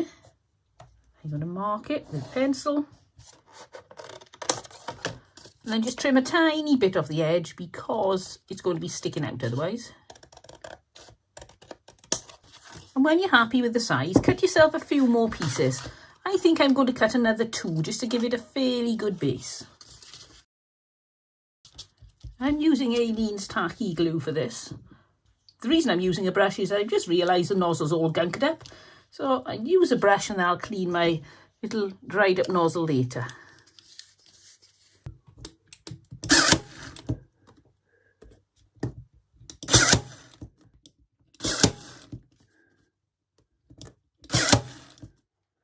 Now I'm fixing the bottom on with my staple gun because it's much quicker and much more secure. And now we've got quite a tough bottom.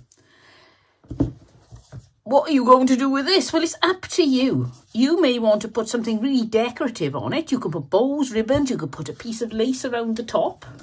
I've got some different things here. You could do something like put that around the top to finish it off. Some of this. Perhaps a little bit lower, or even there, around the bottom. There we go, you can put it around the bottom, or the bottom and the top. But I'm not going to do anything else with it because I think it's lovely the way it is. So let's see what happens when I put my plant in there. Now, you can't see from the front what that looks like. You can see we've hidden all the insides by having a nice, sumptuous plant. So let's see what this looks like up on my display.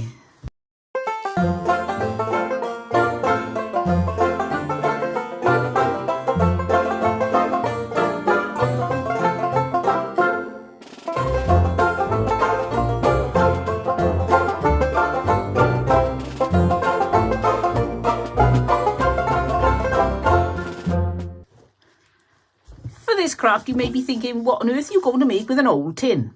Well, I got this from a thrift store and it is rather grotty. I've washed it, but it's still got lots of bits stuck to it. But the outside's pretty good. The only thing is, I was going to glue legs to this and then thought, just a minute, it's non-stick on the outside as well as the inside. So my options were to drill holes in the bottom and then screw legs on, or to leave it flat on the table like that. And I think it'd be fine flat on the table.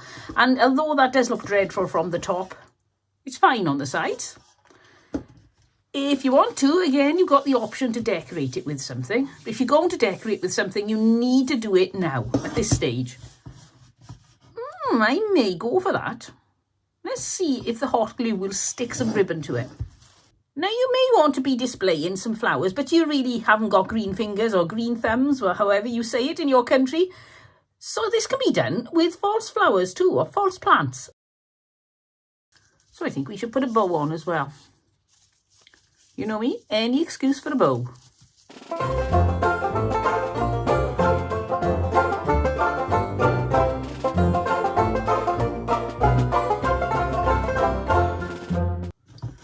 There we go.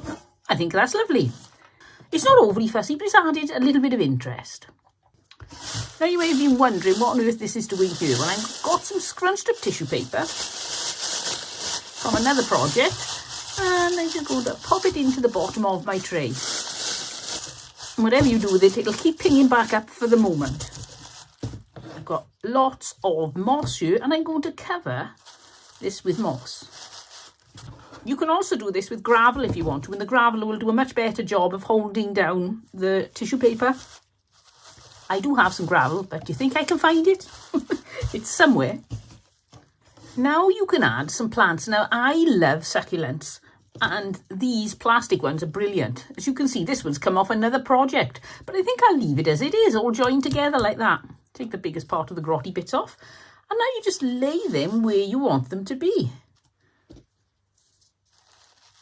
So you can either put them very neatly, or you can put them as if they've just grown there naturally of their own accord. And I've got these fatter ones, so I think I'll put some of those there. There's still some Christmas branches on that.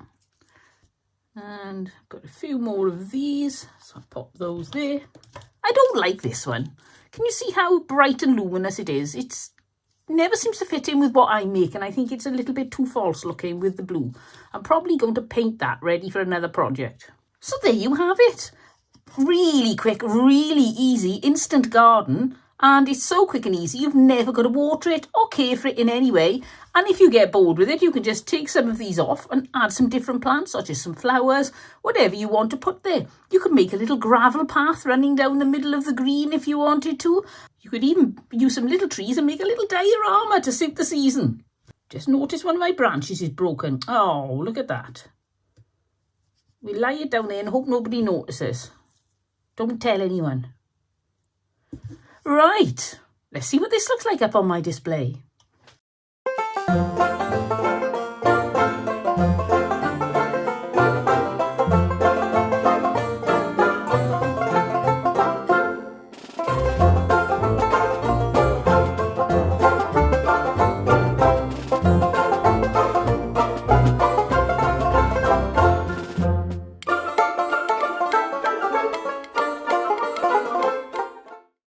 Now our tin lid is dry, so we can get on with this project. Now, I did pick it up when it was still wet. Look at that. I've still got the proof on my thumbs. So I then dried it with a hairdryer. So it's a little bit less than perfect, but that doesn't matter because you're hardly going to see this when it's been used as a plant stand. So for this, I've got this black and white gingham check ribbon that I'm going to put around the outside. But before I do, I'm going to show you some alternatives. It all depends what the style that you're looking for needs. If you put something like this, you get a real almost Victorian type look to it. I've got some sage green velvet, and that's going to make it look different again. I've got this butterfly ribbon. You could put that on and get another completely different look. But I'm going to use this black and white check because I do love black and white check. Out with the glue gun. And off we go.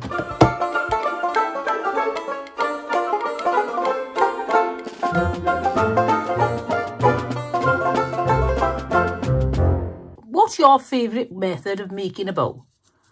I like having all the big ruffly bows that are rather flamboyant, but I do love the simplicity of just a 2-loop bow. So easy to make. And now I just stick that over the join, like that. Next thing I'm going to do is take a riser. Now, I thought that this would look lovely, this glass riser. Hot glue doesn't do the best of jobs on glass, but I think it's going to be strong enough to last for my purposes as long as I don't swing on it. And you really shouldn't be swinging on your plant stands. This is a dead posh candle holder. Listen to the ping on this. Can you hear how long that rings for? Right, enough pinging of our candlestick. As you can see, I didn't paint underneath. You can if you're terribly efficient, but I'm looking for fast and easy, so this is perfect for me. Figure out where the candlestick is going to go, roughly, just to give you a little bit of an idea. And then I'm going to get a pencil and draw around it because you won't see. And just give me a rough guide because I've got to go quick. Out with hot glue.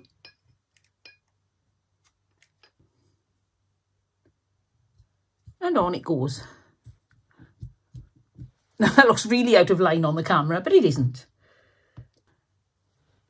Ta-da! You can leave this as a classic look, but I'm going to put a little bit more embellishment on it. I've got these gorgeous roses. So the first thing is to wire these 3 together. Just give them a twist, I think. That should hold them in place enough. Oh, yes, look at that. Make sure the bow's at the front. It wouldn't look very good if the bow was poking around the side. Which way up am I going to go? Too near the bottom or too near the top? Too near the bottom, I think. Right, so on with a big blob of hot glue. Biggest blob of hot glue in the world. Do any of you remember the song, The Biggest Aspidistra in the World? Used to love that when I was little. Okay, my flowers fell apart and I don't have time to fuss about. So I'm going to stick them in place quickly before the glue sets.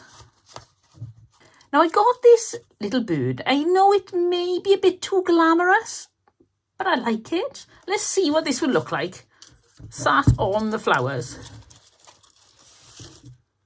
Do you think that's a bit much? I could put that on the side there. Or above the bow. No, I'm not going to put it on. It is too much. I want to use it, but it's too much. So I'm going to put that away. And this is my quite simplistic, I did manage to restrain myself, plant stand for lots of little pots.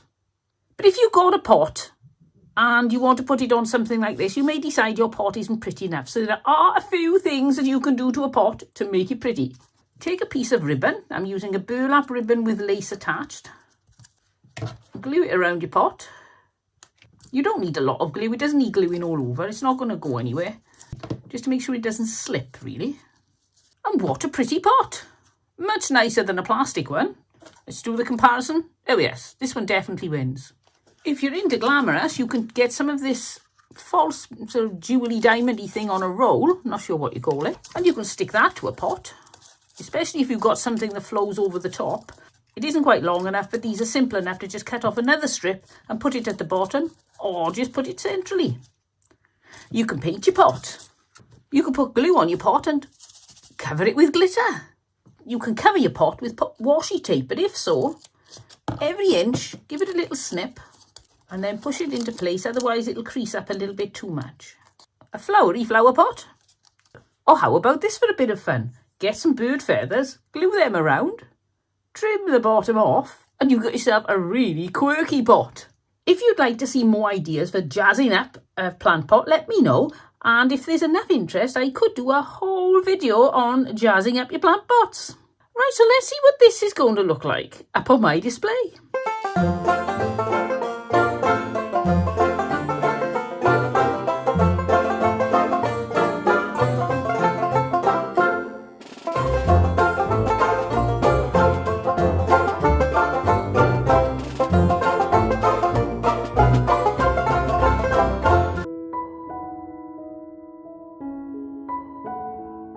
This candlestick turned out lovely when I put the gilding on, but it's really not going to do the job for neutral farmhouse style, is it? It's a bit too glam.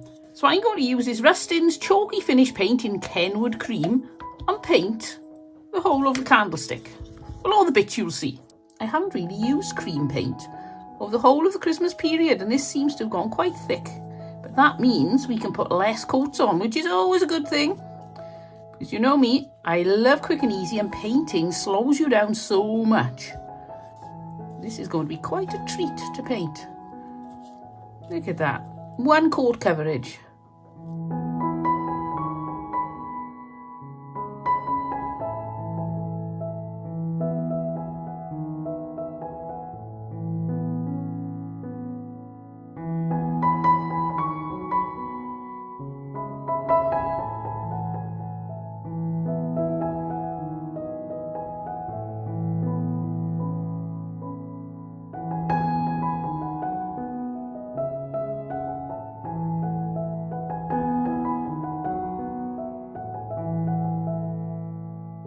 Now I'm going to use this nest. I've used this before. I'm recycling it. I don't see the point in buying new if you don't need to. You can see there's a blob of glue there, but that's not a problem. I'm going to bring over my candlestick and my tub of foliage. You can make your neutral craft purely by using creams, beiges, whites, things like that. But I always like a little bit of greenery. No matter how plain I want something, I think everything is enhanced with a bit of green. So I'm going to put a layer of greenery around the outside. Sort through, see what I got.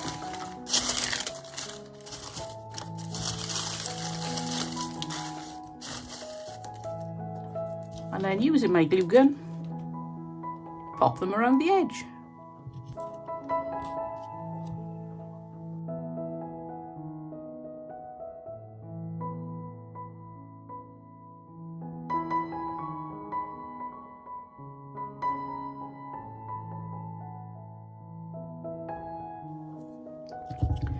I've come up with making hot glue a little bit safer and a little bit faster for the way I work. I'm forever burning my fingers, and it takes forever for things to actually set. So I'll show you what I do. I take what it is I'm going to glue, pop some hot glue on it, and then I blow on it. Just for a couple of seconds.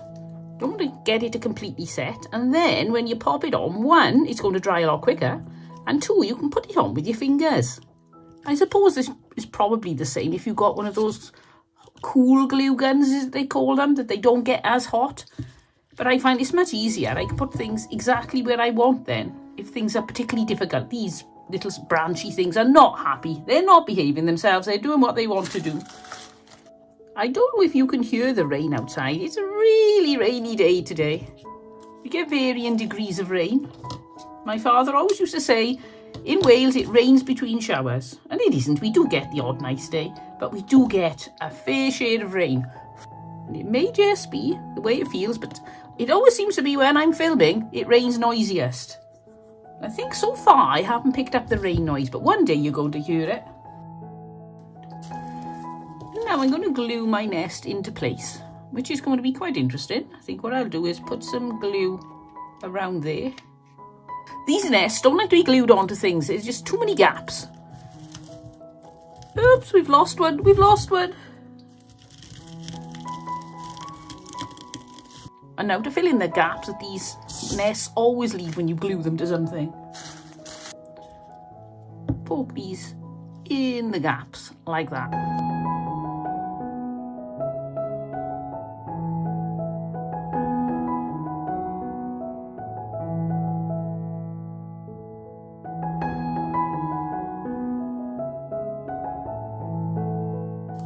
I've got some eucalyptus leaves, so I'm going to glue these to the bottom of the candlestick. Make sure you are happy with whichever way you want it facing. And then more hot glue. And pop them into place. These are eucalyptus leaves.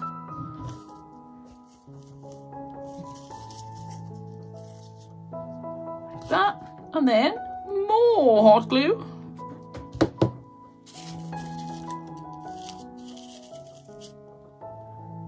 pop on a nice little floral. Now in the top, for the finishing touch, I've got this little bird. I got this, I think it was 50p in a charity shop or a thrift store. And he's just going to glue into the nest. And I'm going to put some glue on the bottom of him, and also I'm going to put some glue on top of the glue that's already there. And that's going to give it a really good base to sit on. Put him at a jaunty angle. I do love a jaunty angle. And there we've got an absolutely beautiful spring neutral coloured craft in a country style, and it was so quick and easy. If I hadn't had to paint this candlestick, it would have been done in no time. Right, let's see what this looks like up on my display.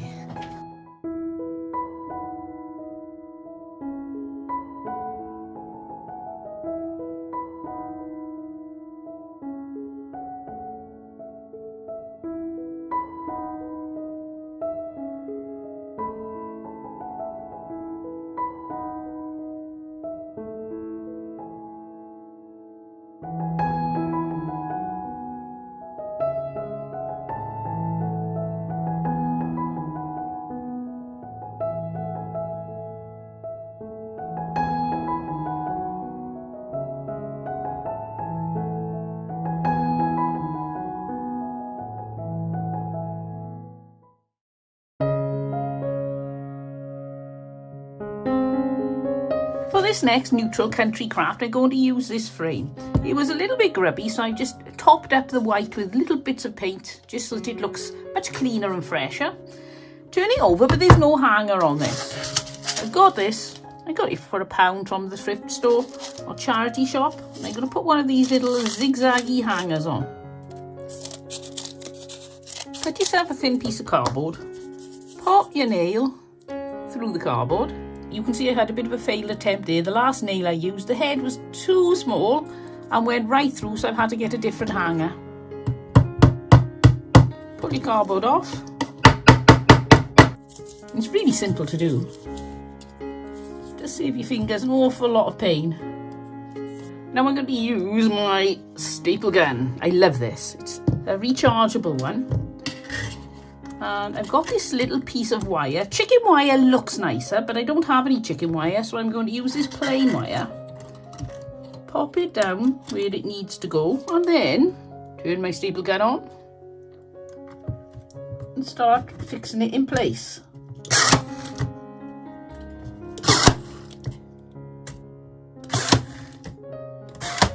And there we have a really nice wire backing to our picture frame. Then I take this little wreath. I think it's so cute. And this needs to be attached to the back of the picture frame. And this isn't as easy as you would imagine. So I'm going to use some wire. I'm going to use this wire. I'm not quite sure what the gauge of this is. I'm useless with wire gauges. I just buy florist wire. And then poke your wire through the back, say a third or quarter of the wreath in two places. One there. And one pretty much below it, otherwise you're not going to hit where you want to hit.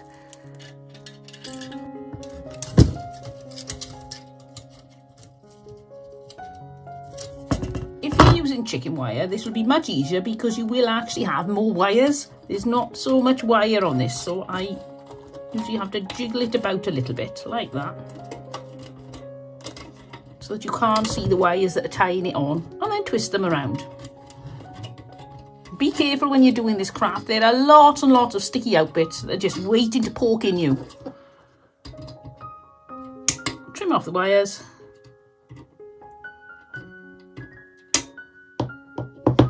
Not that short. Oh, look what I've done. Oh, I need to do that bit again. Hopefully I can do this with it in place and just thread it through again. Have you ever made a really bad mistake when you're crafting? Have you ever done something that's really irreparable? You've ruined something? I suppose it's so easy to do. If you're going to make this to sell or to give away, I would really recommend you put something across you, maybe a sheet of cardboard with a hole cut into there. You need to cover these somehow. It is a little bit prickly and dangerous, so just be aware of that. But from the front, it looks amazing. For this one, I'm going to take apart this flower arrangement. I used this last year. I'm bored with it this year, so I'm taking bits off. So I've got plenty of foliage and leaves. Foliage and leaves. Foliage and florals. It's going to be one of those days. Take those out. You've got two options. We've got three options actually. You can hang it. First of all, check where your hanger is. Yes, my hanger's at the top. You can put some florals there. You can put them there. You could put just less florals because it's not that big a wreath.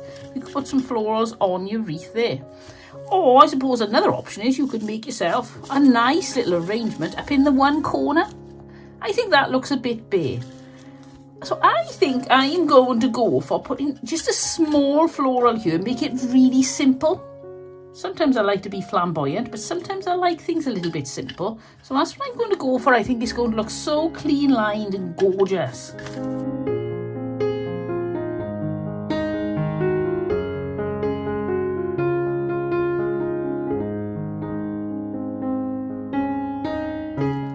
And then add a little floral in the middle. You can add more greenery, you can add an assortment of bits and pieces. Whoops, things flying everywhere if you want to. Oh, actually, I think I might do that. I like that idea. Take those off, and I think I'm going to put them in there somehow. Oh yes, I think that makes it look much nicer. Just add a little bit of extra. Makes all the difference. What do you think? Let me know in the comments.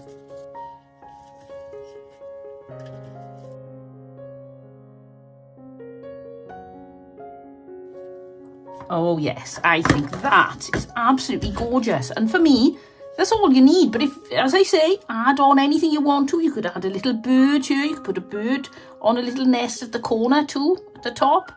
Whatever you fancy doing. You could put a little plaque on there saying Farmhouse, Spring, whatever your family name is. You could put that along the bottom. But I love that. I think the simplicity of that speaks for itself. So let's see what this looks like up on my display.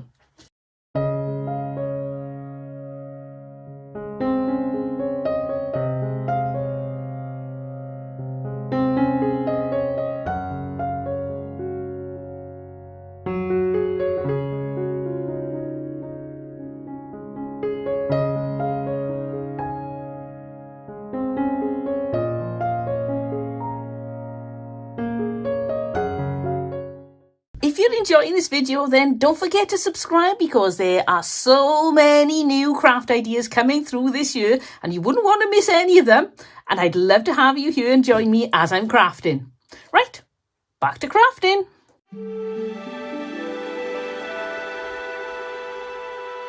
For this quick and easy neutral farmhouse craft, I'm going to use this string or rope. It's about 8 to 10 millimeters wide. I'm not quite sure. It may say on here, no it doesn't. And I'm going to be wrapping this wreath with the twine or the rope. So I'm going to take some off and then we'll rejoin it later because you can't keep passing this through that centre. It would drive you bananas. Pop some glue onto the wreath and then start winding.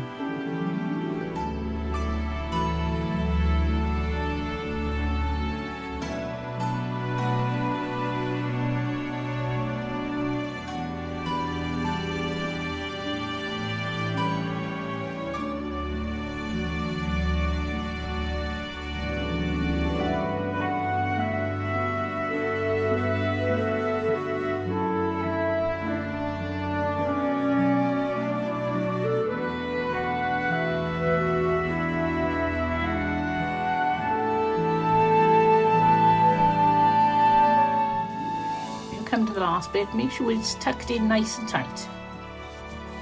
I'm going to leave the hanger till the last minute because I'm terrible for getting everything on and then I haven't quite lined it up with the hanger. So I'll wait till it's on and then I'll add the hanger. I'm going to use some fern on this one. That fern looks absolutely stunning on the white rope. Oh yes, look at that. So now using hot glue, we're going to put some foliage on.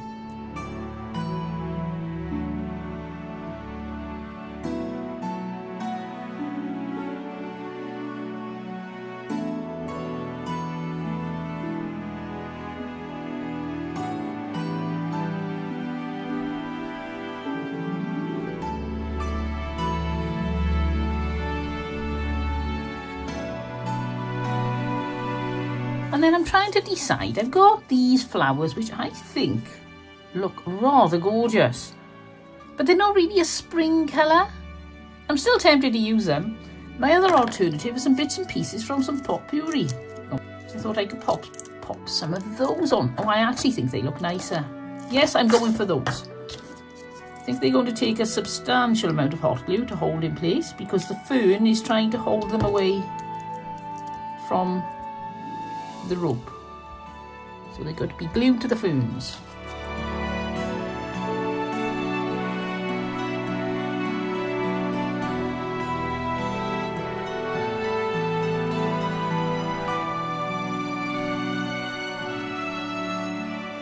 So now we need a hanger. I'm going to open out the bits of this rope a little bit. Figure out where the top's going to be, about there. Pop on some hot glue. Squish in the rope. Burn my fingers because I forgot to blow it. And there we have an absolutely gorgeous, simple, neutral country style wreath to greet the spring as it arrives. Oh, I just love this. I think it's so pretty. Which one's your favourite? Let me know. But now let's go see what this looks like up on my display.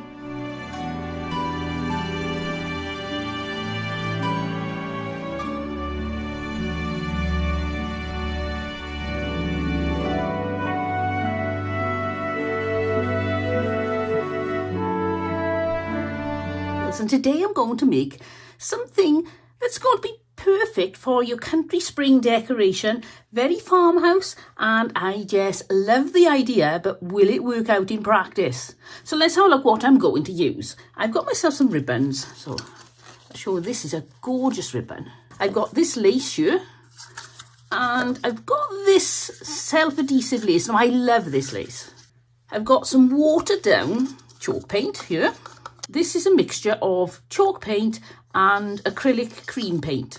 A few flowers. I've got this self-adhesive burlap tape, which I don't think I'm going to use, but I do love it, so I'm keeping it handy just in case. I've got a wire cutters, and I've got this plank of driftwood. Let's show you my sander. They had this as a gift from Anne and Jason from Texas. So thank you very much, Anne and Jason. I've already used it, but it's a bit messy to use actually in my studio. So I use that outside and do the work beforehand. So that's all been done. It's got a neat little dust bag as well. I've got this, and I was wondering what to do with this, but I think I've come up with an idea. And I've got this. Now this was 50p with a Christmas decoration in. It's completely the wrong colour. That's not going to go with anything. So this needs to be painted. Now I've been chatting with my son, he's got his own business. He makes stickers and things and does a lot of Comic-Cons, and he's got a cutting machine. And he said, oh, if you want to, you can get some of the stick on vinyl and use my cutting machine as long as I'm not using it. So I thought, oh, let's have a go. So I never used it before, and I didn't know if the vinyl would stick to this. So I've already put a little bunny on the bottom, and it does stick. The only thing is I put this on and I'm not keen on the glossy look. I think I'll go for a matte finish next time. And also, if you look very carefully, this has got some extra lines where I went a little bit wrong when I was cutting it out. But I thought, oh, it'll be fine down there. And if it did look too bad, I could always take it back off. But I think he looks fine. Now, one of the problems with this is it's a bit loose in there because it's a bit of driftwood. It's got battered and bumped about in the sea. So I'm going to put a little bit of wood glue in there just to hold this which way up I want it. I want the flatter side on the top. There. So I'll put the glue in from here, and it doesn't matter if there's a little bit that shows then. So I just clean most of the wood glue that doesn't need to be there off there. And it's going to be on the bottom, so I'm not too worried. Now this wood, I love the look on this wood, but I just fancy putting on like a whitewash. Now I've got my watered down chalk paint here. So I'm going to get my brush, and I've got my wet cloth, which is now covered in wood glue as well. And let's have a look what this is going to look like if I put a whitewash on here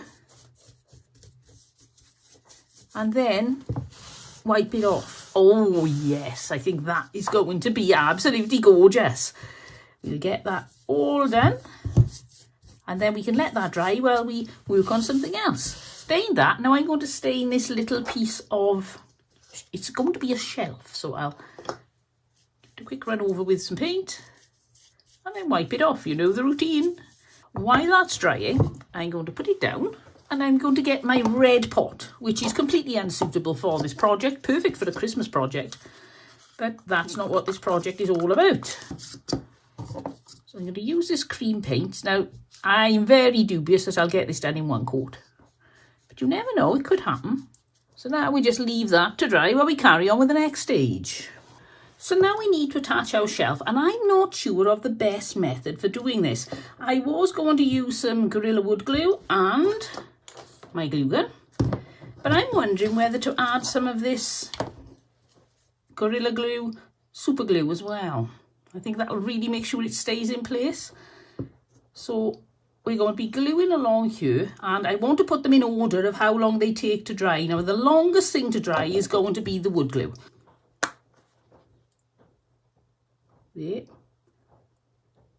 there, and there. You can see there's still some movement where the middle bit isn't firmly attached.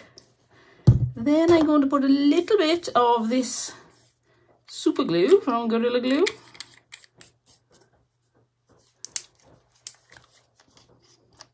Use the brush end, I think that'll be easier. Try not to stick myself to the bottle. A little bit there, a little bit there, and a tiny bit there. You don't need much of that at all. And then out with the glue gun.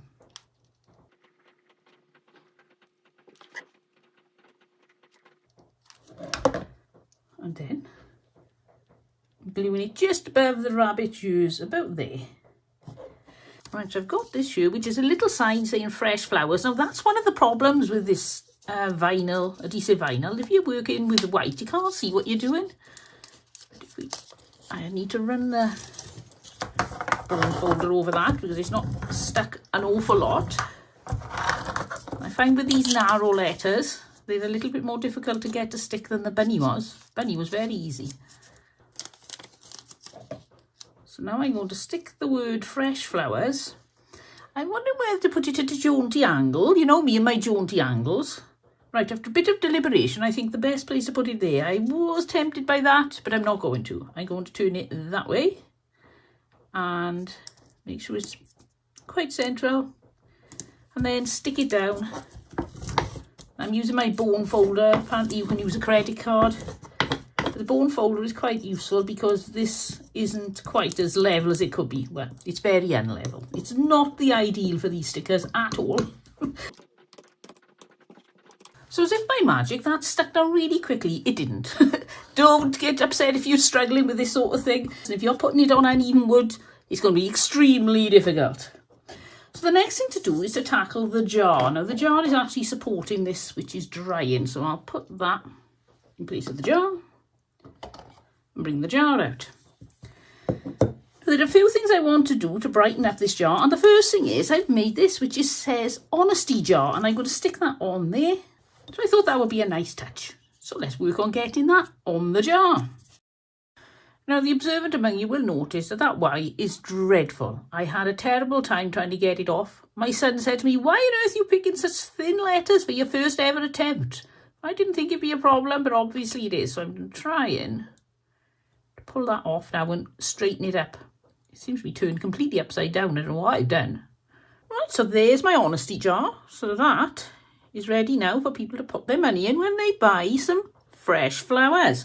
So that's going to be sitting on there, but it's still not pretty enough. I think we need to do something to that. So I'm just going to get a little bit of twine. I'm going to glue it to the jar just at the top here. I do love twine on glass jars. I think it looks so pretty. So now I've diluted some acrylic paint. I've got a very, very dry brush. As dry as you can get it, really, without it having no paint on it. And then I'm going to go in line with the way the basket was woven. Now you may find, what's that hair doing there? Put a hair in my paint. Got it. You may find you can find a proper basket weave, little basket like this, and then you won't need to do this stage. You can just leave it as a basket. But if you've got something like this that's plastic or metal, any sort of faux basket weave, then a little bit of dry brushing like that really brings out the look of the weaving, I suppose, and the wood. So now if we take our sign, this honesty jar is going to sit on this shelf here, which I'm still not going to trust with the weight of it at the moment, and you can't see it if I tip it up anyway. So I'm going to want to be able to get some money in there. So this jar, I think, will be okay at that height, and then that much gap so you can get some money in, and then the person can take the jar off and take their earnings out. So we'll glue that in there. I'm going to put loads of glue on, probably more than I need, because I don't want this falling off because it's been glued onto wood. But no matter how much you're putting on, you've got to always concentrate on how fast you're going, because this stuff dries so quickly, and then you end up with a layer of dry glue and your item won't stick anyway. So there we go. That's on there. Put that on there like that. Now I've got some ribbon here that I'm thinking of putting around the top underneath the fresh flowers. That was my thoughts. And then I could make a bow to go on that. But if I make a bow, I think some flowers that I've got here are going to get in the way possibly. So I'll just put one piece of ribbon underneath the fresh flowers and then decide then what we're going to do with the rest. Then some glue there, and then realise it's a little bit wonky, but that's the beauty with hot glue. Until it cools, you have got a little bit of movement. Now I thought I could put a little bit of lace on the middle of that too, and I've got this lace here, but I cut a piece off. I do love adding lace on top of ribbon. Now if I put that on top, you're not seeing a lot of the spots. So what I'm going to do, you can see this is in 3 sections. I'm just going to cut one of the sections off. Right, I'm going to slide up these leaves so that they are... Now that one looks like it's just come off that one. I'm going to slide the leaves up so you will see them, because it's pointless wasting them down in the basket, and it'll just make the flowers look a little bit fuller if I move them up a little bit. And then pop them in here.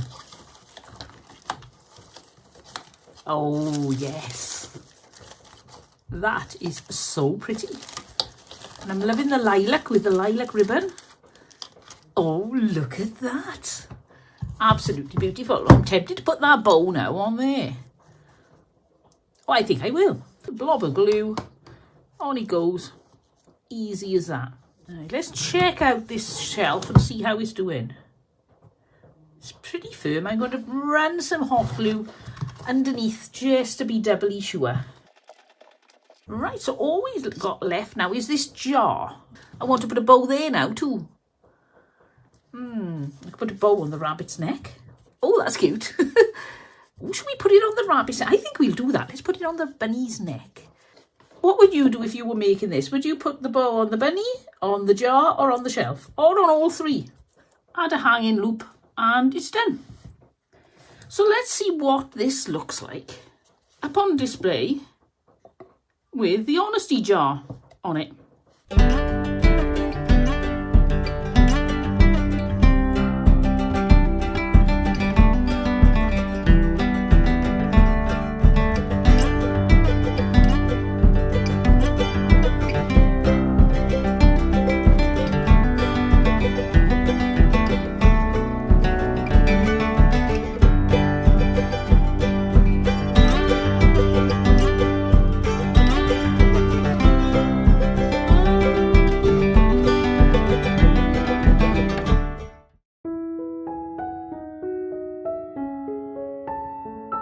What can you do with a cribbage board? I've come across several cribbage boards over the years, and I'm always wondering what I can do with them, and I've come up with an idea for this one.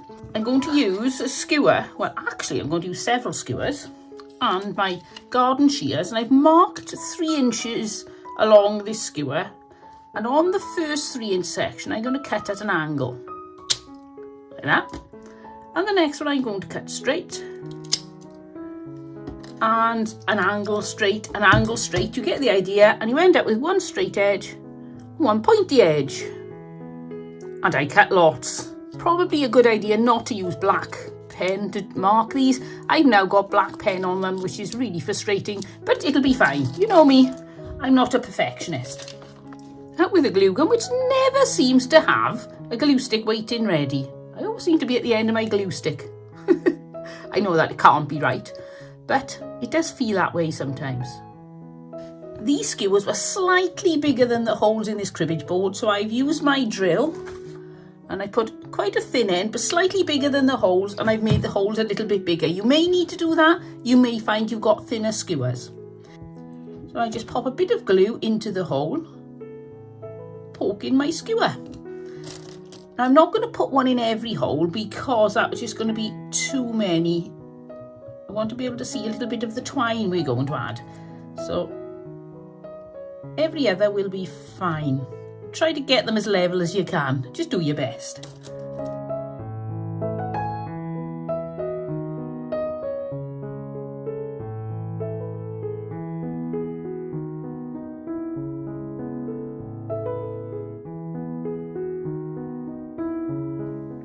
Now I got one too many holes here. I've tried all different combinations. I can't get every hole to work for me, so I'm going to skip the last one. Then pop one in the middle bit there, and then carry on back along the other edge, skipping that first hole.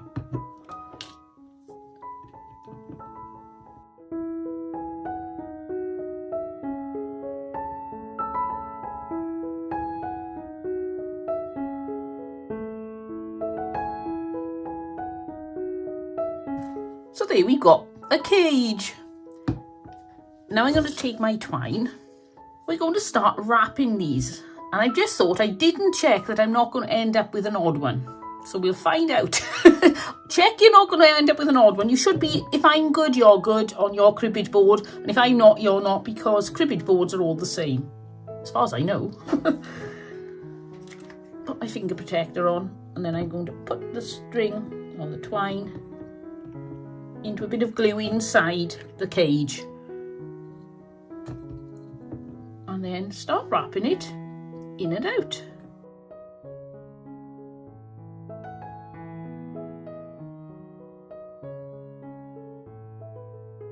Yep, it's worked out wrong. Typical.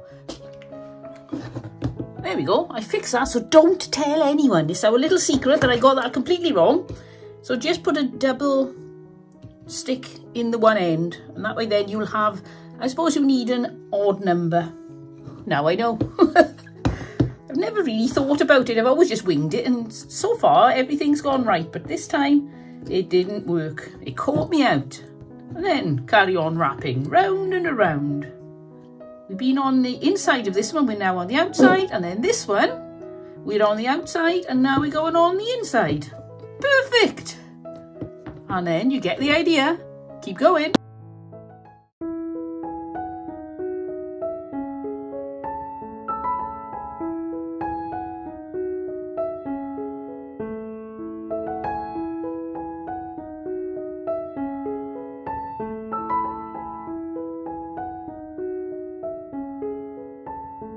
This one's a bit of an annoyance. He was leaning over and now the twine is pulling him even worse. So we're going to ignore that one, okay? That one is really straight. He's just pretending to be lying down. Now, if it's driven you bananas going this far, don't worry, because we're about to speed things up. We're going to do a different type of weaving now. You go around and then back and around on everyone like this. What you'll find is that you go around in double speed. So I'll show you slowly. Go to the front, around the back. To the front, around the back. To the front, around the back. Let's see if I can show you a bit more clearly. In front, behind, and tighten. From the top, from the front to the back, from the front to the back. So you're actually surrounding each skewer with a loop of thread, like that. And then keep going. Then you just carry on with that pattern for about another inch.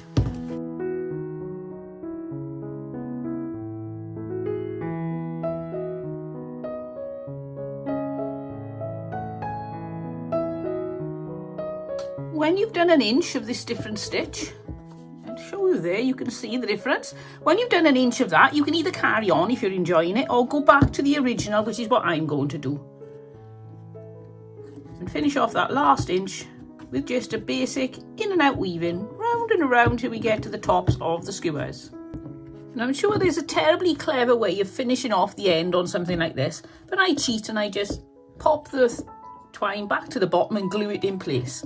And we've got this. Now it's getting very precarious because it could at any minute pop off. You have to be very careful, and also you are at the mercy of your shortest little piece of skewer. So I'm now going to chop all the rest off to be about the same height. Be very careful that it doesn't all start coming off. Make sure you got your front facing you, and then I'm going to come around the top using this thicker rope and just sort of hiding these little pieces of skewer that's sticking up. It would be a better job if you cut them really short, but I haven't got the confidence to do that. I just get the feeling I'm going to end up with all my twine back off again.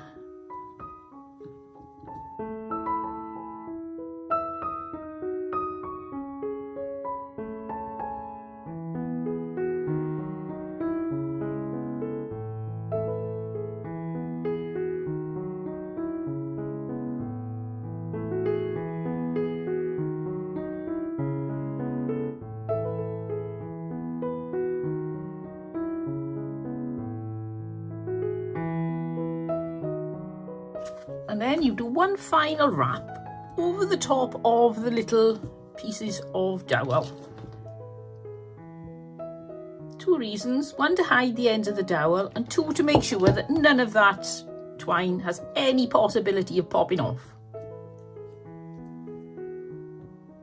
Would you have finished the top of this basket any differently? I would love to know, because this is the only solution I've ever come up with. Not being a basket weaver and using all the raw ingredients that are not going to bend and be pliable, like skewers, this is all I can come up with. If you were using willow, you could weave the loose sticky up bits in then and do a lovely pattern on the top, but that's not going to happen for me and my skewers. I think this has a very Victorian look, and something the Victorians like is cats. So I got this little cat. I got this from a car boot sale, and I paid, I think it was £1 for 3. I'm just going to pop some hot glue on there and pop in by the side of the basket, like that. And then you can use this basket for whatever you want. I'm going to put a lovely little spring floral display in.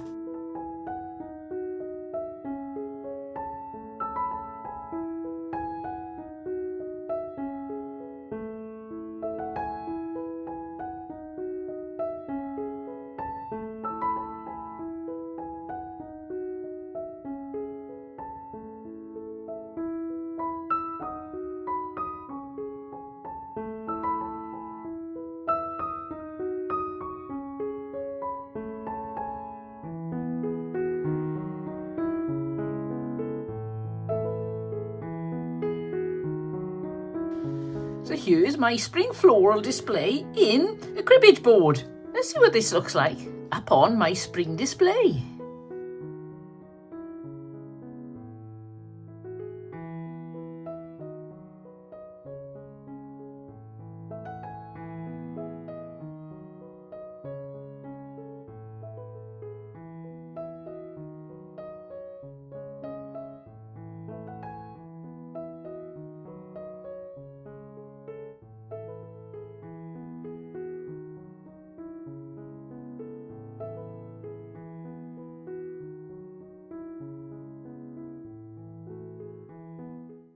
If you're enjoying this content, then please give me a thumbs up. And don't forget to subscribe. Right, back to crafting.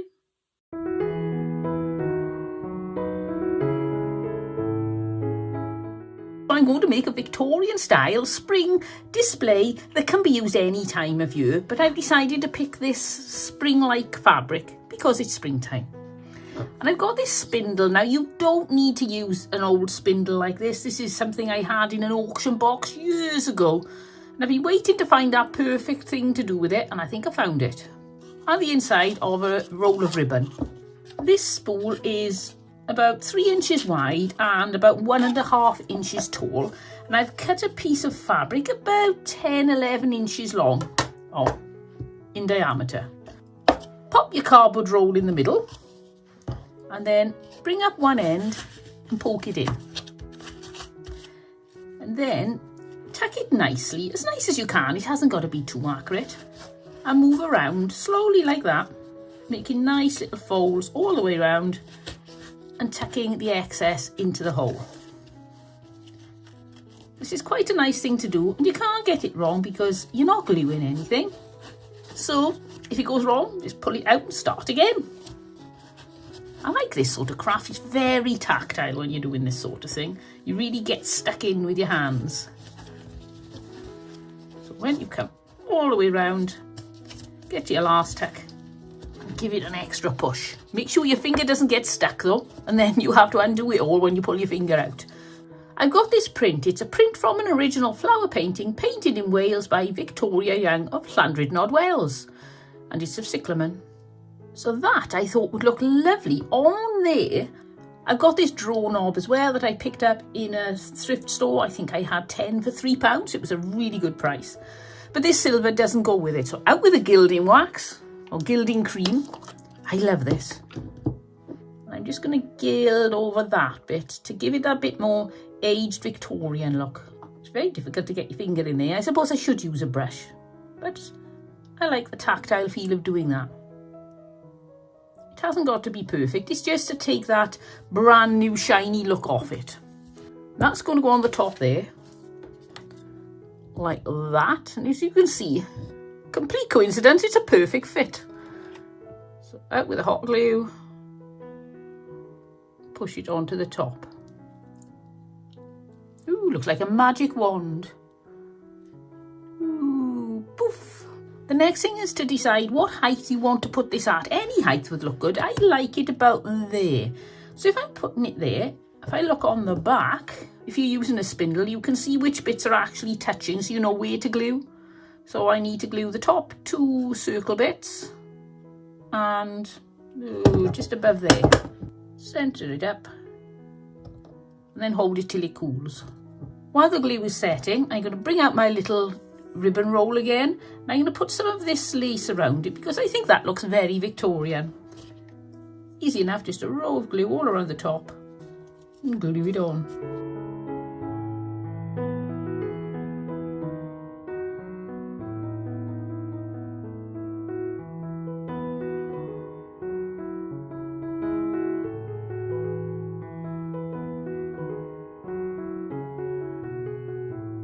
I think that adds a little bit more of a Victorian look to this.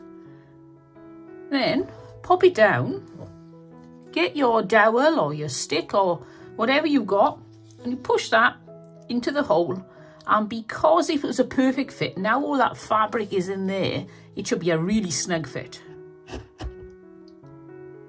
And it is. So look at that. That was really easy and it's so effective. I absolutely love that. You know me, I do like to change things up. So let's have a look if some flowers would look nice on the front of that. I think I'll put this little flower on. It's quite a big flower really, isn't it? It's not really a little flower.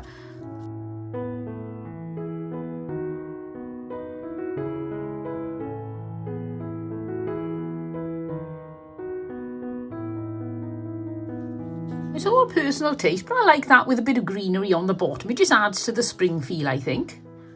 So let's see what this looks like up on my display.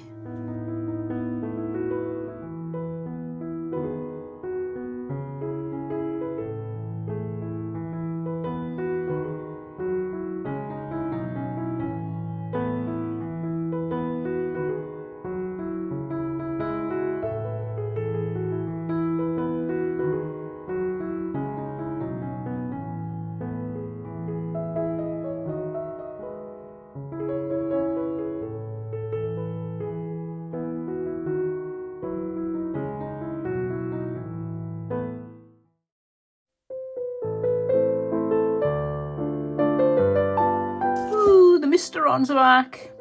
One thing the Victorians loved was their shadow boxes and their collections of things. They were avid collectors, and I thought it would be nice to make a bit of a shadow boxy collector's tray type wall hanging. I've got this that I picked up from the charity shop. It's rather grubby, but I'm not going to clean it because we're getting rid of all this. I like these ones with the little slidey things. Much easier to use than those ones you've got to bend up and down. Take that out. Oh, that's somebody's photograph. Looks like a statue's hand with all the pigeons. Perhaps Trafalgar Square, something like that. Who knows? We'll never find out. Take the glass out. And now we've got a lot less frame to clean up. And now this backing board needs to go back in, but isn't that boring? So I've come up with two choices. I've got this wood print. It's not a very dark wood print. And it does look like floorboards, and they're a bit narrow. Or what I thought might be better is something like this, which is like a Victorian pattern, plain enough that it's not going to distract from what's in the cabinet. But I think I prefer that. So I'm going to use that. And green is a bit spring-like, even though this is a muted green, which is typical of the Victorian colours. This is my last craft of the day, and as you can see, my desktop is suffering. Out with the Scotch glue stick. I love these. These are a really good quality glue. Saying that, I have very good results with paper when you're using just the cheap ones from the pound shop or Dollar Tree, I suppose. If you live in the States. If you're wondering what I'm using and you'd like to use the same products, if you check out my Amazon store, there is a link down there in the description.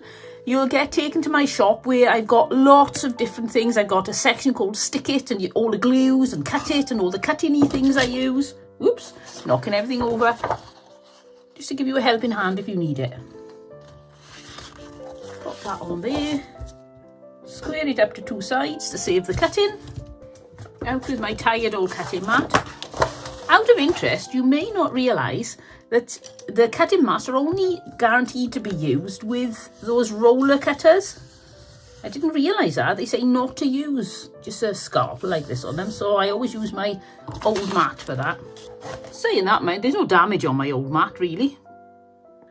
So there we got the backboard, and that's going to go back into the frame. Simple enough. I'm not even going to paint this frame. If you've got a frame that needs painting up, then quick coat of paint. And you'll be good to go.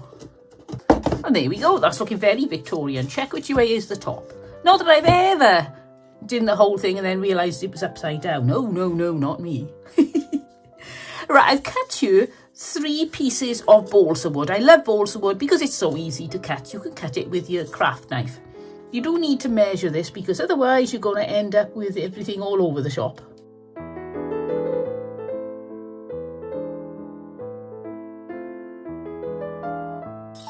I'm going to put a layer of hot glue down the ends of my balsa. You have to work fairly quick, otherwise it'll go cold. And then lining it up with the pencil marks. Pop it into place. And then clear off the glue quickly before it sets. There's possibly a way of doing this without getting glue everywhere, but I don't know what it is. And then just, oh, look at that. I've even got a pencil stuck to my gun today. Things are really getting bad. And do the same with the other two.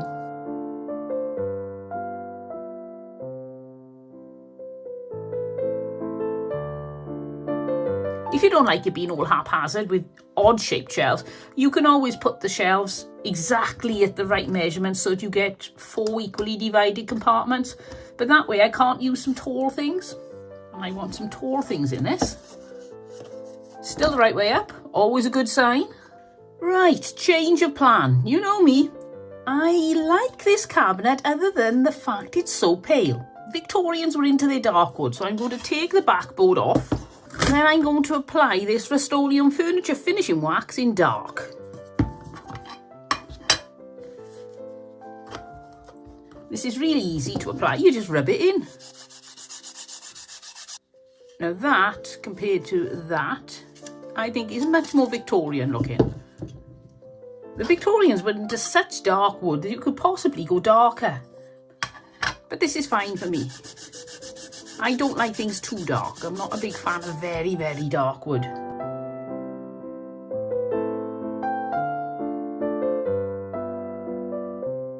Now I'm popping the backing board back in. I can't remember which way up I was doing this originally, but I know I want the big bit at the bottom now because if I'm going to put heavier things in, the actual frame is stronger than the balsa wood.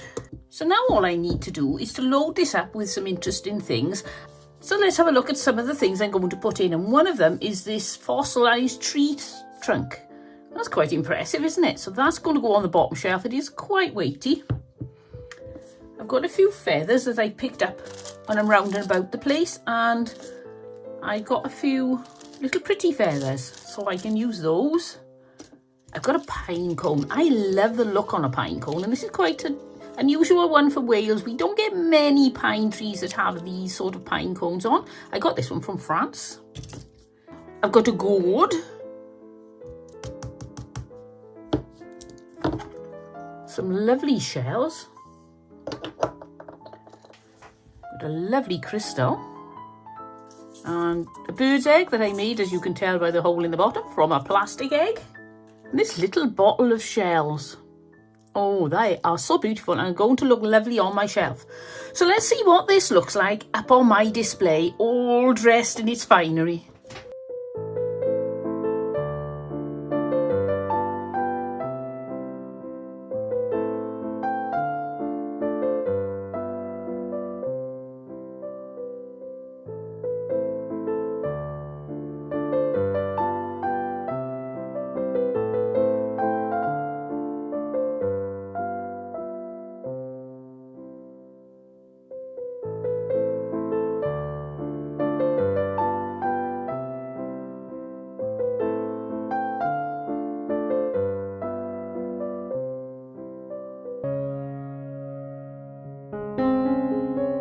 So for this first project, we're going to be using some of the things I got from the charity shop or thrift store haul.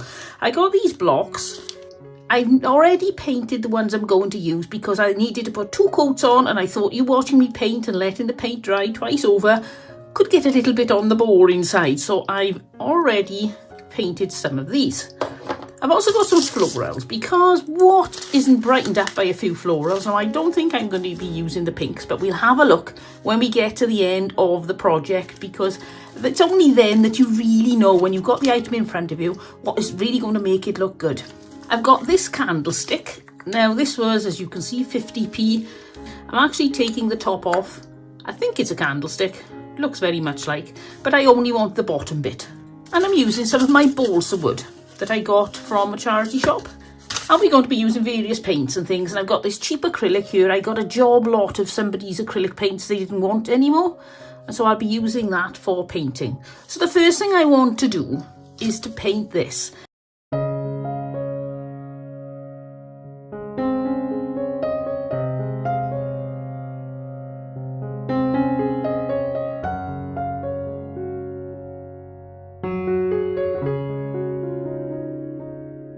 That, look at that, 1 coat. Aha, missed a bit, and there it is.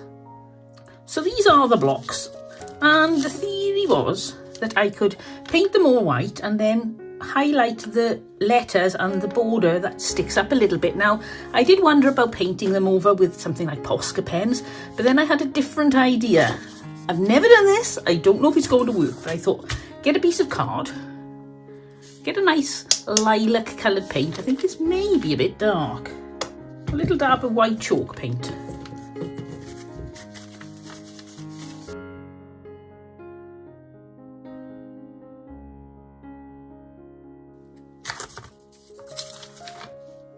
Yep, I'm happy with that. So now we do the P.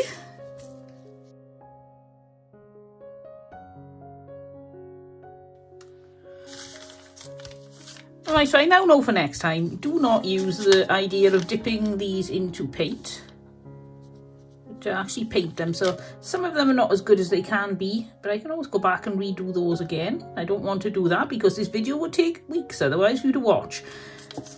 So there we have Spring Bounty, and that's looking very country, shabby, chic type. So I'm very pleased with that.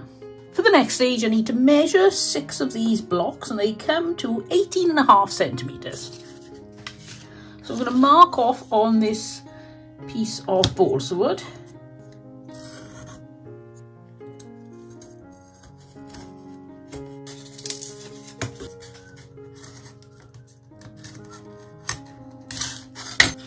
So this is now the length of all those blocks, plus extra allowance for another piece of wood either side. You'll see why in a minute. Now I need to find out the width of these blocks. Now in the ideal world, it would be the perfect width of my ruler. Oh, and it isn't. Look at that. It's just over.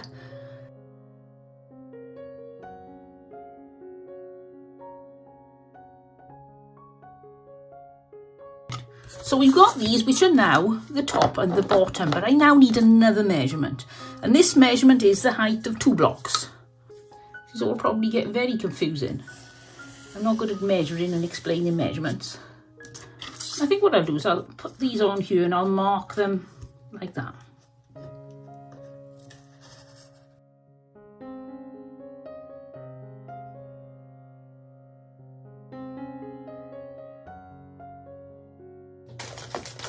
Give them a little sand on the edges, very lightly, because balsa wood is so soft.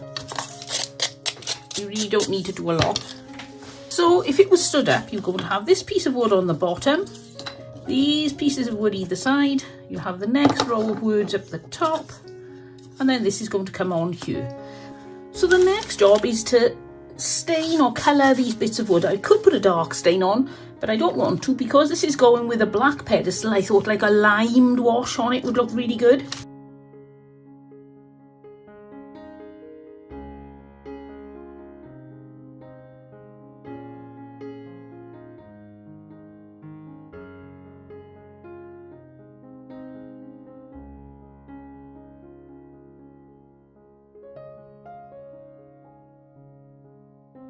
Now we're going to assemble our pieces. Now which piece do I want at the top? Because the bottom isn't going to be seen, so I'll pick the best bit for the top, and I think that's the best bit. So this is going to be the bottom. I've got a little glue gun that's really useful for small projects, but if something like this I want to be working fast and putting lots and lots of glue on quickly, then this size is better.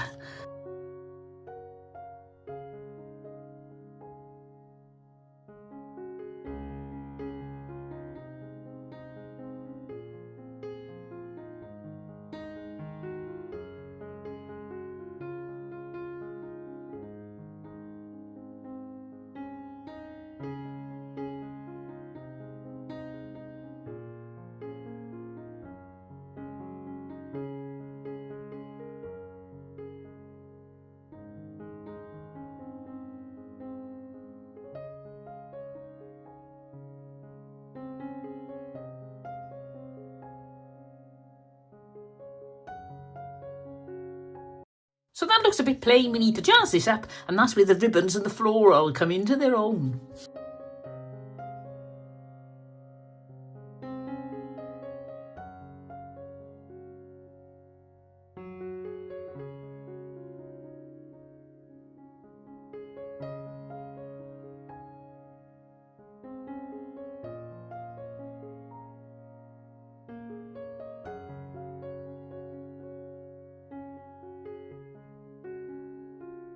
So let's make a nice bow. So we'll go for,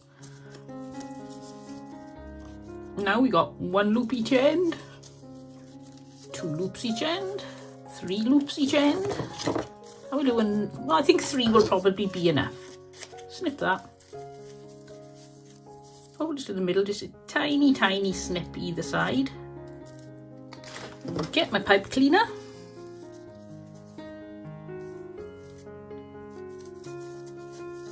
Put it around the middle,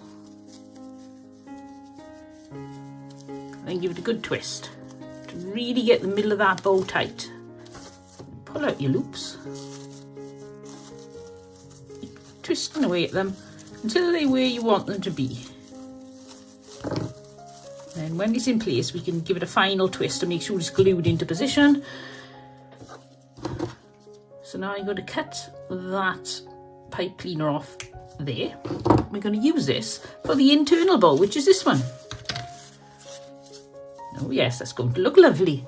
So now we find the middle of this, put that one on the top, and give a little twist around the back of the pipe cleaner. That's holding that firmly in place. Run some hot glue around like that, and stick our bow into position. And as a finishing touch, I always like to put a little rustic looking button on the top there. So now we just need to remove all the hot glue spaghetti and then have a look what this looks like over on my dresser.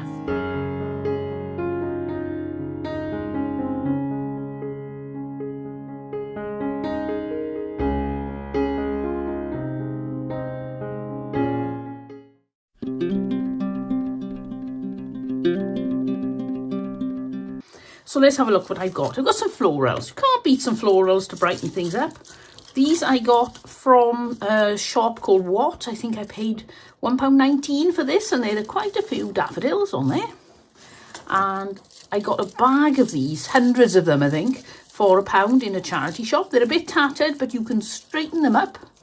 I've got this bag of carrots I got from the pound shop. I've got this moss that I got from Hobbycraft, which is like Hobby Lobby, I would imagine. I've got this box. This did originally have Lake Champlain chocolates and chocolate truffles. And it's a really useful box. Oh, these were delicious. We had a few things sent to us and they were all maple syrup based. And I tell you what, I love cotton candy, but I've never tasted cotton candy like maple syrup cotton candy. And these were the truffles, and you could just taste the maple syrup coming through in everything. So enough of food, moving on, but oh, they were delicious. And dowels. Balsa wood, 4 plastic Easter eggs, a roll of buffalo check ribbon that's wired on the edges to make a nice bow. Got this little offcut of orange ribbon, some pieces of paper that I thought went really well together. I've got all bits off one of my other projects on this. This piece of wood, which was out of an old photo frame or picture frame that was really badly damaged, I threw the rest away. I also made myself some little sayings here, and I've written on the back, because it's white, you can't see what it says. So that says bunny treats, this says help yourself, this says human treats, and this one says free. And I've also got this bit of rope. So let's get started, and the first thing I want to do is to make a frame on this. Now I've been looking at different ways I could make the frame, and the best idea I could come up with were these bits of balsa wood, and I thought they're going to stick really nicely.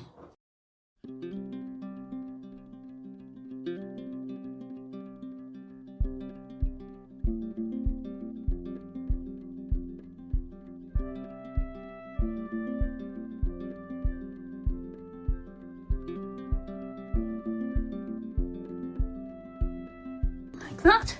I've just noticed my camera's a bit wonky. Let's turn you around. There. And tilt it like that and you can see more of the project. So now we need to piece inside here. And it's very difficult to measure like that. So I'm going to put it along the edge there. And where's my pencil?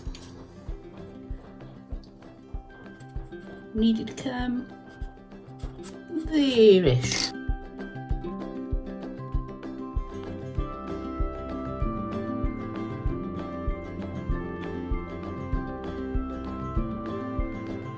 So I got my 4 eggs and I got some dowels. Now on these eggs, they've got holes both sides. So I'm sticking the dowel into one of the holes on each egg. And that way then I can paint them without covering my fingers. Well, by covering my fingers less than I usually do, hopefully.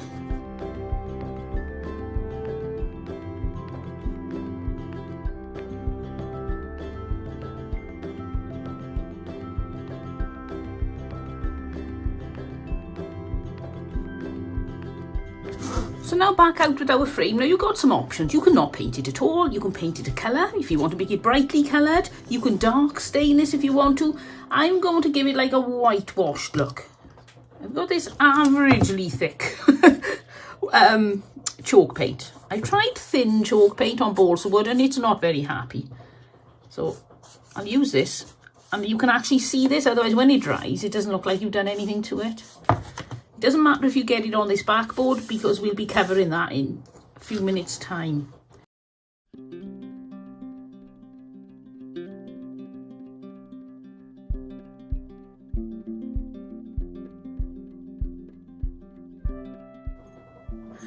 So now I need to cut a piece of paper for the backing on here, and I've got this beautiful green colour. So now I need to glue this onto the back, so I'm going to use some Aleene's tacky glue. I don't want it to bubble up, so I don't want to use any like PVA glue or something like that, or school glue, just in case. I'll use my bit of balsa wood to smooth it out a bit. I think my only complaint with Aileen's tacky glue is I wish they had easier to squeeze tubs, because I have a few problems with my hands and it's really hard to get the glue out. I often just end up using 2 hands. And then pop that in there, drop it down, and look at that. What a lovely fit.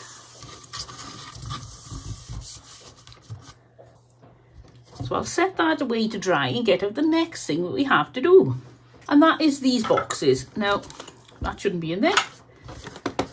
They're 2 different sizes because one was the lid, one was the base. And so I want to put the one with the carrots to be the shorter one, so that more carrots will stick out. And I think if you put a carrot in there, you'll see more of it as a carrot. Whereas if you put it in there, there's only going to be the very top showing, if I show you there. So I'm thinking that. So the first thing to do is cover these. Now, if this is going to be the eggs, I found this really lovely paper here. It's a bit like chicken wire. So I thought that would be perfect. Now, I'm not going to worry about going inside this box because that's going to have some moss and things in. You won't even see that.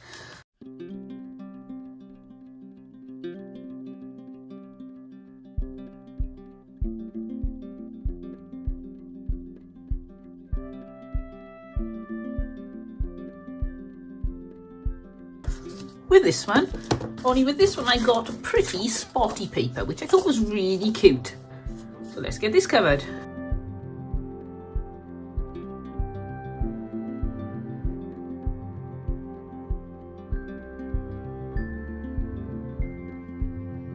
Right, I've come up with an issue now. I didn't think about this because when I made these, I wasn't expecting to be using white coloured card on these. And I don't think this white pattern is going to show very well, this white writing. So what I'm thinking of doing is putting it on this piece of brown and then putting the brown on there like a sign. So we'll give it a try.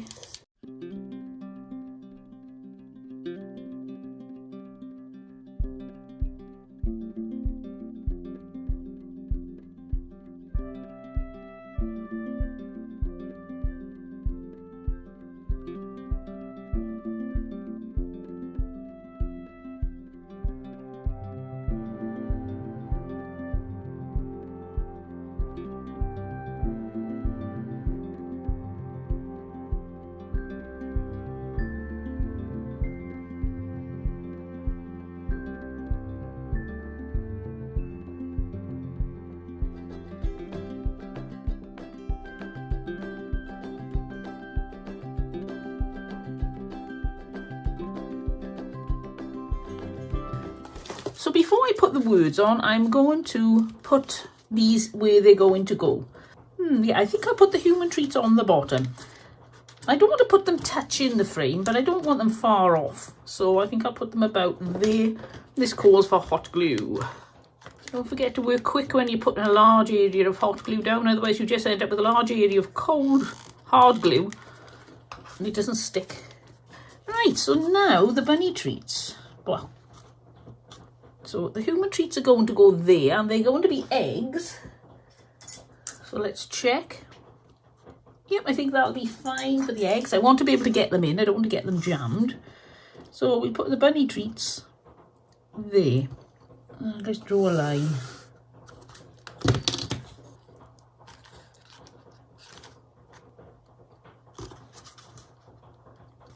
There we go. Bunny treats and human treats.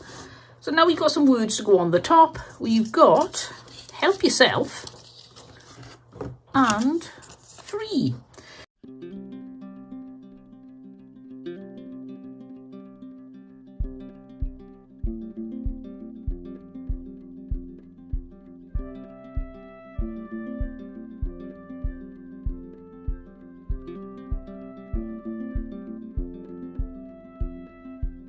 I'm going to look if I can put a patch on there. Will that be less noticeable than a big blob of white missing?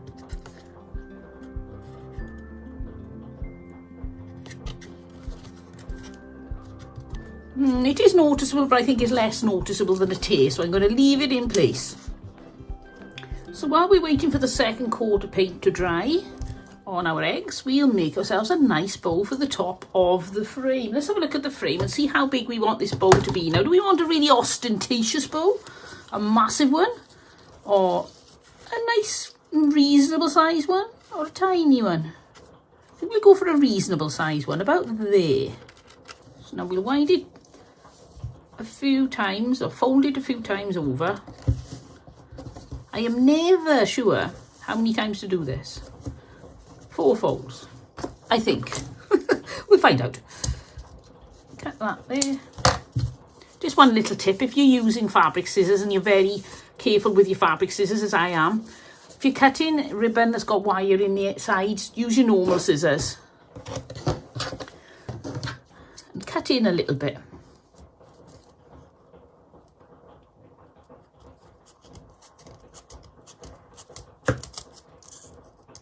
Like that. And then, oh, I don't think that's very even, is it? It's even enough. Near enough. We'll cut the other one over a little bit more to compensate. Don't tell anyone, they'll never notice. Now, I don't know if you can snap a pipe cleaner. I've never actually done it to that extent so far, but I suppose if you're not careful, you could. I think that's about as tight as I can get this. And then just cut the ends to there for now. And now open up your bow. It's surprising how much you can twist and turn these bows, and they'll take a lot of punishment. Right, I'm back now. My battery ran out, which was really frustrating because we're so close to the end being in sight. So while you were away, I drilled myself a hole here, and I've wired some flowers together in pairs like this. So that should save some time now. And I've also finished just about fluffing up my bow. I've since squashed it again, so it will need a tiny bit of fluffing up when we finished. So the next thing to do is to put in the bunny treats. I've got my bunny treats here, and I've got this reindeer moss, and it sounds wonderful.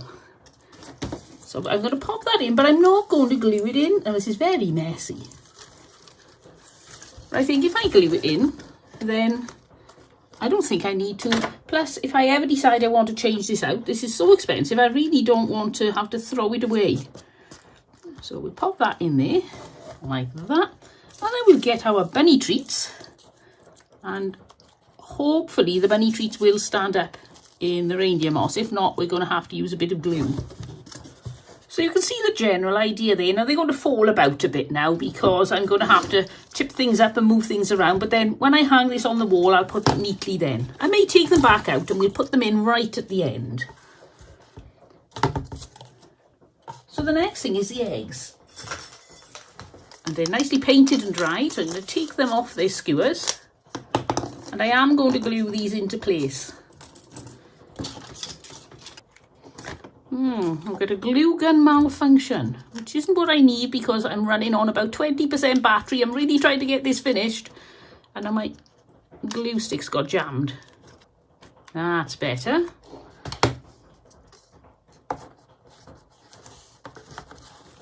Right, so now I'm going to pop a bit of reindeer moss in amongst the eggs too, because I just think it'll make them look nice and country and farmhouse. Very difficult to do because there's not a lot of space in here. I think I'll leave that actually. It was my plan. Give that a shake. But I don't think it's going to work, so I'm going to leave them like that, and they look nice like that, I think. They look like they're just in an egg box. Now I've got these. I'm going to stick them on the tops of the eggs because there are some holes on the tops of the eggs. Probably in case a child suffocates, I would imagine. So stick one sunflower on top of each egg. If you can get eggs that don't have holes in, you probably don't need to do this stage. But I think it's going to look cute anyway. And I do like any excuse for floral, pretty, lacy, ribbony blings. So I've got these florals. You can see here I put them in two. So now I'm just going to join them all up so that they look nice. I've got my daffodils there, and I'll put my heather up there. What is it they say about more haste, less speed? I'm getting myself in a knot here. So I'm going to put that around all 3 branches and twist them to hold them together where I want them, and then move it down a bit, Put a bit more wire on down that end. I'm all getting stuck. Meanwhile, my camera battery is ticking away. And then I'm going to stick one end through the hole that I've made at the top of the picture. Sorry, this is going to be a very shoddy description now because I am rushing so much. And I'm trying to keep it fairly near the top because I don't want to hide the help yourself. But I also want you to be able to clearly see all the florals. And I can wiggle those around in a minute. So turn that over. Clip the longest bits off.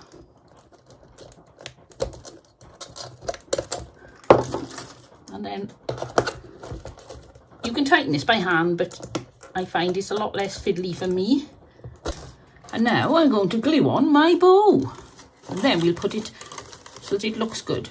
Before I glue on the bow, I think we'll turn this over. Looks a bit of a dog's dinner on the back there with my wire twisting.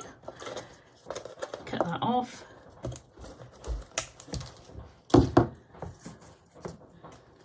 And then I'm going to glue on a hanger. This was some orange and white cord that I've retwisted again to make it a little bit thicker. And I'm going to stick lots of glue on this because I want to be sure it's on tightly. And then press it down. Do the same with the other side. And then I'm even going over the top again. Be very, very sure. It's going to look like an explosion in a glue factory on the back of that. But I wanted to do the job thoroughly. I'm going to put lots and lots of glue on this because I'm not sure which bits are going to be touching exactly on there. And then pop it like that. I don't want to hide too much of the word, but I do want to hide the wire. So now all I need to do is fluff up the bow, pop my bunny treats back in, hang it on the wall, and then we'll see what it looks like.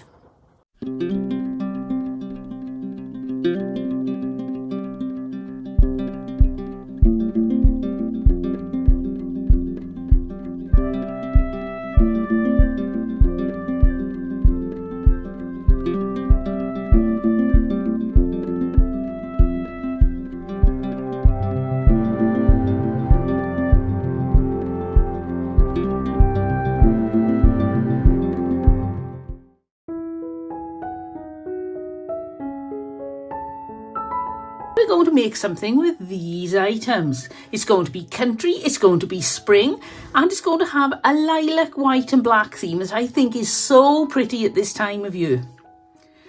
So the first thing I'm going to use is this. I picked this up from the charity shop and got a price on there, £1.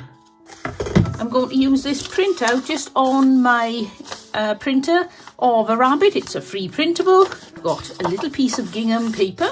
I've got some purple or lilac gingham too, Mod Podge, piece of balsa wood, and I've got some flowers. Little tub of greenery that I got in here, all little offcuts. They don't look very pretty, but don't throw them away because it's surprising how useful they can come. So the first thing we need to do is to deal with this. And I'm going to take this off. If I can take it off without cutting it, then I get a good length piece of jute twine that I can use on another project. So there we go. I love it when you get a freebie like that. So I'm going to sand it down, but very, very lightly. It doesn't need a lot at all, just to be absolutely doubly sure that that's not going to show through. Now I don't want to paint the back of this, so when I paint the front, I'm going to be careful not to get too many splodges on the back, so that way then it doesn't look as if it's unfinished. So I've got my chalk paint here, give it a good stir. Been sat there waiting, so always good to give it an extra stir.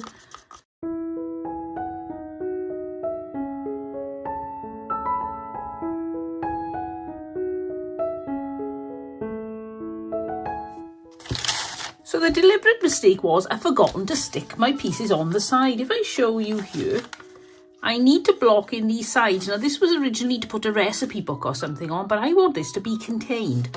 So I get a piece of balsa wood, measure it, cut it to exactly the right size to fit in here. Now in the ideal world I would have put a little bit of filler in here, but when I was out shopping today I forgot to get wood filler, so we're going to carry on without the wood filler in there.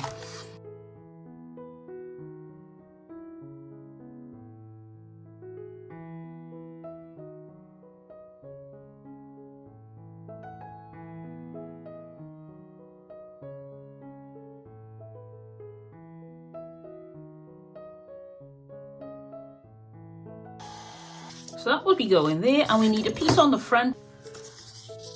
So that will be going there. And already, I just love the look of those colours, the way they contrast the dark lavender against the white paint. I want this to be firmly stuck so that I can carry on, and tacky glue is really good for that sort of instant, well, virtually instant sticking. Line it up with the top of the box area. Press it down. Clear any glue that you accidentally got anywhere else. And that's already done. Look at that. Now let's do the same with this piece. Pop that along the bottom. There also hides the little tiny holes where they put the little tacks to hold the box together. Now I've never tried this before. I've seen it done. It's a big risk, but I'm going to try it on camera. Let's have a bit of a laugh to see how it goes. Now the principle is, get some brown tape. Now if I glue this straight on, you're going to have an edge, and you'll see that. So what I want to do is make this paper thinner. So rather than print this onto tissue paper, I thought let's try using this method to make this almost as thin as tissue paper. So you turn it over onto the back, get some brown tape, rub it on, then very carefully peel it off.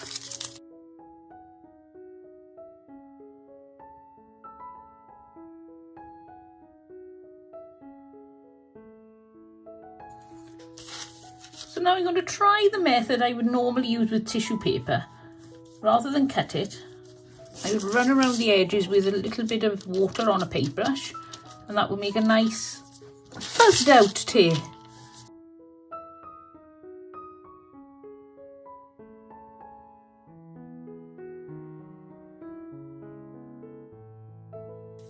And there we have him. So now we need to bring back our chopping board, and Bunny is going to fit there. Now I'm going to need to take a little bit from here and a little bit from up here because I don't want these coming right to the edge. That's better. So I'm going to open my Mod Podge, which I've never used. I've heard such a lot about it, and my son had a tub. He didn't want it, so he said, do you want to try out my Mod Podge? So I thought, ooh, go on then, I'll give it a try. Now, admittedly, he's had it in his room for quite a while, but it's actually, oh, I can't see, formed a skin right over the top. Oh, I'm going to be so sticky after this.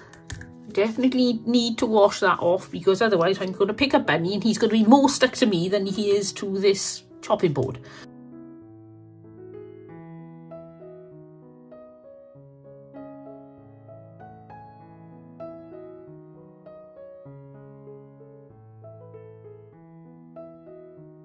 And then I'm going to get some more Mod Podge and go over the top.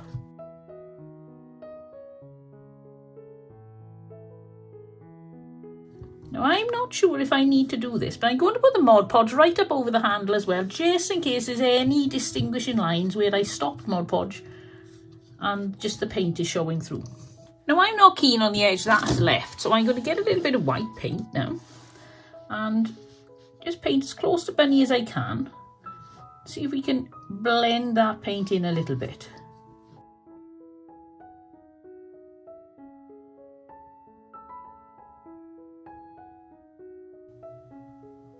Now I did have the option to cheat there. I could have gone, printed another rabbit, cut it off to completely fill this piece of the paper, put a piece of ribbon up here to hide the edge, and none of you would have been any the wiser, but I wanted to leave this in just so you can see that we all make mistakes. We all try something, doesn't quite work out, and there'd be nothing wrong with just gluing the piece of white on. I just thought it would be nice to try out the Mod Podge, see how it worked, see how the peel in the back of some copier paper worked, and it's not the method for me, so I won't be doing that again.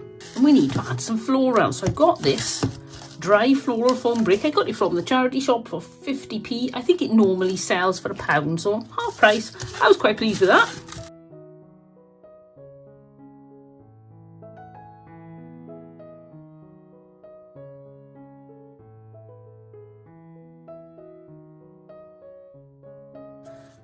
Now I've been looking at this, and before I actually stick my flowers in, I think I'm going to go around the edges of this with this. This is a Winsor & Newton Pro marker, alcohol art marker, and I'm just going to draw a line just around the outside. Give it that almost enamel look. I think it'll just add a little something to it and lift the design.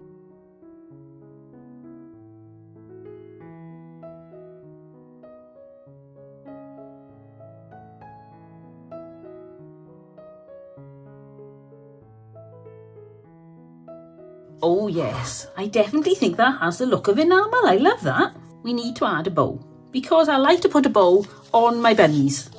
It's just something I like to do. So I'm making a double loop bow, 2 loops, tie them in a knot. As you tighten them, let them wiggle and do their thing. And then your tails will all go in the right direction. Resize and tighten until you're happy with the size and shape of your bow. Oh yes, doesn't he look very posh? So now fold your bow over and cut from the folded edge to the other edge in a downward direction, like that. And then on this side, and there you've got the perfect bow for your bunny. While I'm waiting for my glue gun to warm up, I decided I'm going to take my life in my hands and try drawing a line along the top of the purple here. Now, I do not have the best hand for this sort of thing, so we'll give it a try. It could be messy. Oh, yep, that's fine, and I'm going to do the same here. If, like me, you're a bit unsteady and you go over the white, get a Posca pen or an acrylic pen, just run over it like that. So now my glue gun's warmed up. Put a little bob of glue and stick it to Godfrey. I like Godfrey. I think that would be a good name for a rabbit.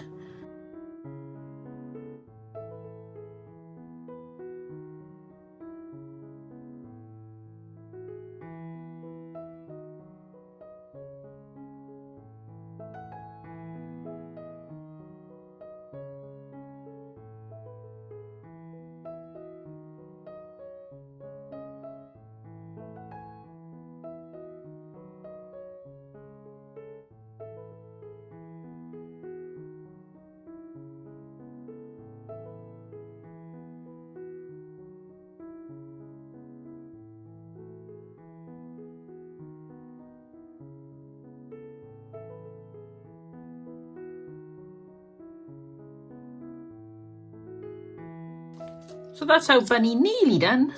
I'm just going to cut some ends off this ribbon that I've got here and glue that on the front. Oh, some tape stuck on my gun. Just to give a little bit extra to the front there. Make it look a little bit more cute. Not that that needs a lot to make it look cute, it's so pretty. So there he is. I love this little bunny chopping board. So let's have a look, see what he looks like in my display.